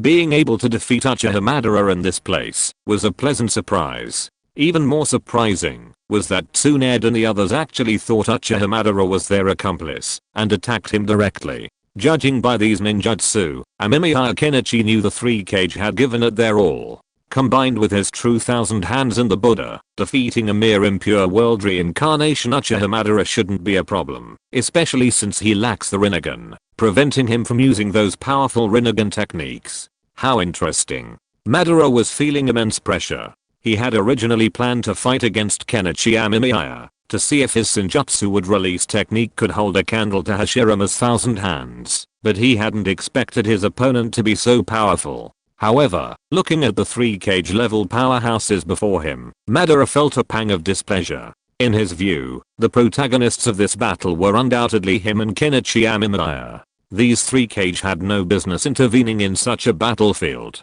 These 3 brats were clearly brats, yet they were so clueless. These fools. Madara narrowed his eyes, his complete Susanoo under immense attack. On one hand, there was the attack of the true thousand-armed Buddha, and on the other, there was Tsunade and the 4th Raikage devastating Chiome. With the help of the imp, Anoki, their physical skills posed a certain threat. Anoki also used a dust release jutsu. Uchiha Madara could sense that the fully formed Susanoo could no longer hold out. If this continued, the fully formed Susanoo would crumble, and he would then have to face the attacks of the thousand-armed Buddha statue once again. This reminded Uchiha Madara of his own time facing Hashirama Senju, who seemed to be facing the same situation. Hashirama, Konoha truly has a formidable junior. Uchiha Madara's fighting spirit was high. Thinking he could defeat him with this method? That was ridiculous. Dragon Flame Song. Uchiha Madara opened his mouth. Under the impure world reincarnation's nearly limitless chakra, a mighty flame transformed into a sea of inferno, covering the entire sky. Susanoo raised its weapon high and slashed at the 3 Kages. Facing the powerful blow from the complete Susanoo, even Tsunade and the 4th Raikage dared not ignore it.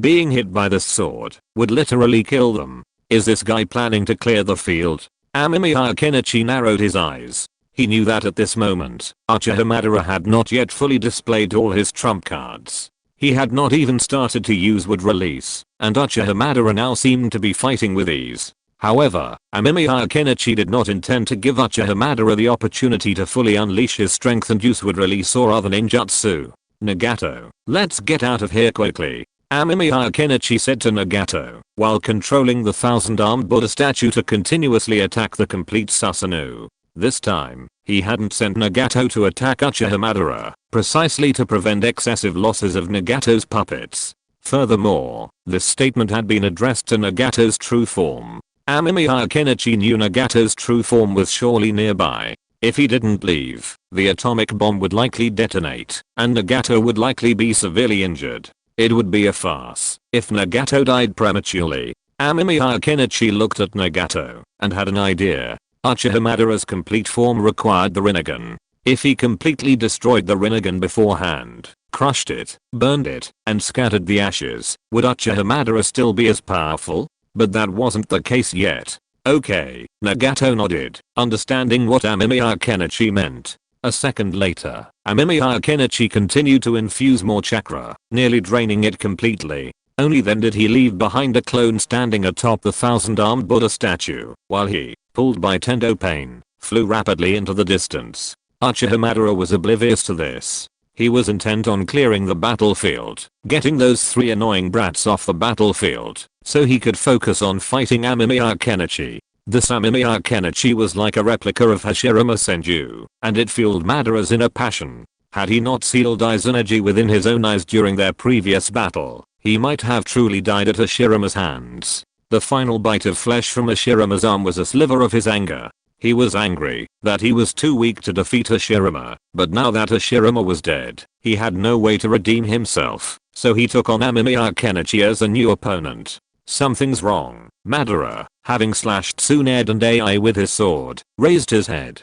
He looked at the relentless barrage of the thousand-armed Buddha statue before him, and keenly sensed something amiss. The statue's attacks had lost some of their power, evenly distributed, and were slowly fading. A sense of exhaustion. Uchiha Madara narrowed his eyes. He saw only one person standing atop the thousand-armed Buddha statue. It must be the junior named Amemiya Kenichi. But then, Uchiha Madara sensed something strange. That Amemiya Kenichi was too stiff, and his aura was off. A clone. Uchiha Madara was stunned. With only one clone left standing there, what was Amemiya Kenichi going to do? Was he planning a sneak attack? Uchiha Madara remembered that Black Zetsu and Obito had said that Amemiya Kenichi also possessed the Mangekyou Sharingan, and that his eye techniques were quite strange, unlike standard Mangekyou eye techniques. Run. At that moment, Noki's urgent voice rang out, and Uchiha Madara noticed that the Reiki giant Tsunade, who had just been battling him to death, suddenly broke into a desperate escape.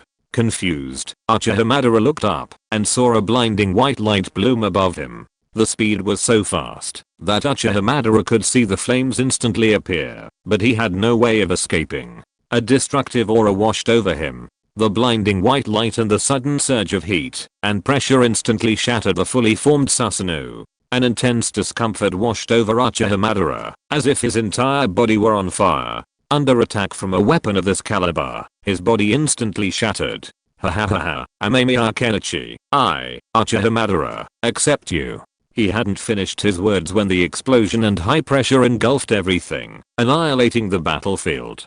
A mushroom cloud rose into the sky. The forest, already ravaged by nuclear bombs, was blasted once more. The roar of the nuclear weapon exploded again, creating a massive mushroom cloud visible even to the ninjas of Kumogakure, Iwagakure, and Konoha. The battlefield fell silent for a moment, but then a new battle erupted. With no clear path to the cage's fate, they had no choice but to kill their enemy. Such was the nature of ninja. Even though it's not the first time I've seen it, it still astonishes me every time. Orochimaru licked his lips, excitedly surveying the mushroom cloud in the distance. This one was much larger than the one from a thermobaric bomb explosion. Just standing there, he felt an overwhelming sense of oppression. Orochimaru was curious. Now that his student had used such a move, what was the outcome of the battle? Were the 4 Kage so powerful? Could they have forced Kenichi Amemiya and the leader to use that weapon? Or had some uncontrollable change occurred? But there was no need to consider that now. The outcome of the battle over there was already decided, and Orochimaru needed to execute her strategic plan as quickly as possible. This should be the last one, right? Back in Flame Country, Obito, who had narrowly escaped Uchiha Madara's clutches, clutched a slip of paper. It read, Nohararin's location, where it all began. Obito's expression was grim. He could tell that the where it all began was the place where he had first received the slip. So, was Nohararin still in Flame Country's capital? He'd been tricked for so long, only to be told his target was still in the capital? What had he done all this running around? What did that bastard, Kenichi Amemiya, think he was? Obito's rage was barely contained at the thought, but for Nohararin, He charged back to the capital without hesitation. Then, in the room he'd left at the beginning, he saw a new note. In the cave on the nearby mountain, Rin Nohara is waiting for you. Obito took a deep breath, suppressing his rage as he continued his run. This time, there was no strange note or in Nohara's underwear. At the cave entrance, Obito saw 6 ninjas standing guard. A faint maniacal smile crossed his face. Was Kenichi Amemiya planning to use Rin to deal with him? But the rage he'd suppressed along the way, the rage of being treated like a dog, was no longer manageable. He desperately needed a fight to calm the barely contained frenzy within him. Furious, Obito charged at the 6 guarded ninjas. To his surprise, he easily dispatched them, a feeling of dismay. These ninjas were too weak, almost giving him the impression of being mere genin, a skill unbefitting of the ninjas under Kenichi Amemiya's command. Previously, when he tried to abduct Rin Nohara, he'd been harassed by them, wounded several times, and forced to use Kamyu to dodge their attacks. But this time, Obito dispatched these 6 ninjas with ease. It was as if they'd come here to die. A foreboding feeling welled up in Obito's heart. Kenichi Amemiya seemed to know him intimately, and even his identity. If that was the case, then what was the point of Kenichi Amemiya's actions? What was he planning on doing?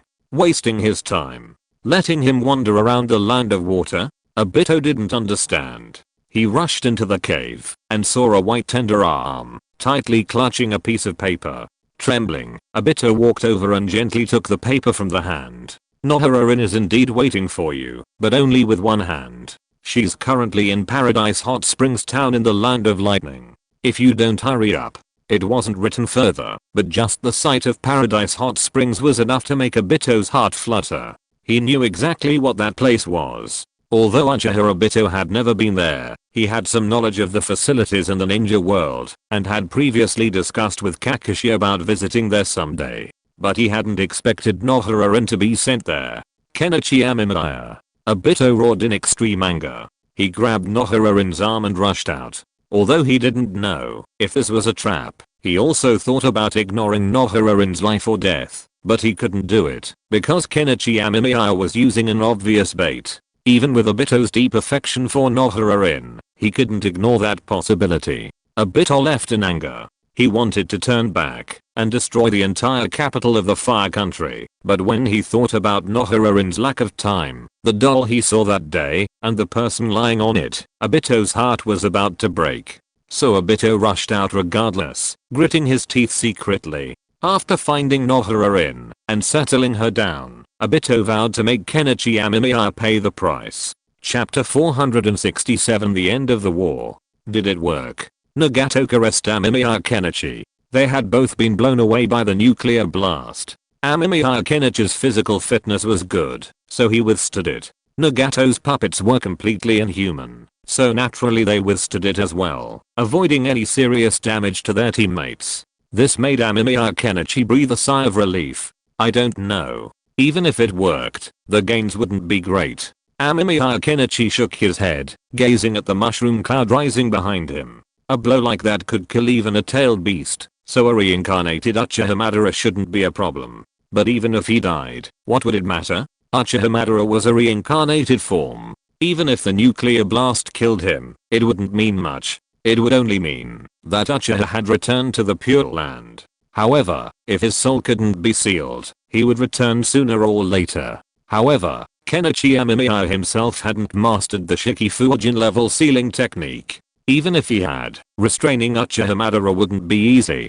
His only hope now was that destroying Uchiha Madara's impure world reincarnation would buy him more time to annex the land of lightning and then build a few nuclear bombs. He wasn't sure if ordinary atomic bombs would be effective, but he still planned to try. Of course, he also needed to further strengthen his own strength. During this war, Kenichi Amemiya discovered some weaknesses. While he could easily defeat ordinary cage-level warriors, facing a siege of multiple cages would be difficult to achieve. Furthermore, facing a warrior of Madara's caliber would be even more challenging. This was the impure world reincarnation of Madara. If his plan succeeded, transforming him into the Ten-Tails Jinchuriki and entering Six Paths mode, Kenichi Amemiya would likely have to start researching rockets and moving to another planet. However, there was still some good news. Before the explosion, Tsunade and the others were at the epicenter. Even if they could run, and even at great speed, it would be impossible for them to escape unscathed. This would have essentially destroyed most of the cages of the 3 ninja villages. Even if they managed to survive, it would take considerable time for them to regain their peak strength. Therefore, as long as the teacher could defeat the allied shinobi forces on the front lines, the situation would be relatively manageable. What should we do now? Nagato looked at Kenichi Amemiya. His chakra had been depleted, but he could still continue a less intense battle. Kenichi Amemiya narrowed his eyes. Frankly, this battle had caught Kenichi off guard. After all, he hadn't expected Uchiha Madara to come, and to come directly at him. If Tsunade and the others hadn't believed that Uchiha Madara was his impure world reincarnation helper, then dealing with him would have been a difficult task. Facing the 3 cages and the combined attack of Uchiha Madara would have been even more challenging. Let's clean up the battlefield first. I want to see if Tsunade, Anoki, and AI are dead or alive. Amemiya Kenichi dismissed his shadow clones, the return of his chakra bringing him a sense of relief. Since acquiring the sage physique of the first generation, Amemiya Kenichi had rarely faced such a difficult battle. This time, he felt a genuine sense of chakra shortage, though this was partly due to the multiple large-scale ninjutsu he had employed, coupled with the use of shadow clones. However, Amemiya Kenichi delegated the cleaning of the battlefield to his own shadow clones, leaving Nagato alone. After all, there was still a significant amount of nuclear radiation within the blast radius. Going in now wouldn't be cleaning up the battlefield, it would be courting death. Nagato had no objection, but he still dispatched some puppets to locate the 3 cage. Damn it. Huangtu spat out blood, his eyes flickering with fear as he looked at the ninja before him. He hadn't expected the Iwagakure village to be so vulnerable to these ninjas. Each one of them was incredibly powerful, especially their eyes. During a fight, if one caught them off guard and looked into their eyes, they could fall under the influence of a genjutsu. The best way to avoid this was to avoid looking into their eyes. However, this was a battle between ninjas, and not every ninja could learn to fight without looking into their eyes. Huangtu tried to stir up dust, but it was ineffective. The Iwagakure village ninjas were rapidly decimated. Lowering their heads, it was impossible to react quickly to a jutsu. Many ninjas who tried to fight with their heads down, or with their eyes closed, fell to the hands of the flame ninjas. Those ninjas from the village, who had been controlled by the genjutsu, vanished, seemingly taken away, though Huangtu had no idea where they had been taken, or what they were doing. The village's most powerful weapon, the Five Tails, was pinned to the ground by the massive monster. Initially, the Five Tails had resisted, but as the ninjas used the Uchiha clan's Sharingan to control it, it was now simply taking a beating. Huangtu didn't even know how much longer the Five Tails could hold out, but the massive monster continued to attack, seemingly intent on annihilating it. This filled Huangtu with a certain fear. That was a tailed beast, a powerful inhumane beast. Even that such a kid would find it difficult to face the Five Tails in its full form. But now, the Five Tails was near death. Worse still, he was being targeted. Gazing at the 6 pairs of legs surrounding him, Huangtu's eyes flashed with despair. Being targeted by 6 jonin of that caliber was overwhelming, even for him. Raising his head would risk being caught in a genjutsu and disappearing. But keeping his head down would also mean he was outmatched. This is the time. Huangtu refused to give up. The ninjas from the Hidden Cloud village had already left, while the ninjas from Konoha remained. The battlefield was too chaotic, and he had no way to seek help. His only option was to flee, return to the village, and then quickly evacuate. The ninja coalition had failed. At least the Iwagakure village had failed. The ninja team they had brought with them had hoped to conquer the water country and ultimately secure funds to save the village. Instead of receiving the funds, they were destroyed in the fire country. It was foreseeable that the Iwagakure village would be severely weakened after this battle. If they didn't return quickly, there might not be another Iwagakure village. Earth release. Earth flow river. Huangtu suddenly launched an attack, a surge of chakra pouring in. Caught off guard, he actually managed to break through. Without a second thought, Huangtu ran, but just as he was out, he felt something grip his neck. Huangtu was forced to look up, and saw a blonde girl. She was strikingly beautiful, with a pleasant fragrance, but her pupils were vertical. Who was this person? Huang Tu? Orochimaru smiled, a faint flicker of kaleidoscope light in her eyes. However, Huang Tu had a certain resistance to illusions, and managed to survive without being affected for long. But in just a moment, if Orochimaru had wanted to, Huang Tu would have been dead. Huang Tu tried to struggle, but it was no use. Seizing the moment he was possessed by the Jinjutsu, Orochimaru used a sealing technique to block Huang Tu's chakra flow, leaving Huang Tu as a mere ordinary person. If no ki is dead, then theoretically, you should be that Tsuchikage, Orochimaru mused. She had originally not intended to leave him alive, but considering her students' plans to unify the ninja world, Huang Tu, a Jounin who knew so much of the secrets of the Iwagakure village, was quite valuable, so she kept him alive. Huang Tu lowered his head. He had been strangled unconscious, the intense suffocation choking him. Take him away, Orochimaru waved his hand. Huang Tu was now powerless to resist. He would be taken away and become a loyal ninja of the Flame Country.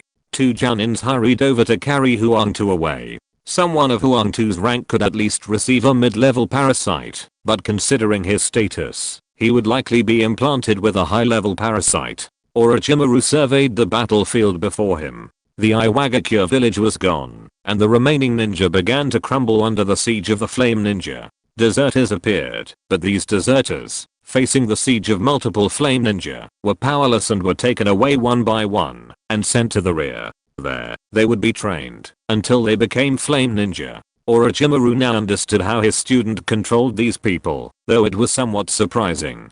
After all, she had not expected Amemiya Kenichi to obtain the parasite, and it seemed to be multiplying. With these mind-controlling parasites, Amemiya Kenichi could quickly unify the entire ninja world. All rebels, after being implanted with the parasite, would become his most loyal subordinates. How interesting, Orochimaru licked his lips. She spat out a snake from her mouth, and from the snake's mouth emerged a sword, which Orochimaru seized in his hand. Orochimaru carefully considered the situation. If her student unified the ninja world, it would be beneficial to her. At the very least, she would have sufficient resources for a search, and could freely learn all kinds of ninjutsu, which would fulfill her ideal. Therefore, Orochimaru didn't mind helping her student. Moreover, the most troublesome individuals on the battlefield had already been taken away by her students. If she couldn't quickly resolve the battle against these ordinary ninja, she would be embarrassed.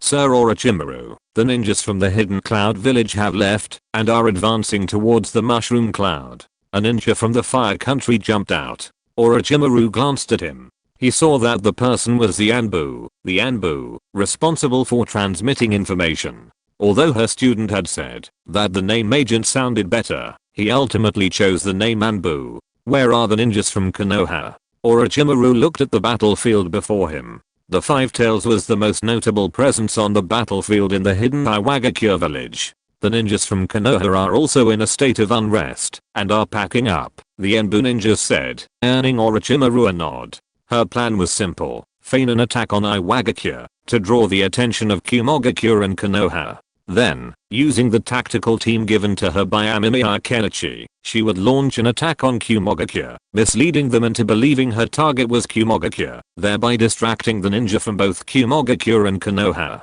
Finally, she would storm Iwagakure, completely annihilating them and occupying their current position, thus dividing Kumogakure and Konoha. This was to prepare for the subsequent war. However, she hadn't expected the tactical team given to her to be so effective. The Kumogakure ninja had suffered heavy casualties in the battle, and now the Kumogakure had begun retreating, presumably intending to find AI and take him back to Kumogakure. This would leave only Iwagakure and Konoha still standing, and then there was the Sand village, whose whereabouts were unknown. She had already assigned Deidara the task of investigating the Sand village's location, but Deidara hadn't yet reported back. She also had no idea what the Sand village ninjas were doing. Teacher, Amemiya Kenichi said, running over from a distance, his expression grim. Is the battle over there? Orochimaru glanced at his disciple. Amemiya Kenichi had clearly been through a great battle. His eyes were weary and his body dusty. Amemiya Kenichi wiped the dust from his head and glanced around, his gaze landing on the Five Tails and Sasori, who was currently beating it up.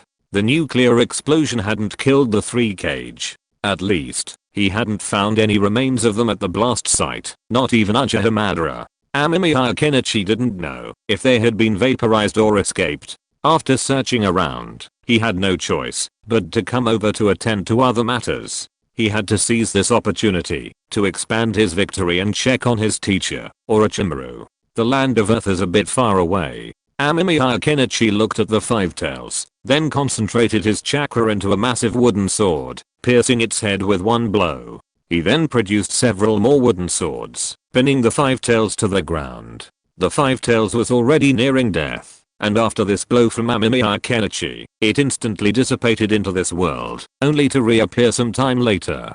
Amemiya Kenichi nodded. The tailed beasts couldn't be left alive. If even one died, Madara Uchiha's Moon Eye plan wouldn't work. If the sacred tree was to appear, all 9 tailed beasts had to be taken. Now, he had completely prevented Madara Uchiha from entering Six Paths mode. Are you planning on attacking Konoha or the Land of Lightning? Orochimaru looked at Amemiya Kenichi, knowing exactly what his student meant. Chapter 468 The urgent need to develop the hydrogen bomb. I've already sent people to the Land of Lightning. If they are running fast enough, they're probably going crazy inside by now. Amemiya Kenichi looked around. The Iwagakure ninja base was now littered with corpses. There were bodies of Flame Ninja, as well as those of Iwagakure ninja. While the Flame Ninja were quite powerful, the Iwagakure ninja weren't pigs waiting to be slaughtered. It wasn't easy to escape unscathed, but these casualties were still within Amemiya Kenichi's tolerance. The Land of Lightning? Orochimaru raised an eyebrow. If she had known it was the Land of Lightning, she would have focused her primary attack on them. But now, it didn't matter. The Land of Lightning ninja had already suffered heavy losses from Amemiya Kenichi's tactical team, with even the 8 tails injured.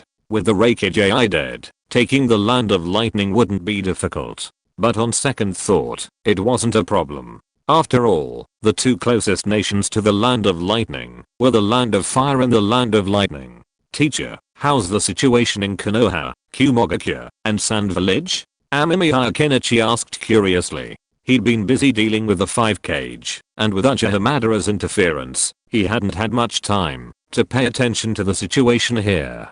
It's okay. Kumogakure has suffered heavy losses from your tactical team. As for Konoha, I haven't made any moves yet. Orochimaru glanced at his student. Frankly, he probably hadn't even begun to make any moves when Amemiya Kenichi arrived, which surprised him somewhat. After all, she knew what her student had been doing, and she had expected him to spend more time there. What about Sand Village? Amemiya Kenichi didn't hear the name of Sand Village, which surprised him.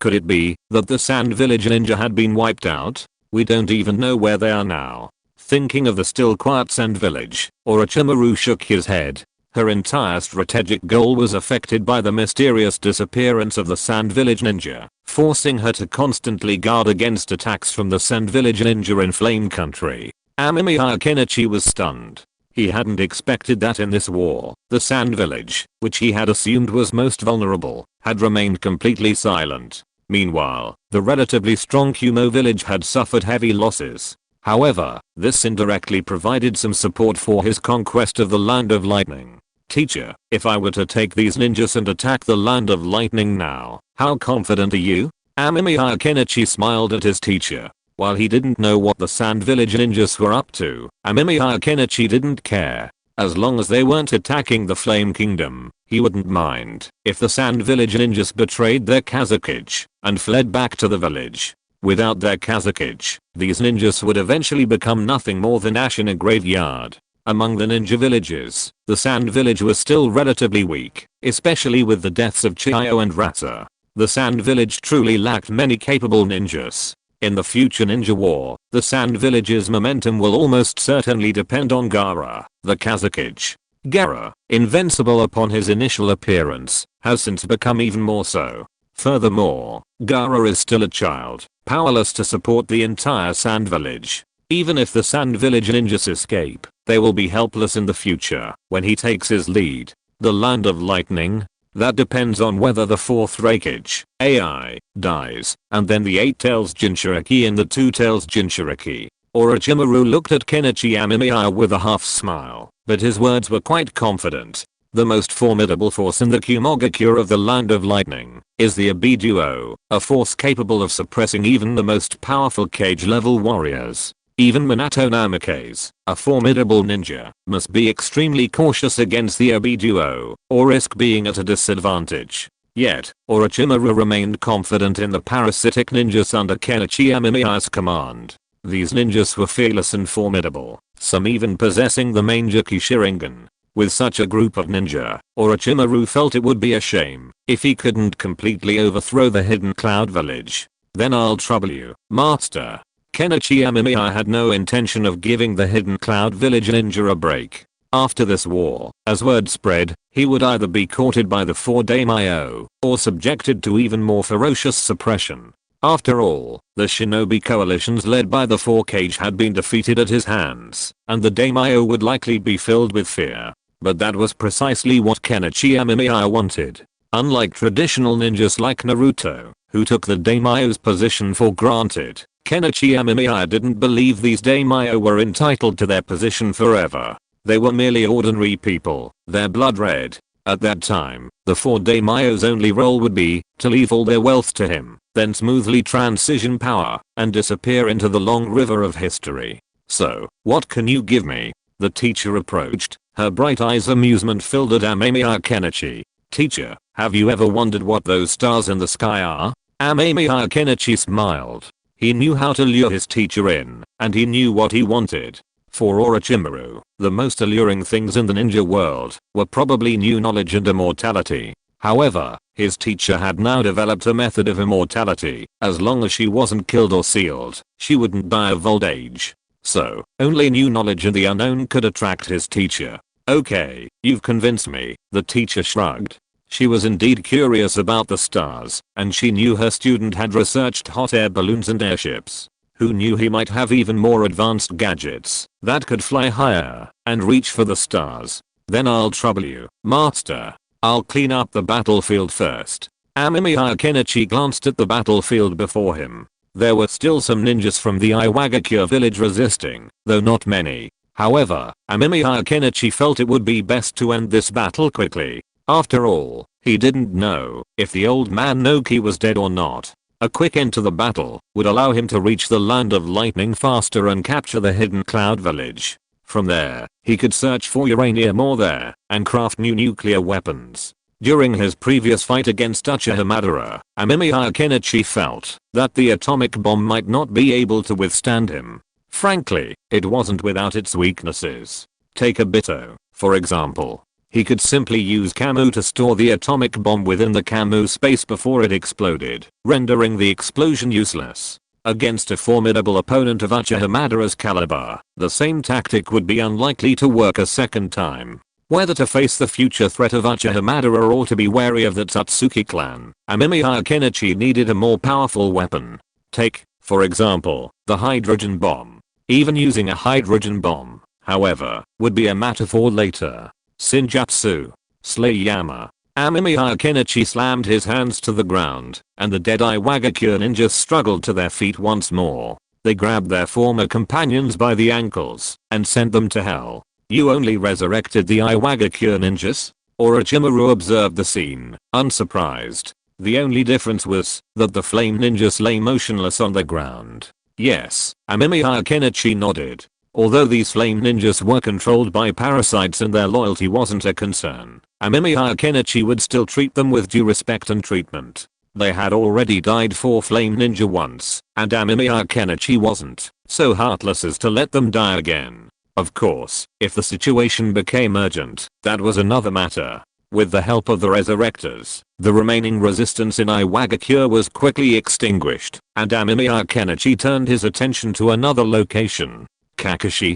Kenichi Amemiya walked over, and the Far Country ninja next to him lowered his head and respectfully stepped aside, revealing Kakashi, who was gasping for breath inside. The other party was in a very dishevel, with burn marks all over his clothes, and some knife wounds could be seen, but Kakashi's eyes were still bright. Amemiya.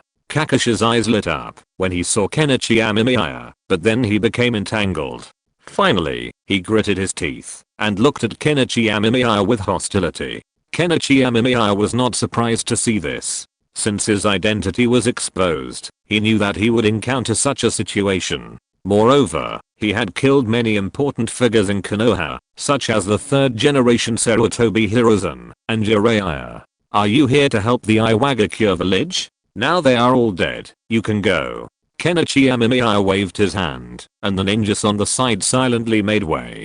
Kakashi tightly gripped the kunai in his hand. He had many questions he wanted to ask, and even wanted to question why Kenichi Amemiya was so ruthless. However, looking at Kenichi Amemiya's face, he could not say anything. In the end, Kakashi took away the corpses of the Konoha ninjas in his team. Except for Kakashi, all the other Konoha ninjas who came to support were killed here. War is ruthless.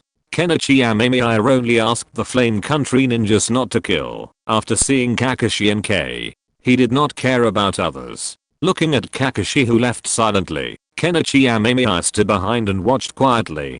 Calculating the time, Obito should be here by now, right? Or has he already started a killing spree? I'm really curious, but the crazy Obito is too threatening, so Kenichi Amemiya did not let Uchiha Shirei stay there, otherwise he could see Obito's complete madness. Huff, huff. Obito was exhausted. He'd been running around all day, being led around by that bastard Amemiya Kenichi.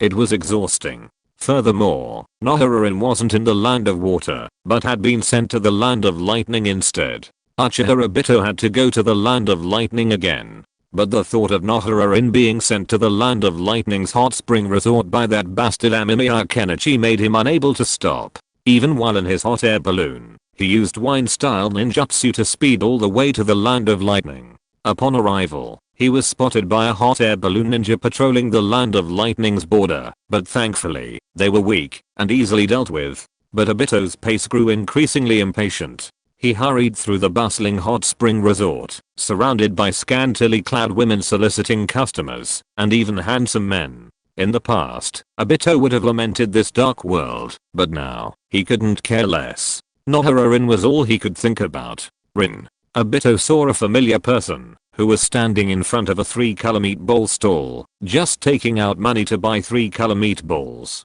Although it was a side profile, Obito recognized the person in front of him at a glance. It was Nohara-in. At this moment, joy filled Obito's heart, and he didn't care that he was already a dead person in Nohara-in's heart. He walked straight over, pushed aside the crowd blocking his way, and ran to the stall, where Nohara-in was in a hurry. Rin. Obito grabbed Nohara-in's hand, a warm hand. How long had it been since he last felt it? Hey, who are you? Nohara-in turned her head in confusion and looked at the man who grabbed her hand, but then her expression became hesitant. The person in front of her looked like Obito. I'm Obito, Uchiha Obito. At this moment, all his plans were thrown out of his mind. Didn't Uchiha Madara resurrect? Let Uchiha Madara carry out his Moon-eye project. Obito simply wanted to take Nohara-in with him, find a quiet place far from the ninja world, and live a quiet life. He would provide enough supplies for the two of them. Obito? Nohara-in's eyes shone with disbelief. Though the man before her looked somewhat terrifying, those eyes, those familiar features, made Nohara-in dazed, as if this man was indeed Obito. Rin, I'm not dead. Uchiha Obito couldn't describe his current state of mind. He felt as if he were floating in ecstasy. Seeing Nohara-in's joy, the joy of missing the one he loved, drove him mad with joy. Rin, let's go. Let's find an island, far from the darkness of the ninja world, and live together. Let's. Obito babbled incoherently. He embraced Nohara-in with such passion, holding his beloved tightly, as if letting go would mean losing her again. Obito, why did you kill me? Nohara-in's voice was weak, and Obito felt a touch of warmth on his cheek. He let go of his hand in confusion, and then saw Nohara-in with a kunai stuck in her chest. Chapter 469 The Plan of the Sand Village Ninja. Obito. Nohara-in spat out a mouthful of blood. She slowly reached out her hand, wanting to touch Obito's face, but the next second, her hand fell down helplessly. The people around screamed in fear. Someone had actually died right here. But Obito didn't react. He just silently hugged Nohara in, watching his beloved woman lose her breath and her warm body slowly lose its temperature. Rin. Obito's pupils trembled. He had witnessed his friend being forced to kill the girl he loved most before, and now, the girl he loved most died right in front of him. But twice, Uchiha Obito could do nothing. He could only watch, just watch. Obito wasn't particularly well versed in medical ninjutsu, but he knew that a punctured heart meant death. Obito wailed in agony, clutching Nohara in tightly. His entire body trembled, his sanity completely crumbling in that moment. The beauty he had just built, the promise of a future, was completely shattered. Who are you? The ninja guarding the hot spring town approached, warily eyeing the man before him. But all he was greeted with was bloodshot eyes and a sudden wooden splinter piercing his chest. The ninja lowered his head with difficulty to see a splinter piercing his chest. The pain raged, and adrenaline surged, suppressing the pain. But then, even more intense pain overwhelmed him, and he couldn't even scream, as his body was now riddled with sharp wooden splinters. Wood release erupted, countless splinters slicing through the lives of everyone in the hot spring town. Furious, Obito slaughtered everything he saw without a care. In the distance, the ninjas from the hidden cloud village who had hurriedly retreated from the land of fire also noticed the commotion. Obito's war had begun. Uchiha Madara. In the makeshift room, Kenichi Amemiya bit the pen in his hand, frowning in thought. Previously, Kenichi Amemiya could still hope that Uchiha Madara would not be released so early, but this time, in the battle with the 4 ninja villages, the sudden appearance of Uchiha Madara made Kenichi Amemiya realize that his plan had been ruined. Uchiha Obito, unable to withstand his pressure, chose to reincarnate Uchiha Madara. But in the final analysis, this also had something to do with him. After all, the impure world reincarnation ninjutsu was a relatively unpopular ninjutsu in the past. When the second generation Senjutsu Berama first created this ninjutsu, it was only for the reincarnated ninja to carry a large number of detonating tags to launch attacks. It can be said that there is a huge difference between the current impure world reincarnation and that of the current ninjutsu. However, Kenichi Amemiya had already taken this jutsu, and, after refining it with his teacher, transformed it into the current impure world reincarnation. So, in a way, this was a self-inflicted setback. If I had known, I wouldn't have tried impure world reincarnation. Kenichi Amemiya sighed. He had jumped in too soon, and before he could even fully prepare, he had to face the madman Uchiha Madara. So, here are a few issues we need to address. Kenichi Amemiya picked up a pen and wrote down his thoughts. The Kirigakuyo's tailed beast died, and now another one has died. With 2 tailed beasts missing, Uchiha Madara will definitely not be able to enter the 6 paths Madara form in the next few years. This will alleviate some of my pressure. Theoretically, Uchiha Madara could reach his strongest form, which should be a complete resurrection combined with the recapture of both Rinnegan. To resolve this issue, I need to prevent Uchiha Madara from being resurrected.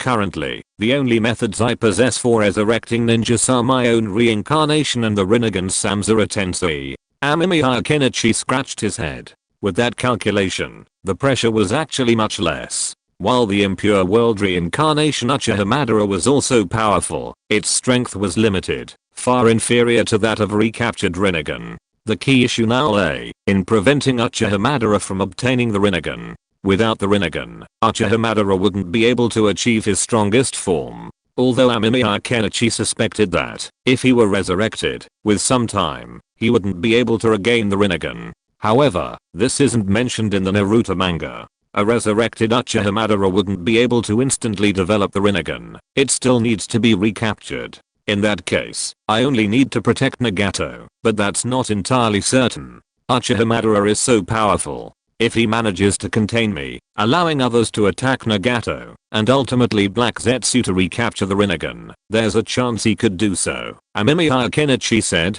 taking a sip from his teacup in frustration. Solving the sacred tree problem isn't complicated. Simply kill the tailed beasts, preventing them from gathering together, giving them time to grow. The only problem now is the Rinnegan. If he can destroy it, then there's no need to worry about Uchiha Madara recapture it. However, this requires Nagato's consent, otherwise their cooperation would be shattered. What seems to be bothering you? The teacher walked in, She had just arranged the plan for the assault on the Land of Lightning, but Amemiya Kenichi requested a later arrival. Orochimaru, though a little confused, agreed. Teacher, when you use the Mangekyou technique, have you ever felt your eyes tired? Kenichi Amemiya burned the paper in his hand to ashes, then looked at the teacher and asked. Orochimaru looked at Kenichi Amemiya. She could see that Kenichi Amemiya was trying to change the subject, but she didn't care. Yes, my eyes hurt if I use it too much. The teacher sat on the chair opposite Kenichi Amemiya, then poured herself a cup of tea, her legs together, slightly tilted to the side. Kenichi Amemiya glanced at his teacher. It was really interesting. Why did the teacher now seem more and more feminine? She still had some of her original look before, but now the teacher seemed to be getting more and more accustomed to this body. Kenichi Amemiya was a little eager to do something. He wanted to study whether the influence of the soul on the body was one way or two way. It seemed that the teacher could provide some help in this regard. For example, be a qualified experimental subject. Teacher, I've studied the Mangekyou. Using its psi techniques will gradually lead to blindness, and eventually, most likely, total blindness. Amemiya Kenichi retracted his gaze. While his teacher wouldn't be aware of his thoughts, he still had to be cautious. Ninjas have a strong sixth sense. So, what's the solution? Orochimaru calmly sipped his tea, his fingers stroking the sides. She knew her student wouldn't say this for no reason, but since he did, it meant he must have a solution. Currently, a feasible and effective method is to gouge out your own eyes before you go blind and use someone else's. Amemiya Kenichi shrugged. He wasn't lying. This was the only solution to the Mangekyou problem. As for advancing to the eternal Mangekyou, he hadn't yet entered the experimental stage, and there was no way to prove his idea's feasibility. The experimental process would be lengthy, and even with the help of Sanzuamado's cloning technology, it would still take a long time for the clones to grow. So what about the methods that aren't feasible right now? Orochimaru asked with interest. This question was crucial for her. After all, she now had the Mangekyou Sharingan, and she was aware of the blindness issue. If it couldn't be resolved, it would be a real problem. Well, we could consider genetic programming, but I'm still researching that. Amemiya Kenichi pondered for a moment, but didn't reveal how to advance to the eternal Mangekyou Sharingan. After all, he knew his teacher's personality. If he did, it would undoubtedly draw his attention, but he wasn't sure if that would be fruitful. It would be better to just try his idea out first and see if it worked. Is that so? The teacher pondered. Just as Amemiya Kenichi was about to say something, someone rushed in. It was Deidara, looking excited. What are you talking about? Amemiya-senpai. Deidara initially looked at Orochimaru, but then noticed Amemiya Kenichi standing nearby and waved excitedly. Deidara, have you found any trace of the Sand Village ninja?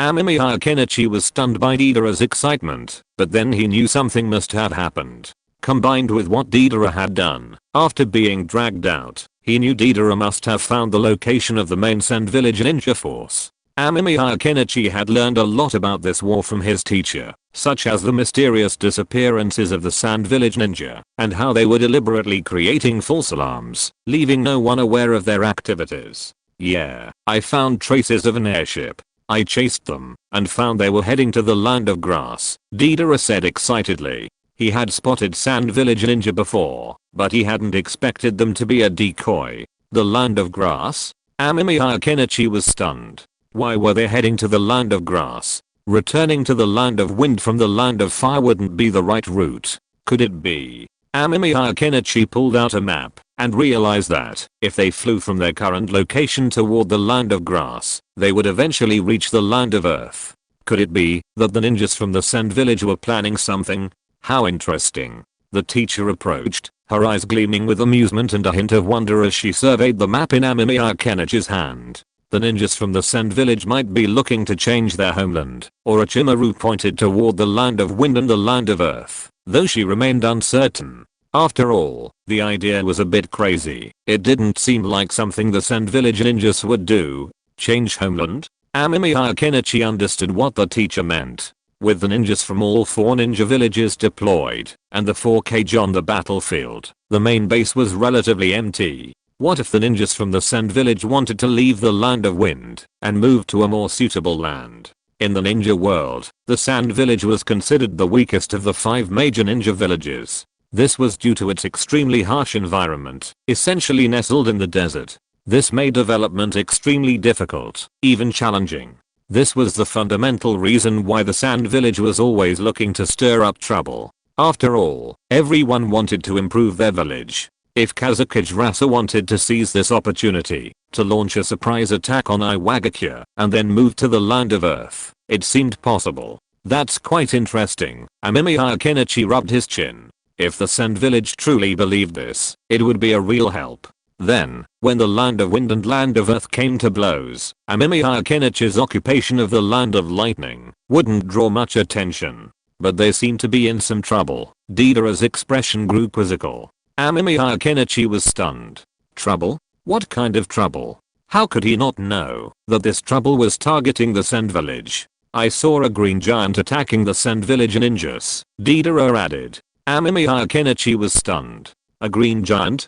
The Hulk? Could it be a person who had traveled from the Marvel studio next door? But then Amemiya Kenichi shook his head, believing it was unlikely. It must be a Susanoo, a green Susanoo. That would make sense. The Sand village ninjas, attempting to reach the land of Earth, must have encountered the Uchiha clan coming to support them from the land of Rice. The green Susanoo must have been fired by Uchiha Shizu. He'd seen him use a green Susanoo before. They've encountered Shizu, and they probably can't escape. Amemiya Kenichi shook his head. That was Shizu, capable of instant transformation, and with the rest of the Uchiha clan, it would be absurd for the Sand village ninjas to escape.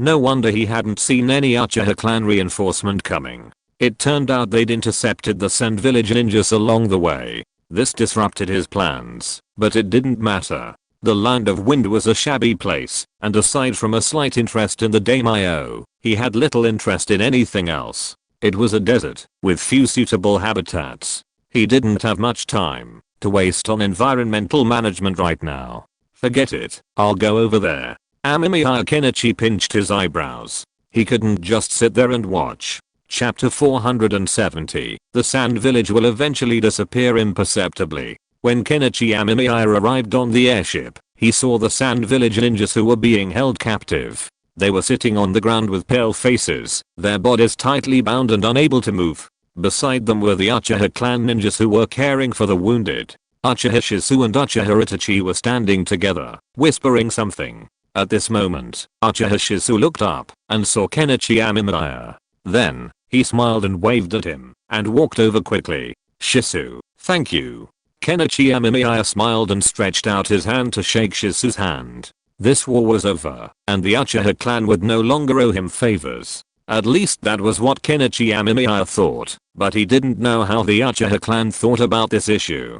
Perhaps they still felt they owed him something, but Kenichi Amemiya no longer intended to demand anything from the Uchiha clan. The clan had already suffered heavy casualties, and what they needed most now was a long period of rest and recuperation. Strengthening the Uchiha clan wasn't something a single person could accomplish. Prospering a clan was a long-term undertaking, unless that man was willing to be a stud. You're welcome. This is what we Uchiha clan should do, Shizu said earnestly. They had come from the land of rice to repay Kenichi Amemiya's kindness, but unexpectedly, they encountered ninja from the Sand village en route to the land of grass. Though Kenichi Amemiya didn't say much, Shizu knew the Sand village was his enemy. So, he took immediate action. By the way, who is the leader of the Sand village? Kenichi Amemiya asked curiously. He couldn't help but be curious. After all, the Sand village ninjas had a rather weak presence. Kenichi Amemiya's most vivid memories were of Gaara, Sasori, and Chiyo-san. There were no others. It's this, Maki, a jonin from the Sand village. Uchiha Shizu pointed at a person who was looking at Amemiya Kenichi and Shizu with an indifferent look. Amemiya Kenichi raised an eyebrow. He had some impression of this name. He vaguely remembered that, although the other party was not a particularly powerful ninja, he seemed to have some fame in the Sand village. Amemiya Kenichi took a look, and then lost interest. Maki was not a particularly well-known ninja, and Amemiya Kenichi did not have a deep impression of him. There was nothing special about him that was worth paying attention to. such a person could be sent to be implanted with parasites and then become a ninja of the flame country. However, before the implantation, Amemiya Kenichi still walked over and squatted in front of Maki. The other party looked at him silently, with a hint of despair and a sigh in his eyes. Are you going to the land of Earth to attack Iwagakure and provide a new gathering place for your sand village ninja? Amemiya Kenichi asked curiously. He thought the sand village's idea was a bit far-fetched. After all, that was Iwagakure. Although Noka's fate was unknown, and their ninja had suffered heavy casualties, there were still many of them within the land of Earth. Maki didn't answer, simply staring at him. Rasa is dead. Amemiya Kenichi smiled faintly. Maki's eyes fluttered, but he remained silent. Are you Sand Village going to attack Iwagakure? If you don't speak, I don't mind burying everyone in your Sand Village in that desert. Amemiya Kenichi frowned slightly. While implanting a parasite could make them tell the truth, that would require a while, hindering his ability to gather intelligence on the Sand Village. We simply want to find a more suitable place for survival. Maki finally spoke, sighing. Lord Rata, this gamble is undoubtedly a loss. The ninjas of the Sand Village will ultimately be trapped in the barren and harsh environment of the Wind Country. While some people from other countries believe that the ninjas of the Sand Village remain in the Wind Country because they are reluctant to leave their homeland, content with the status quo, and conditioned by habit, only the ninjas of the Sand Village know that it is truly that hard to leave their homeland. If it weren't for the Sand Village's weakness, completely inferior to the other villages, they would have long since broken out and annexed the small countries that served as a buffer zone with the Fire Country, making them their new ninja village. In that awful place, the air you breathe is sand, the very sight of your eyes is sand, and if you don't eat in your room, the food you eat is covered in sand. In the Sand Village, Friggin' battle ration pills are a bestseller because when the ninjas of the Sand Village carry out missions in the field, they prefer to eat friggin' battle ration pills rather than eat a mouthful of sand. Eating Binglian occasionally is fine, but eating it frequently would make the taste suffocating. However, the ninjas of the Sand Village have been eating it for years. Amemiya Kenichi touched his head. He had been to the Sand Village before to promote his products. The biggest impression he had of the Sand Village's Kazukichi, Rata, was that he was stingy, or too frugal. Even buying an airship would require bargaining, and he would bargain in all kinds of ways, being extremely fussy. Although the cages of other ninja villages also like to bargain, they are basically not like Rata, who keeps bargaining. Even if they have agreed, they will ask if it can be cheaper before paying. Now it seems that Rata also has his own difficulties. This Kazukichi is probably best at panning for gold in the desert and using it to help the village survive. As a dignified Kazukichi, he lives like a gold miner. Perhaps gold miner is the most suitable job for Rata. So, everyone in your ninja village is also heading out en masse, right? Or thought struck Amemiya Kenichi. Taking over Iwagakure with just these ninjas wouldn't be easy. If his guess was correct, the Sand Village should already be preparing to invade. If they were gambling on their luck, they'd definitely go all in, just like how the Iwagakure village had been gambling on their luck, only to be slain by the third Reincarnated. While they ultimately succeeded in wearing him down, the price they paid was far too high. Now, the Sand Village ninjas were also gambling on their luck. To increase their chances of victory, they'd undoubtedly mobilize their entire village. Otherwise, if the Iwagakure ninjas caught on and intercepted them, it would become a tactic of fueling their attack. Yes, but if we don't go, they'll just go back. Maki sighed. This time, to capture Iwagakure, they'd even brought along the young Gaara, so they could use the tailed beast within Gaara to gain an advantage at the crucial moment. But if this group of ninjas didn't go, then their fellow villagers wouldn't continue the fight. They would return to Sand Village, defend themselves, and linger, buying time for the village to recuperate. In this situation, the daimyo of the Wind Country would likely increase their investment in Sand Village. After all, if Sand Village was lost, the Wind Country would be in danger. Kenichi Amemiya crouched on the ground, gazing thoughtfully at Maki before him. He was debating whether to have Maki take the Sand Village ninjas and continue this insane mission, letting the Sand Village and Iwagakure fight each other until the bitter end, before he could finally recruit them. Or was it safer to swallow up Sand Village now and control them with the parasite? Both options had their advantages, but considering that every ninja was now a valuable and high quality labor force, Kenichi Amemiya ultimately decided to recruit the Sand Village into his fold. As for the Iwagakure, without the Five Tails Jinchuriki, and with Noka's fate unknown, the village's strength had declined significantly. After annexing the Land of Lightning, they could begin preparing to attack the Land of Earth. Let them all be reborn. Amemiya Kenichi waved his hand. The Sand Village ninjas would be controlled and then implanted with parasites. They would then be subjected to ninjutsu to see if any would negate the parasite's control. If not, they would be sent back to the village, accompanied by 2 Flame Country Jonin. Step by step, the parasite would devour the entire village. Then, the transition of power in the village could be completed peacefully. The Flame Country ninjas brought by Amemiya Kenichi led these Sand Village ninjas away one by one, allowing them to be reborn and become new people. Kenichi, Uchiha Shisu looked at Amemiya Kenichi, a pause in his response. Shisu, what's wrong? Amemiya Kenichi smiled at Shisu. He no longer had such high hopes for Shisu, no, more accurately, for the Uchiha clan. To Amemiya Kenichi now, the Uchiha clan was just the Uchiha clan, a powerful ninja clan. As for their Kekkei Genkei, he really didn't have much interest. After all, he could now mass produce ninja with the main Jiki Sharingan. Given enough time, all his ninjas would be able to open their Sharingan. Kenichi, I'd like to ask, how far along are you with your plan? Uchiha Shisu asked cautiously, clenching his fists. Amemiya Kenichi was stunned for a moment, then realized what Shisu was asking. The Land of Water is mine now. In the future, the Land of Wind and the Land of Lightning will also be mine. The rest will be the Land of Earth and the Land of Fire, Amemiya Kenichi explained with a smile. Maki, standing beside him, gritted his teeth, but looked at Amemiya Kenichi with a hint of shock. This madman, does he even know what he's doing? This madman is setting the world against him. What kind of country do you plan to build? Shisu looked at Amemiya Kenichi earnestly, his expression serious. Itachi, standing beside him, pursed his lips nervously. A country where ordinary people and ninja can live normally, without the fear of war? Amemiya Kenichi scratched his head.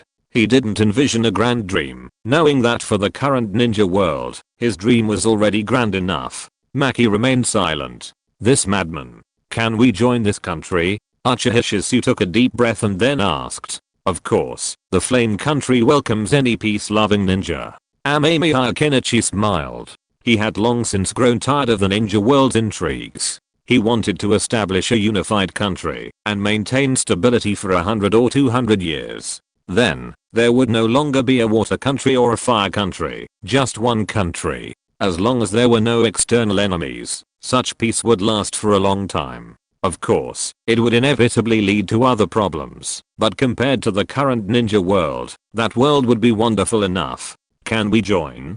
Maki couldn't help but ask. The Sand Village initially considered attacking the water country and exchanging bases with it, but ultimately decided that the Iwagakure village was more suitable. After all, it was closer, and there was less worry about potential disruptions. However, they were stopped by the enemy before they even reached the Earth country. Now a captive, Maki wanted to secure something for his village and his companions. It seems you don't have a choice. Amemiya Ken glanced at Maki. He wouldn't believe what Maki and the others said. He'd have to implant the parasite to reassure him. A unified nation would require eradicating international hatreds from all sides, and since the ninja world had no unified principles, starting from scratch would be much more challenging. Maki gave a wry smile, but then his resentment miraculously dissipated a little. If they could join such a nation, wouldn't the Sand Village be able to move away from the desert?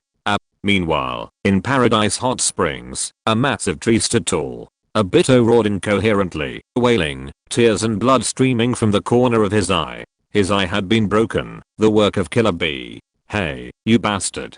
I'll punch you out. Killer Bee stormed forward, no longer willing to waste time. His brother, AI, the fourth Reikage of the Hidden Cloud Village, lay in the back, being treated by medical ninjas. He now had to be transported back to the Hidden Cloud Village Hospital for more comprehensive care. Furious, Killer Bee charged at Obito with a thunderplow and hot blade. Obito whipped his head around, his crimson Sharingan flashing, causing Killer Bee's pupils to shrink.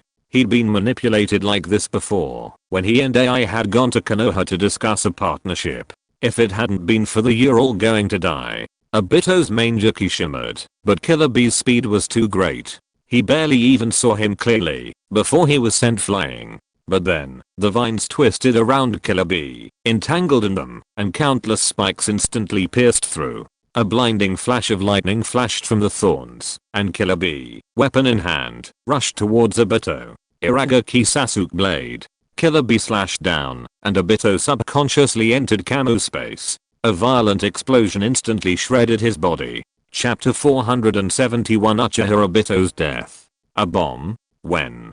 A moment of confusion crossed Obito's mind, but then his consciousness sank into darkness. He saw a gentle, warm, and intoxicating light. It seemed that reaching that place would end all suffering, completely separate him from his past life, and bring him eternal peace and tranquility. Obito knew that this was the Pure Land. He had seen it before, when he was struck by the explosion in the Kamo dimension, but that time he had used Ai's energy to avoid death and return to the dark, filthy, and hopeless ninja world. But now, Obito suddenly felt exhausted. Was there really any need to return to that filthy, hopeless ninja world? Moreover, Nohara had died before him, pierced through the heart by a kunai. The blow was indescribable for Obito. He had completely lost his mind at that moment, and only after death did he have a moment to reflect on the events that had occurred. Even so, Obito was exhausted. Now that Rin was dead, she must be in the Pure Land, right? Could he go find Rin and live with her there forever? Kakashi, I'm sorry, I hope you can come find me later. Rin. Obito's consciousness fell into endless darkness. He slowly closed his eyes and drifted towards the Pure Land. But the next moment, Ai's energy activated, and Obito instantly appeared at the border of the Land of Lightning. He stared silently at his surroundings. He came back to life once more, for the last time, because he could no longer find another Ai's energy Mangeki. Without it, there was no way to escape death. But what about Nohara? He was alive now, but what about Nohara? Could Rin survive? Hehehe. Obito's shoulders trembled, his eyes filled with the grief and rage of a mother animal that had lost her cub. He laughed, his laughter growing louder and louder, his laughter growing more and more frantic. Ha ha ha ha ha ha. Obito clutched his chest and fell to his knees, laughing madly. As he laughed wildly, he let the tears fall from his eyes and drip onto the ground. It was all that bastard Amemiya Kenichi's fault. Nohara's death was definitely due to him. Or thought crossed Obito's mind. He gritted his teeth and scratched his chest repeatedly, as if this was the only way to ease the pain within him. Thinking about it carefully, it all revealed a strange feeling. It seemed that Amemiya Kenichi had deliberately led him to the Land of Lightning, and then, at the moment he gave him hope, he completely shattered it all, bringing despair upon him, ultimately driving him mad, and drawing the attack from the hidden Cloud Village ninja. When attacked, he instinctively used Kami to evade the blow, only to be blasted to death by the weapon Amemiya Kenichi had placed in his Kamo space. It was the exact same way he'd died the previous time, and that was clearly Kenichi's doing. That guy was a lunatic, a complete lunatic, the craziest of all. Obito couldn't even fathom the point of Kenichi torturing himself like this. Could he have known Uchiha Madara's plan? But how could that be? At the time, the only people in the entire space were him, Madara, and Black Zetsu. If he wasn't the traitor, then who was? It couldn't be Uchiha Madara and Black Zetsu, could they? That was too far-fetched. Arfei? A playful voice called out, and Obito froze. He instinctively turned around and saw Kenichi Amemiya. Behind him stood a dense mass of ninja troops, staring at him coldly. Kenichi Amemiya. Obito completely ignored the crowd behind him and charged forward frantically, his sharp wood-release techniques piercing Kenichi Amemiya's entire body. He simply wanted to tear that bastard to pieces and make him atone for Nohara's death. He didn't even bother hiding his identity. That bastard already knew it. He knew his identity, but he still acted like this. It was disgusting. Don't get so excited, Obito. Kenichi Amemiya scoffed. The Mangeki shrines and the ninja's eyes behind him all flashed, a strange sight that stopped Uchiha Obito in his tracks. He stared blankly at the scene. Family matters matter to family. Obito was well aware of his current strength. While it was decent, expecting to be able to attack Kenichi Amemiya in front of so many Mangekyo ninjas was nothing more than a pipe dream. Even if these ninjas weren't very powerful, if so many Mangekyos were launched at him simultaneously, Obito would have no recourse but to hide in the Kamu space. But listening to Kenichi Amemiya's words, Obito's inner rage surged once again. Sure enough, this bastard knew him. He even knew his name. Now Obito began to wonder if Kenichi Amemiya had known his identity long before, when he pretended to be a scoundrel to approach him, and that was why he had taken advantage of him. It looks like you used Ai's energy again. Kenichi Amemiya looked at Obito with a hint of amusement. From his expression, he knew that Obito must have found Rin Nohara, and that Nohara-rin must have committed suicide in front of Obito, manipulated by Uchiha Hashirama. Otherwise, Obito wouldn't have lost his mind. But now Obito had appeared in the same place, which could only mean that Uchiha Obito had returned from the dead, likely using the same Dojutsu he'd used before, Ai's energy. This was within Amemiya Kenichi's expectations. After all, when he'd used Obito's Mangekyo to launch a thermobaric bomb, it was with the intent of killing Obito. What are you planning? Obito calmed down, staring at Amemiya Kenichi. With so many Mangekyo Sharingan ninjas behind him, Obito knew he couldn't escape. At best, he could use Kamu to hide inside. But the problem was that Amemiya Kenichi also possessed Kakashi's Kamu Mangekyo and could easily launch an explosive thermobaric bomb inside, killing him. Furthermore, Nohara-rin had died before him, leaving Obito devastated. Tired, he wanted to return to the Pure Land to find Rin. Since they were all going to leave this dark ninja world and find a place to live, why not go directly to the Pure Land to find Rin? Then, without worrying about anything else, he could simply live a peaceful life with Nohara-rin. Didn't you die earlier? What were you trying to do by faking your own death? Amemiya Kenichi glanced at the group behind him. Nagato's Tendo Pain was following closely behind, and Nagato could see what was happening. All he needed to do now was get Obito to reveal Uchiha Madara's plan, and then pretend to ask Obito if Uchiha Madara had given Nagato his eyes. That would convince Nagato completely. Oh, you really don't know? Obito sneered. Amemiya Kenichi already knew his identity, and yet he was still pretending. Obito even suspected he knew more than that. Otherwise, why would he kill the tailed beasts? I can guess a little. Amemiya Kenichi shrugged. Now that Uchiha Madara had appeared, his strength was more than enough to handle the situation. And most importantly, Uchiha Madara's plan had completely collapsed, so he didn't mind revealing a few more details. Previously, Amemiya Kenichi would have played dumb, pretending to know nothing. That's all. Why are you still asking me? Obito sat down wearily on the ground, exhausted.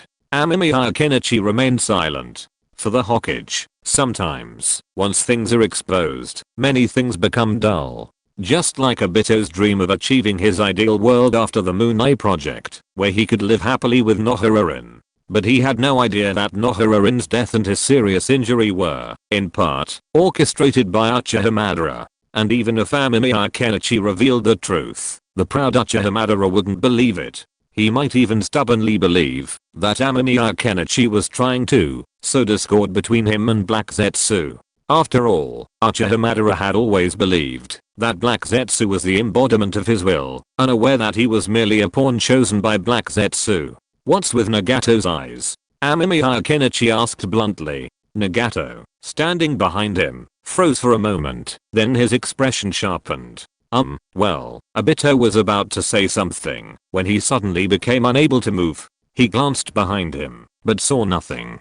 Hehe, Obito, please don't ruin our plan. Black Zetsu's voice reached Uchiha Obito's ears. Amemiya Kenichi's pupils shrank, and he rushed over without hesitation. But by the time he reached Obito, Black Zetsu had vanished. Only Obito lay on the ground, blood oozing from the corner of his mouth. Obito, I want to ask you a question. Amemiya Kenichi looked at the dying Obito, knowing that he had been completely abandoned by Uchiha Madara and Black Zetsu. This was probably a good thing. After all, for Obito, all he wanted to do was die quickly and return to the Pure Land to find Nohara-rin. Obito opened his eyes weakly, unable to speak.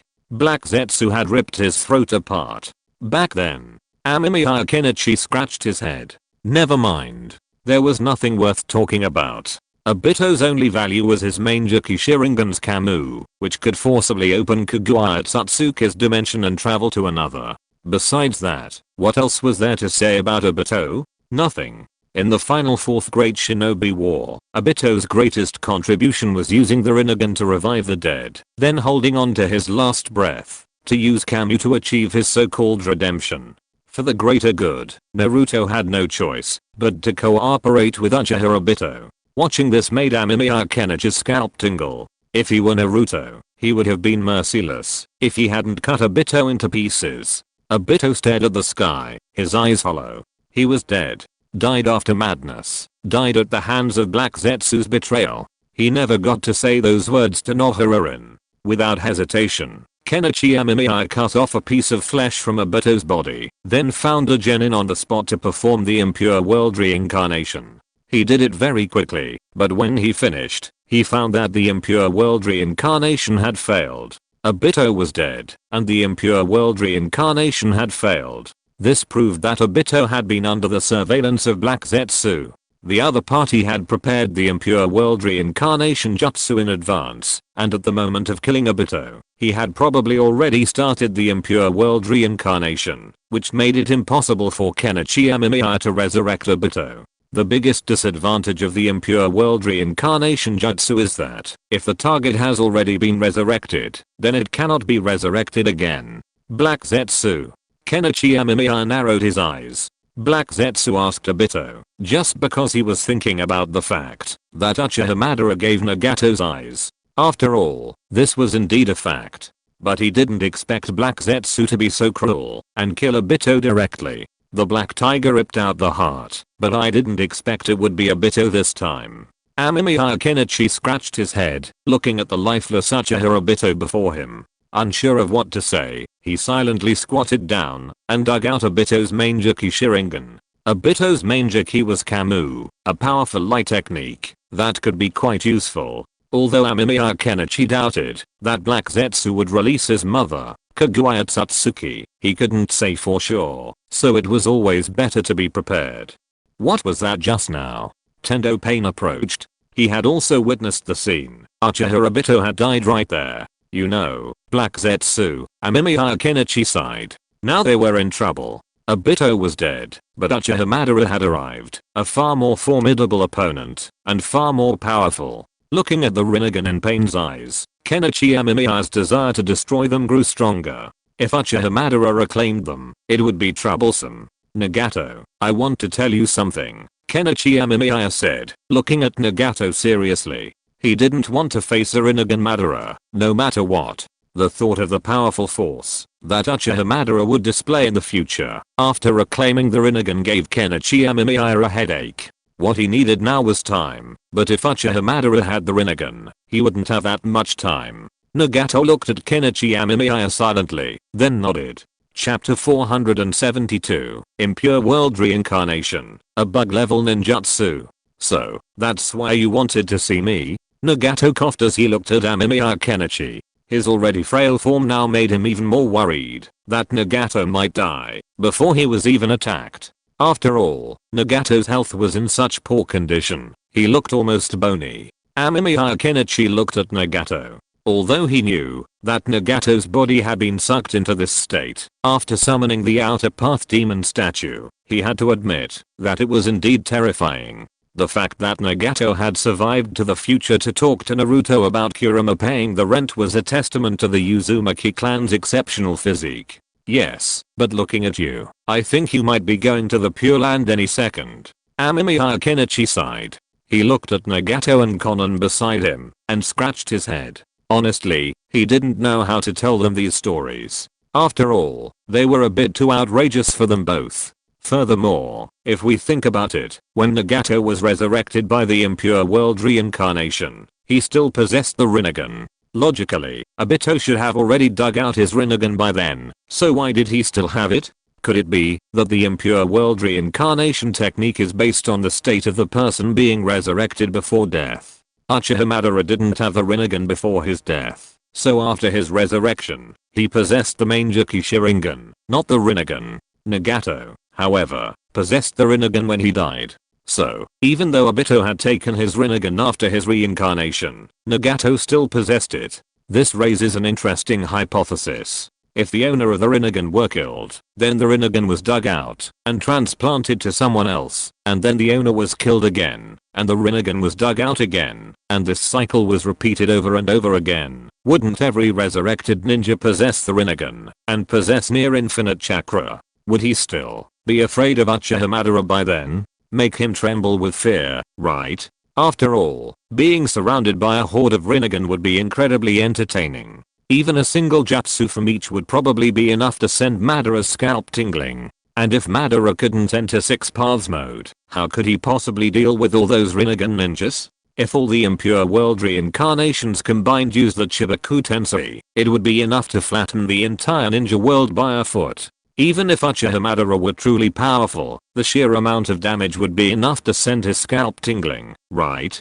So, Kenichi Amemiya felt that this idea seemed quite feasible. It could even be argued that after the emergence of the incredibly powerful, bug-level jutsu of impure world reincarnation, the storyline of the ninja world was practically impossible to examine in detail, as any closer examination would reveal its collapse long ago. The fact that Naruto and Sasuke teamed up to seal Kaguya Satsuki was entirely due to Kishimoto's forced plotting. Otherwise, if he had free reign, the impure world reincarnation Rinnegans would have completely overwhelmed the ninja world. Where's all that 4th Shinobi World War crap? Unless Kishimoto comes up with a fix, like if a ninja who's been resurrected doesn't have the Rinnegan for more than a year, then Amemiya Kenichi thinks his idea is actually possible. Amemiya Kenichi was lost in thought, and Nagato, standing in front of him, rolled his eyes. What the hell is wrong with this idiot? He can lose his mind while talking to someone.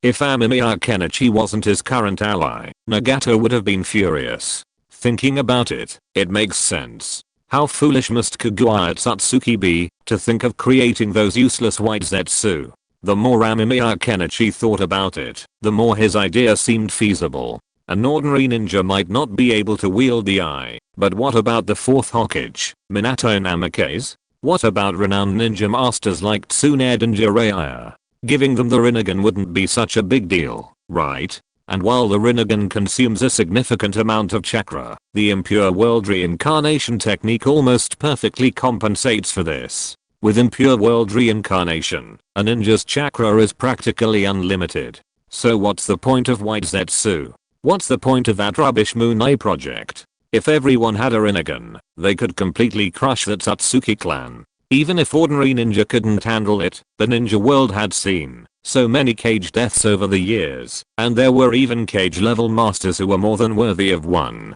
With these people, given some time to develop their Rinnegan, wouldn't they easily crush ordinary ninja? So, the ultimate goal of the ninja world is for everyone to possess a Rinnegan? With everyone possessing a pair of Rinnegan, combined with the incomprehensible chakra of the Uzumaki clan or Hashirama Senju, wouldn't that be even better than that rubbish white zetsu? And that rubbish Satsuki Kaguya, who couldn't even be a ninja progenitor, deserves to be sealed away forever. What did you say? Nagato paused. What the hell? What did that Amemiya Kenichi just say? Why does it sound strange? Nothing. Amemiya Kenichi waved his hand. This question was difficult to prove. After all, to test this idea, he'd need Nagato to die now. But Nagato's death wouldn't be in Amemiya Kenichi's best interest, as he still had room to grow. Furthermore, Nagato and he were only partners, not close enough to risk his life for him. But on second thought, Nagato's death now seemed like a good option.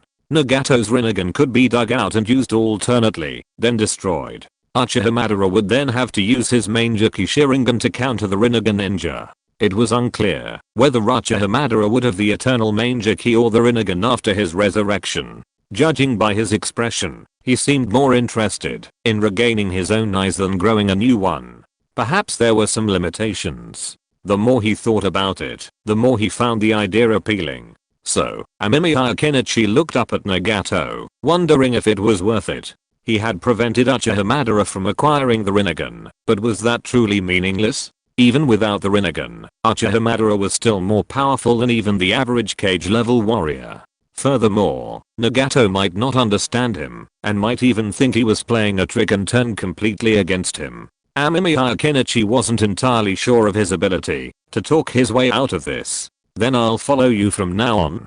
Nagato coughed a few times, drawing Amemiya Kenichi's attention to him. He looked as if he wasn't used to being seen in his true form. Nagato, can I ask you to die? Amemiya Kenichi narrowed his eyes, looking at Nagato seriously. He was still determined to give it a try. Nagato froze for a moment, and Conan's pupils shrank as she instinctively shielded herself against him. What the hell was that bastard Amemiya Kenichi talking about? He actually wanted Nagato dead. Reason? Nagato suppressed his inner rage and couldn't help but ask. He wanted to ask Amemiya Kenichi why he had to die. What did this have to do with what Amemiya Kenichi had said before about you'll be safer with me? Did Amemiya Kenichi feel that even with him and me, they couldn't resist the threat? Amemiya Kenichi pursed his lips. Because your death will allow me to conquer the ninja world faster, unify it all, and bring peace. Amemiya Kenichi spoke calmly. As for Uchiha, he didn't mention it because he knew Nagato wouldn't believe him. If Nagato didn't believe him, there was no point in saying it. It would be a waste of words, and naturally, there was no point in saying it. Nagato narrowed his eyes and looked at Amemiya Kenichi. The pain slowly landed beside Nagato, vaguely protecting him. Amemiya Kenichi sighed. It really didn't work. He wasn't Uzumaki Naruto who had consumed a mouth-to-mouth fruit. He couldn't use mouth-to-mouth to convince his enemies. However, there are always ninjas in this world who completely disregard others' advice and only care about their own will, like Uchiha. Nothing Naruto says will work. He'll either defeat him with sheer force or be crushed. If you don't want to, then just pretend I never said anything. Amemiya Kenichi shrugged and walked out. He didn't expect a few words to move others to tears or make them bow down in obedience. That's not a human being, that's his succubus. Amemiya Kenichi didn't believe his charm was that great. So Amemiya Kenichi left. Regardless of what Nagato thought, he had a plan to deal with it. The only difference was that he would choose a different plan based on Nagato's decision. Nagato, don't listen to that guy. Conan was a little upset. Nagato was her only friend. If he died, she would be alone. Even if she saw the world Yahiko wanted to see, what good would it do? The people most important to her were gone. Conan, you know, death and separation permeate our lives. Nagato's eyes were a little dull. Death is a problem that no one can escape from, or rather, Uzumaki Nagato did not think about escaping death.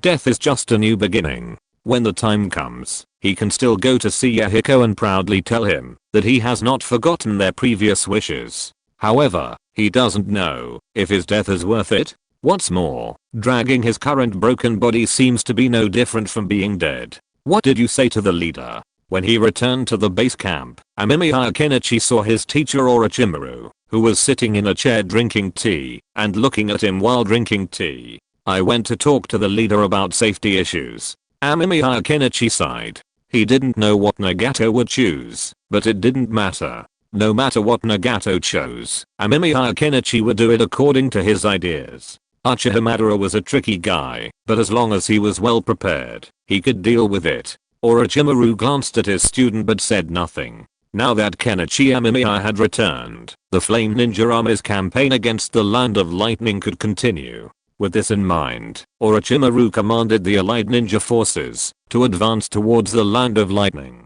Soon, the Flame Ninjas entered its territory. The smaller nations behind them trembled, powerless against the might of the Flame Ninjas. What's the situation? Nerishikaku whispered to the hurriedly approaching ANBU ninja on the road to Konoha. Sir Nera, according to intelligence, the Flame Ninjas, led by Kenichi Amemiya, have left the Land of Fire and are heading towards the Land of Lightning, the ANBU ninja said respectfully. With Tsunade unconscious, command of Konoha temporarily passed to Nerishikaku. Nerishikaku breathed a sigh of relief. Luckily, the man hadn't followed them, otherwise, they would have been forced to fight to the death or surrender. Nerishikaku glanced worriedly in the direction of the tent. On the way to the location of the mushroom cloud, they met Tsunade, who was unconscious. Tsunade was in a very bad condition. She had turned into an old woman with wrinkles all over her face. It was almost unrecognizable as the beautiful Tsunade. The other party was seriously injured. Even with Shizune's presence, she could only barely stabilize her injuries. Even so, she still needed to be sent back to Konoha for treatment. Shizune was still inside taking care of Tsunade. The ninjas of Konoha walked silently towards the village. Although the information was concealed, such an embarrassing retreat instead of continuing to advance towards the water country already explained some problems. Everyone knew that Konoha had failed, and it could even be said that the ninja coalition had failed. Before setting out, all the ninjas thought this battle would be easy. After all, with 4 ninja villages fighting simultaneously, they doubted the tiny water country could survive. But the situation on the battlefield took a sudden turn. Iwagakure was attacked and released its tailed beasts. Then, Kumogakure was attacked again. Of the ninjas who had gone to support Iwagakure, only Kakashi was released. A mushroom cloud rose into the sky. Tsunade, the powerful 5th Hokage, was seriously injured and unconscious to this day. What had happened? Was this still the same almighty Konoha village? Were they truly the foremost ninja village in the ninja world? All the ninjas lost their spirit, and Narashikaku was helpless. After all, they were retreating. He couldn't possibly tell them to head towards the flame country. Orochimaru and Amemiya Kenichi would immediately turn back and cripple Konoha. Now, Konoha didn't even know who to choose for the 6th Hokage. If you're listening to this novel on a channel other than Fanfic World, it means they downloaded and uploaded it without effort. We cordially invite you to visit our channel, Mundo Fanfic Novelos. There you'll find the original version of this story and you can explore many other novels of various genres. We're waiting for you to immerse yourself in a world of incredible novels. Chapter 473 Surrender or Resist? Kazekage Rasa is dead, Tsunade whispered softly from her hospital bed in Konohagakure, while Narashikaku diligently recorded the information. He hadn't expected the first piece of news to be so suffocating. Narashikaku paused, thinking of the mysterious disappearances of the Tsunagakure ninja, their whereabouts completely untraceable. But now that Kazekage Rasa was dead, the village was poised for decline. Did Konoha need to reconsider its stance towards the village? Although Konoha had suffered no losses in this war, and even preserved its strength, Narashikaku instinctively considered taking action, perhaps exploiting the village's resources to further its prosperity. However, given that the entire ninja world was now facing a common threat, he decided against it. The greatest threat to the ninja world was Kenichi Amemiya, that madman whose relentless onslaught seemed unstoppable. What was he planning? Could it be that he was planning? Mediterumi is also missing. I don't know where she went, but I haven't found her body. Tsunade sighed wearily, interrupting Narashikaku's thoughts. Her expression was grim. The preceding scenes had been like a nightmare. 5 cage level warriors had faced Kenichi Amemiya and Jiraiya's disciple, only to be powerless against those 2 lunatics. They had even fallen prey to Kenichi Amemiya's hands. Tsunade felt bewildered. Could they truly withstand Kenichi Amemiya and Jiraiya's student? If not, what was the point of all the sacrifices they had made so far? Suddenly, Tsunade understood the despair of the ninjas of her grandfather's era. It was a feeling of helplessness in the face of an opponent so vastly superior. They had fought tooth and nail, yet couldn't even defeat Uchiha Madara, reincarnated by Kenichi Amemiya. How could they possibly solve the problem? They could simply give up. Tsunade felt a deep despair when she thought of Uchiha Madara, Amemiya, Kenichi and Nagato standing in front of her. There was no way they could defeat them. Narashikaku pinched his brows and looked at Yamanaka Inoichi next to him. The problem this time was very tricky. Lady Tsunade and the other 5 cage level warriors went to fight, but they were still at a disadvantage. As the victor, Amemiya Kenichi had the energy and confidence to conquer the land of lightning. The opponent's strength was too incredible. What should Konoha do to solve this huge trouble of Amemiya Kenichi? Do Inoki and AI have any information? Tsunade thought of something. At that time, Inoki was the first to discover the weapon falling from the sky and then asked them to escape quickly. Tsunade also burst out all her strength without reservation and rushed out, but facing the nuclear explosion, she was still seriously injured. It was unknown whether old Noki and the 4th Raikage AI were still alive. The 4th Raikage AI should be fine. After all, that muscle monster possessed formidable physique, but Noki was less certain. He was very old, and it was unclear if he could withstand the attack of this weapon. The Iwagakure ninjas were nearly wiped out. According to the intel Kakashi brought back, nearly all of them perished on the battlefield. They should only have the remaining ninjas from the village, but that intel hasn't been relayed yet, Narashikaku said softly, and Tsunade chuckled dejectedly. According to intel, the Five Tails Jinchuriki unleashed the Five Tails, transforming into its full form, but was still no match for the Flame Ninja team led by Orochimaru. They all seemed to possess the Sharingan, and the Five Tails was completely immobilized and overwhelmed, presumably eventually perishing. Tsunade's expression faltered when Narashikaku mentioned the tailed beasts of Iwagakure. She had noticed the Five Tails on the battlefield during the initial battle, but she hadn't expected their presence to be of any use. Now the ninjas of Iwagakure village are also. If Inoki dies and the main force of Iwagakure village ninjas is completely wiped out, how can the ninja world deal with Kenichi Amemiya? The Sand village has nothing to show for it now. The only thing it can show for it is the tailed beasts. But the death of the Five Tails has already proved that Kenichi Amemiya has mastered the method to deal with the tailed beasts. And that terrifying would release ninjutsu. Even the Nine Tails will probably only be able to be a pet. What about the Hidden Cloud Village? Tsunade thought of the Hidden Cloud Village, which is second only to Konoha in strength. The Hidden Cloud Village and Konoha have a strategic cooperative relationship, and the relationship between the two sides is quite close. If the ninja forces of the Hidden Cloud Village are well preserved, then perhaps there will be some ability to resist. There was an explosion in the Hidden Cloud Village a while ago, and they were attacked by Kenichi Amemiya. We don't know what happened next, but according to the latest intelligence, Kenichi Amemiya and Orochimaru are leading their army, calling themselves the Land of Fire, into the Land of Lightning. They'd already entered the Land of Lightning before you woke up. Narashikaku carefully considered his words, trying to find a statement that wouldn't provoke Tsunade. Tsunade's eyes were a little confused. That madman Kenichi Amemiya, after a huge battle with them, actually had the time to attack other countries? Was he planning to annex the Land of Lightning? He wasn't afraid.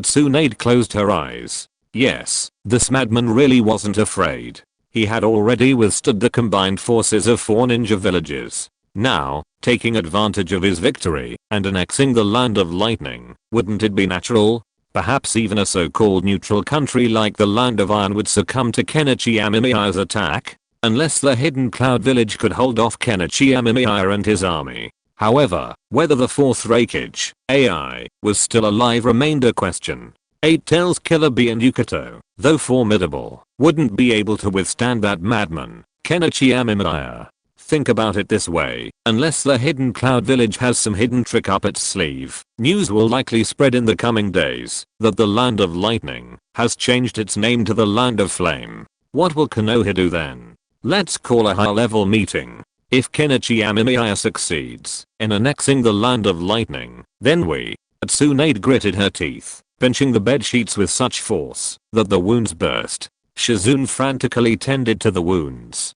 Tsunade seemed oblivious to the pain, feeling only a deep sense of humiliation. As the fifth Hokage of Konoha, she didn't seek to achieve great things, but at least she couldn't let the name of Konoha vanish from her hands. This was the village her grandfather had founded, and now it was being destroyed by her. What a irony. The ward fell silent. Tsunade, Narashikaku, and Yamanaka Inoichi were all lost in thought, but there was no doubt that the ninja world was about to undergo a major change. The Land of Lightning. Amemiya Kenichi yawned. He didn't have much of an impression of the country. The scenery was pleasant, but otherwise, there wasn't much to say. Of course, the Hidden Cloud Village was arguably the Land of Lightning's greatest specialty. However, the ninjas of the Hidden Cloud Village were no longer there. The Land of Lightning was in danger, but the king was nowhere to be seen. It was a truly sad story. Those people had disappeared somewhere. According to their teacher, thieves had to leave a bag of rice in the Hidden Cloud Village, as the place had been emptied of everything, leaving only a few useless houses.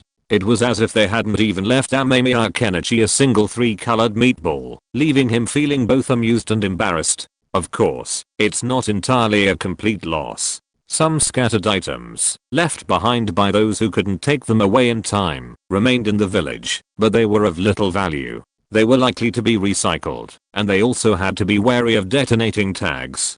So, Amemiya Kenichi rushed directly to the capital of the Land of Lightning, precisely to prevent the daimyo from absconding with the funds. The daimyo could flee, but the money had to remain. He needed it to maintain financial operations at home and purchase necessary experimental equipment and materials.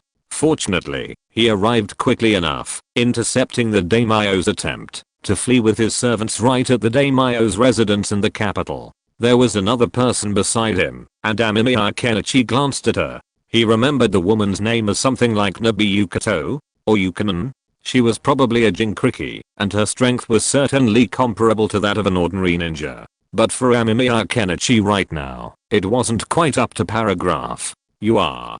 Two Tails Uzukimon's pupils constricted as she stared in astonishment at the man before her. She hadn't seen him much, but intelligence had it in. He was the same demon who had attacked the Hidden Cloud village and then challenged the fourth Reikage, the village's leader, to a fight. That madman named Kenichi Amemiya. Can you leave the money?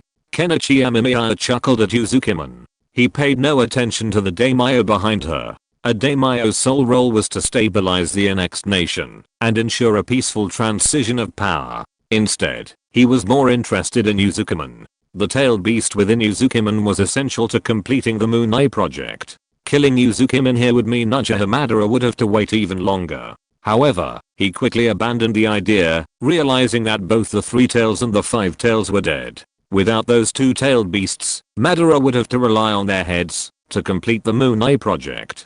Uzukimon was a little apprehensive. She had come to take the daimyo of the Land of Lightning, but she hadn't expected to be confronted by Amemiya Kenichi. He could defeat the Reikage. His strength was definitely beyond her reach. Leave the money, then return. If AI is still alive, tell AI. If AI is dead, tell the next person who can make the decision. Amemiya Kenichi casually walked past Uzukimon. Her body was stiff, her chakra surging, as if she would transform into a tailed beast at any moment. But she remained motionless, allowing Amemiya Kenichi to approach her. Amemiya Kenichi also stopped. Since we can't defeat you, why cause unnecessary casualties? Surrender now, join the Land of Fire, and work together for peace in the ninja world. Wouldn't that be better? Amemiya Kenichi patted Uzukimon's shoulder, and then walked over to the daimyo. A flash of light flashed in his eyes, and the daimyo fell silent. Kenichi Amemiya led the daimyo inside. He needed to extract all the wealth from the daimyo and keep him alive for now, though he would also need to submit to his Manjuki illusions. Once Kenichi Amemiya had replicated the Flame Kingdom's tactics in the Lightning Kingdom, it would be time for the Lightning Kingdom's daimyo to die. Uzukimon fled, hastily leaving the Lightning Kingdom's capital and relaying Kenichi Amemiya's words to the ninjas of the Hidden Cloud village. Is that what he said? The fourth Reikage, AI, lay in his hospital bed. Hearing this, he slammed the table in anger, nearly spitting blood. Even so, the surrounding medical ninjas stared at him sternly. The fourth Reikage's injuries were severe, the burns difficult to treat, and the wounds were worsening. For now, they had no choice but to abandon the Hidden Cloud village and go into hiding. The Hidden Cloud village's high-ranking officials exchanged glances. This proposal seemed reasonable. After all, for them, a change in leadership was of little concern, as long as it didn't affect their status. Yes, Uzukimon breathed a sigh of relief. When she met Kenichi Amemiya, she even doubted whether she was going to die. Reikage AI coughed, and veins bulged with anger. That bastard Kenichi Amemiya was going too far. Is he sure that he can annex the four major countries? Reikage AI was a little unwilling. The current situation was complicated. He could either choose to take the ninjas of the Hidden Cloud village to the Land of Fire, and then cooperate with Konoha to send troops to fight against Kenichi Amemiya, or he could only surrender. In this way, at least the heritage of the Hidden Cloud village could be preserved to the greatest extent, and there might be other opportunities to deal with Kenichi Amemiya in the future. In the past, the founders of Konoha, Hashirama Senju and Madara Uchiha, had dominated the entire ninja world, but they fought to death among themselves. This in exchange for the vigorous development of other ninja villages, and also for the three major wars of the ninja world. If a conflict arose between Amemiya Kenichi and the other powerful being, and they were driven to the point of madness, the Hidden Cloud Village would naturally seize the opportunity to rebel and reclaim their position in the Land of Lightning.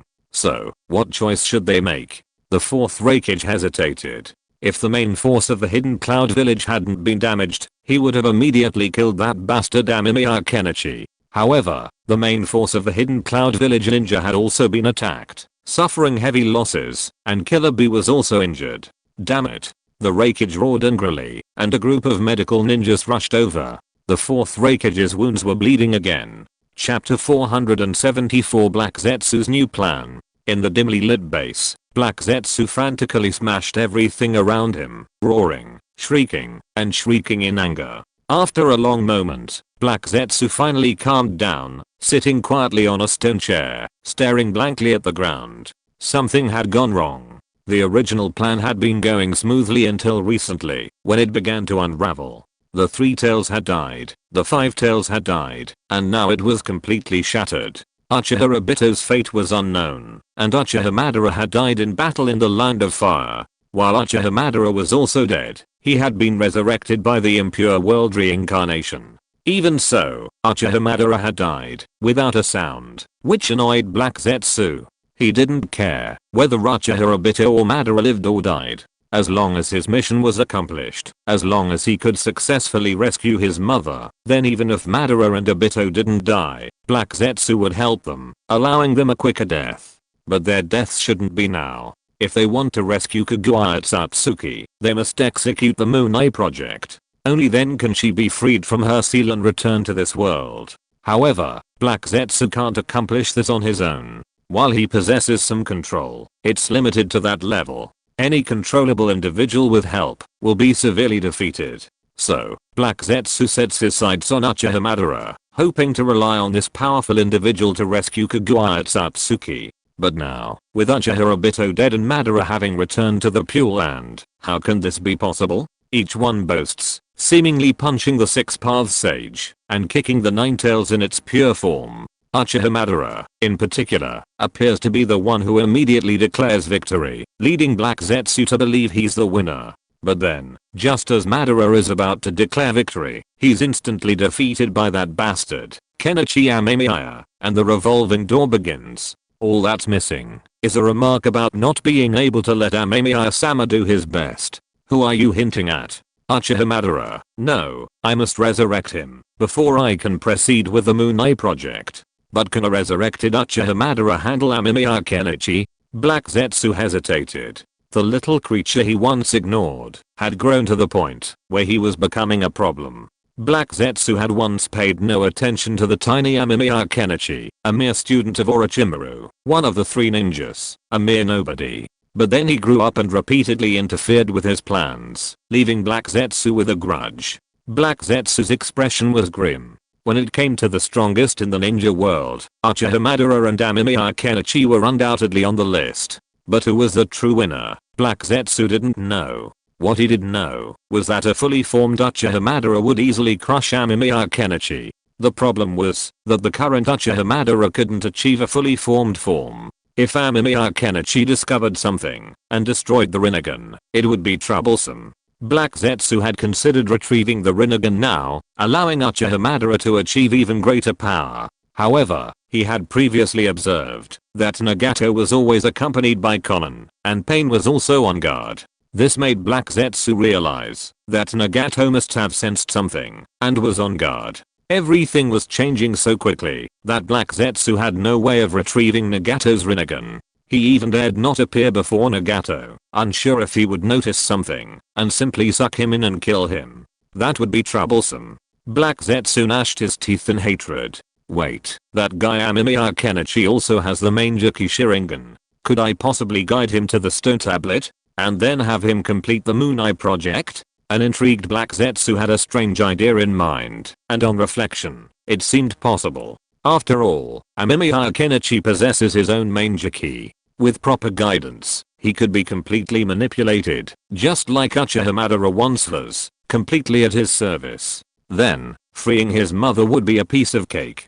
Just look at the proud Uchiha Madara back then, so powerful, yet he was still completely fooled by it. Now he even believes he's some kind of clone of his will, which makes Black Zetsu almost laugh out loud. Someone like Amemiya Kenichi, whose smooth rise is a perfect match for Uchiha Madara, is incredibly easy to manipulate. If successfully manipulated, his plans will remain unstoppable. He only needs to wait for the resurrection of the Five Tails and the Three Tails to proceed with the Moon Eye project. The only problem is the hidden figure behind this, a troublesome one who seems to be a member of the Tatsuki clan. Black Zetsu's expression was grim. His previous investigation into the strange underground base had yielded little, but he increasingly sensed something was amiss. Who was it? It was Black Zetsu, the one who fabricated ninja history. While it might be unaware of some aspects of the ninja world, it was largely unaware of all the forces it knew about. The problem was, it had discovered an underground base completely beyond its control, and it couldn't even pinpoint the leader of that underground faction. However, the strange tactics and the opponent's incredible concealment made Black Zetsu deeply uneasy. They were hiding so deeply, so they must have grand ambitions. Only by freeing his mother could he confront that faction. With his mother's help, he would surely be able to suppress them. I can't wait any longer. Black Zetsu vanished into the base. He planned to simultaneously capture Uchiha Madara through the impure world reincarnation, and then induce Kenichi Amemiya to do the same. Ideally, if both succeeded, he would have Uchiha Madara as a backup, avoiding a situation where both ended up empty-handed. He hoped for success. He simply wanted to rescue his mother. Could this world be so hostile to such actions? If it really doesn't work, then it can only trick Kenichi Amemiya into discovering that base, and let Kenichi Amemiya fight the other side to the death, so that its plan may be able to continue to be implemented. With 3 means of response in hand, the advantage is mine. This thing is. Kenichi Amemiya looked at the thing in his hand. He has now occupied the Land of Lightning, and the entire Land of Lightning has been incorporated into his territory. The only problem is that the hidden cloud village does not seem to be willing to be annexed, so they can't find anyone now. Kenichi Amemiya thinks that the ninjas of the hidden cloud village may have left the Land of Lightning. The most likely possibility is that they went to Konoha and planned to join forces with Konoha to deal with him, but Kenichi Amemiya is not very worried. After that war, both Konoha and other ninja villages need to recuperate and rest, and with the destruction of the Land of Lightning, the mission issued by the 4 ninja villages was naturally cancelled. Unless these daimyo were willing to pay their dues to deal with him, but now they were silent. Amemiya Kenichi sneered.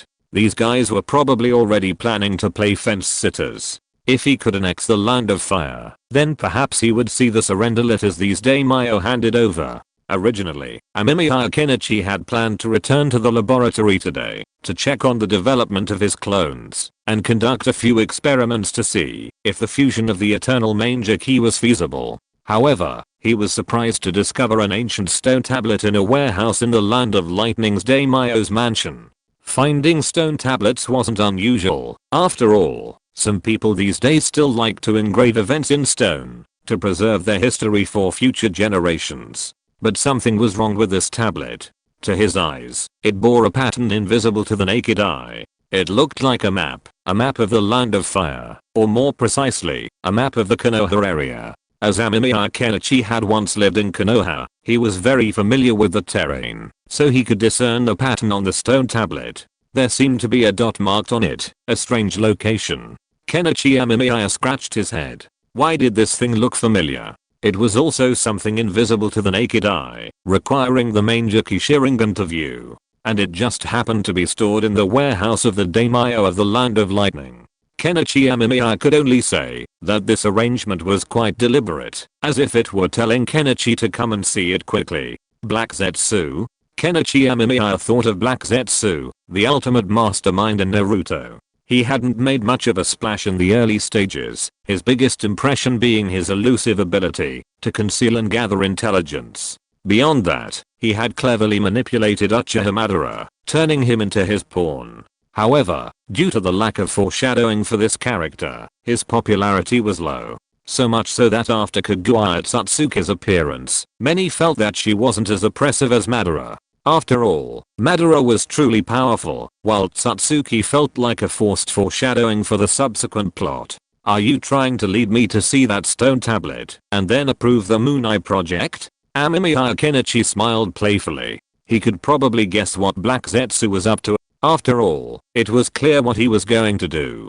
Amemiya Kenichi felt that, even if he didn't go see it now, Black Zetsu would probably force the stone tablet over for him to see in a few days. Speaking of the Moon Eye project, it was actually quite interesting. If everyone were struck by the super Tsukuyomi, all regrets would be remedied in the Tsukuyomi world, and everyone could even live a life where they were the protagonist. In this way, there would be no regrets and no war, and wouldn't the ninja world be forever peaceful? In his previous life, it would be like letting everyone in the world enter a super realistic simulation game, where everyone was the protagonist in their own world, living a life of absolute bliss. Such a concept was actually very tempting, and Amemiya Kenichi even thought that many people might yearn for such a world of infinite Tsukuyomi. After all, in reality, he was just an ordinary person, but in the world of infinite Tsukuyomi, he would be the master of the world, free to live a happy life as he pleased.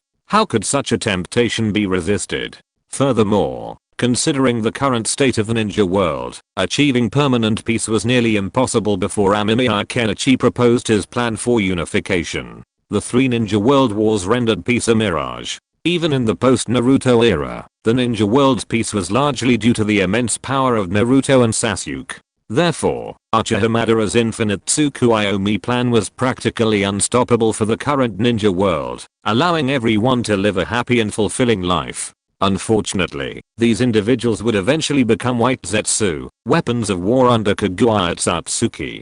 Kishimoto likely knew this, hence the White Zetsu system. Otherwise, Naruto's plan to break the infinite Tsukuyomi world would be even more difficult to convince. Black Zetsu's plan. Amemiya Kenichi put down his slate, tapping his fingers on the table as he pondered how to proceed.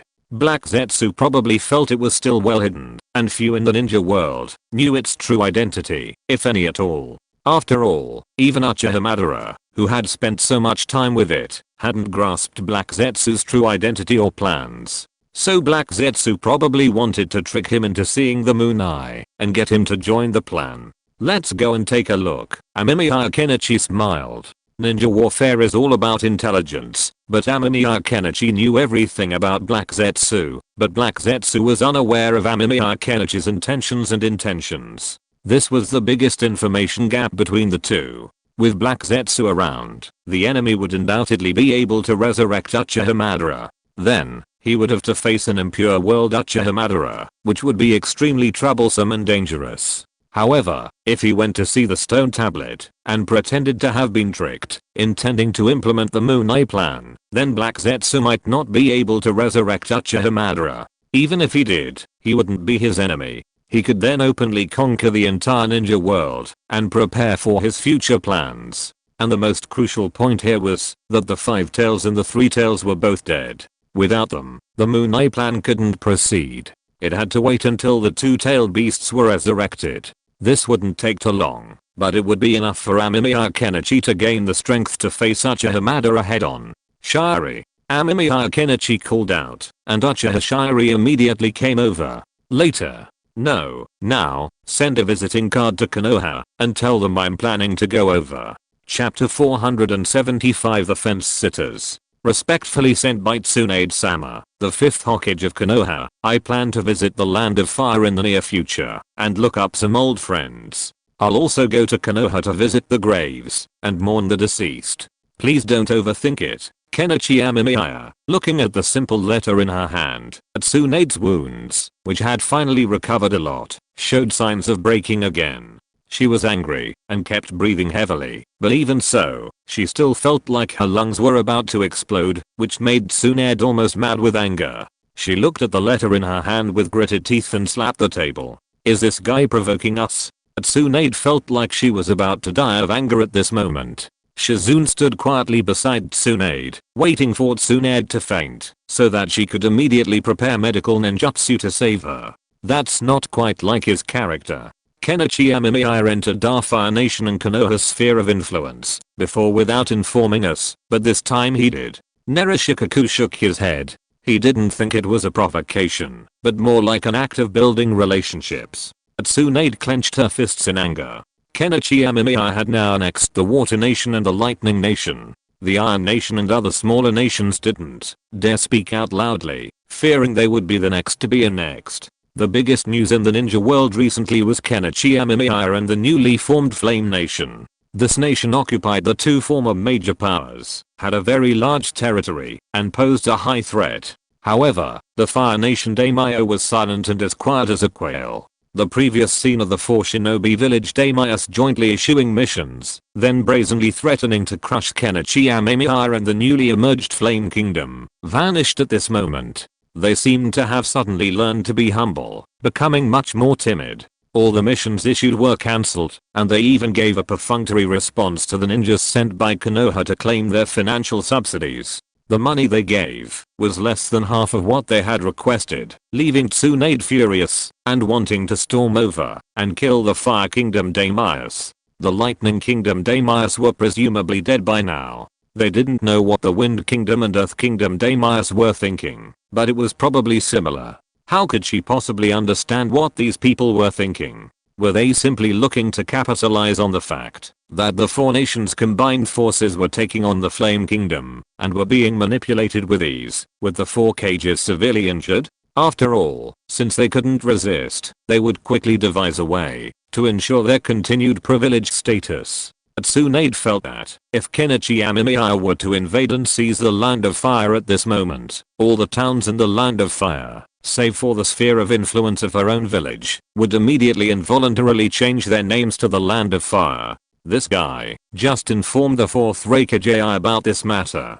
Don't inform him yet. Tsunade hesitated, then waved her off. The 4th Raikage was already in Konoha, bringing with him all the remaining forces of the Hidden Cloud Village to join them. Tsunade knew what he was planning. He was definitely planning to fight Kenichi Amemiya to the bitter end. Otherwise, there would be no reason to come directly to Konoha, the Land of Fire. They had come here to unite Konoha and fight Kenichi Amemiya. However, due to their large numbers, they were not fully incorporated into Konoha, but instead settled in the nearest town. However, AI and Killer Bee often visited her in Konoha to discuss how to deal with the madman Kenichi Amemiya. I see. Narashikaku nodded in understanding. He knew what Tsunade meant. The Hokage had other ideas in mind. As things stood, it wasn't a big deal for that madman, Kenichi Amemiya, to rule the entire ninja world. The four ninja villages had suffered heavy losses in the previous war, leaving them with little resistance. Kenichi Amemiya had overwhelmed the Land of Lightning, but the Hidden Cloud Village and the irascible 4th Raikage, Ailing, hadn't dared to raise a finger. They fled to the Land of Fire, hoping to unite Konoha against the annexation of the Land of Flame. The problem was, during the previous battle, the ninja of the Land of Flame had been incredibly difficult to defeat. In Konoha, only a handful of Uchiha clan members could open the Manjaki Sharingan. They were the elite of the elite. But in the Land of Flame, the Manjaki Sharingan was practically free. Practically everyone had one. And that was just a bazaar. Before he could even strike, he was subdued by a flurry of Manjaki Jutsu. By the time he regained consciousness, he was already dead. Even for an elite ninja, dealing with so many Manjaki ninjas simultaneously would be incredibly challenging, given their vast and unpredictable abilities. A single attempt to test them would likely result in their demise. Even the Five Tails would be overwhelmed and completely defenseless.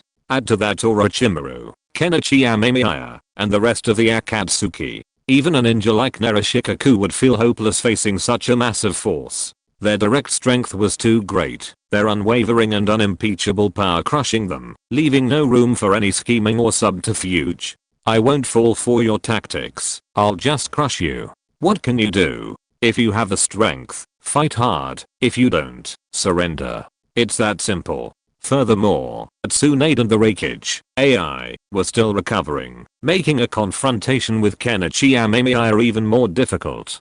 Kenichi Amemiya could even resurrect Uchiha Madara through the impure world reincarnation, making it even more difficult to defeat. After much deliberation, it seemed there was only one way forward. Otherwise, the Fire Country, Konoha, would likely suffer the same fate as the Water Country, the Hidden Mist Village. Tsunade clenched her fists, a troubled expression on her face. Narashikaku had some suspicions, but he couldn't say anything about such matters. He could only let Tsunade figure it out on her own. After all, Tsunade was the 5th Hokage of Konoha, responsible for the entire village. Such a major event was beyond the reach of others. However, Narashikaku walked out and down the stairs, where he saw the anxiously awaiting elders of Konoha, Uchiha Koharu and Mitakado N. The 2 elders appeared to have been waiting for a long time, and upon seeing him, they hurried over. "Shikaku, what have you decided?" Uchiha Koharu asked eagerly. Narashikaku, knowing what they were asking, shook his head. Uchiha Koharu and Mitakado N sighed, said nothing, and turned to leave. Narashikaku gazed at the 2 elders, speechless. "Tsunade-sama, while you're still considering Konoha's honor, the 2 elders are eager to surrender on its behalf and annex the Flame Kingdom. This is truly... I've never seen anything like this before." Narashikaku chuckled self-deprecatingly. Konoha, the foremost ninja village in the ninja world, is actually considering surrender after 5 Hokages. The Shodaime would surely be surprised if they knew. But what does this have to do with Narashikaku and the others? A ninja village, while called a ninja village, is actually just an agglomeration of interests. The various clans of the ninja world come together for common interests, forming a ninja village. A Hokage is then chosen to maintain the interests of the village and the clan. The villages and clans are both partners and competitors. The suppression of the clans by the 2nd and 3rd generations is visible to all. Their checks and balances are masterfully manipulated, and the clans, for their own benefit, are forced to accept this. After all, the continuation of the clan is paramount. Even if Konoha is gone, as long as the clan still exists, the continuation will continue. The only difference is that the person leading them has become someone else. The Inoshikacho clan and the Hyuga clan are ready to pledge loyalty to the new ruler. This is the fundamental way to maintain the continuity of the clan. As for the will of fire, it's just a slogan used by the 3rd generation to strengthen people's hearts. Fortunately, we didn't participate in the tactics that the Hidden Cloud village tried to use before, otherwise we might be held accountable. Narashikaku touched the back of his head, then turned and walked back to his home. It's time to prepare. Hey, have you heard? It is said that the men in our villages and towns now have a worm in their brains. In Yan country, a strange rumor spread. The thin man who spread the rumor swore with confidence, as if he had actually seen a worm emerge from the brains of those people. "Oh." A large man wiped the sweat from his forehead and said indifferently, then continued carrying the cargo unloaded from the cargo ship, walking quickly towards the warehouse. Under the scorching sun, sweat dripped from the man's body onto the ground, leaving a sweat mark.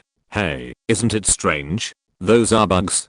Do normal people have bugs in their brains?" the thin man asked doubtfully. The thought of bugs in his brain made him feel uneasy, as if something was crawling inside his brain, making him reach out and scratch. "What does this have to do with me? I just want to make money now." The large man walked over again. He wanted to move more goods while there was still stock here, and then he had to go back home to help with the farm work. The elders said that this year, Yan country would not be planting the old crops, but a better kind of magical crops, said to be created by the ninja masters using chakra. It was amazing. 1 acre of land could yield a lot more rice. The old man also exempted a lot of taxes. His wife calculated that they could save a lot of money each year, which meant more food for the family and extra money to buy new clothes for their son. His son was already 8 years old and still wearing clothes he'd scavenged from the garbage dump. This was not okay. The little boy was about to go to school, and he couldn't let others look down on him.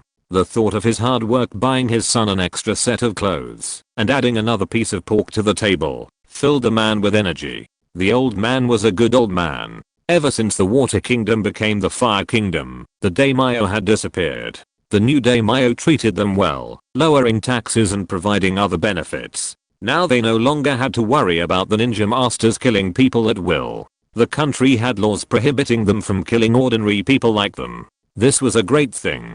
Before, they trembled every day when they saw the ninja master, fearing that he would kill them if he got angry. Now, they no longer had to fear. "You idiot. You deserve the bugs in your head to eat your brain." The thin man spat angrily. This guy, this was a bombshell he had heard from someone else.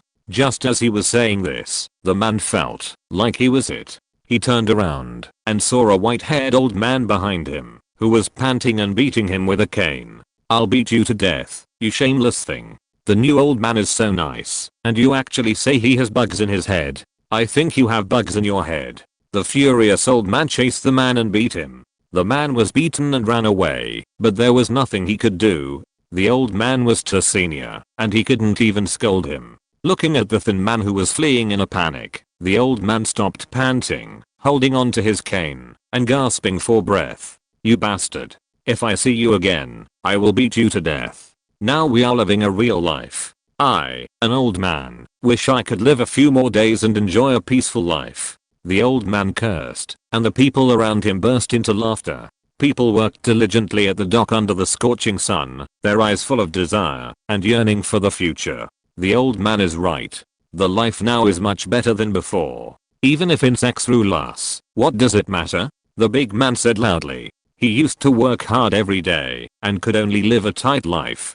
The life now is something he could never dream of. In a house in the distance, a man was standing by the window watching the scene outside. "Sir, do you need to catch the person who spread the rumors?" a Yan country ninja asked in a low voice. He caught an ordinary person in one move. "No need. The Lord asked you to come here to prevent other foreign ninjas from invading. These brainless hooligans don't need to be dealt with." The governor of the village shook his head calmly. These idiots were not worth wasting time. He knew that there was something in his head, but this thing would not affect him at all. It could even help him practice ninjutsu. He was already satisfied. Moreover, the Lord also increased their wages. They only needed to work honestly, to live a rich life, and did not have to do shameful things against their conscience. He had nothing to be dissatisfied with. As for those who spread rumors, even if their rumors spread throughout the Yan kingdom, they would not cause any waves. If you care about the people will hold you high. When the man thought of this, his heart was filled with excitement and excitement. This country, this new country, is destined to stand at the top of the world. End of this chapter. Thank you very much for reaching the end. Don't forget to like. Looking for more exclusive content and immediate access? Subscribe to our Patreon. Remember, every like, subscription, or donation encourages us to continue. Thanks to everyone. See you in the next video.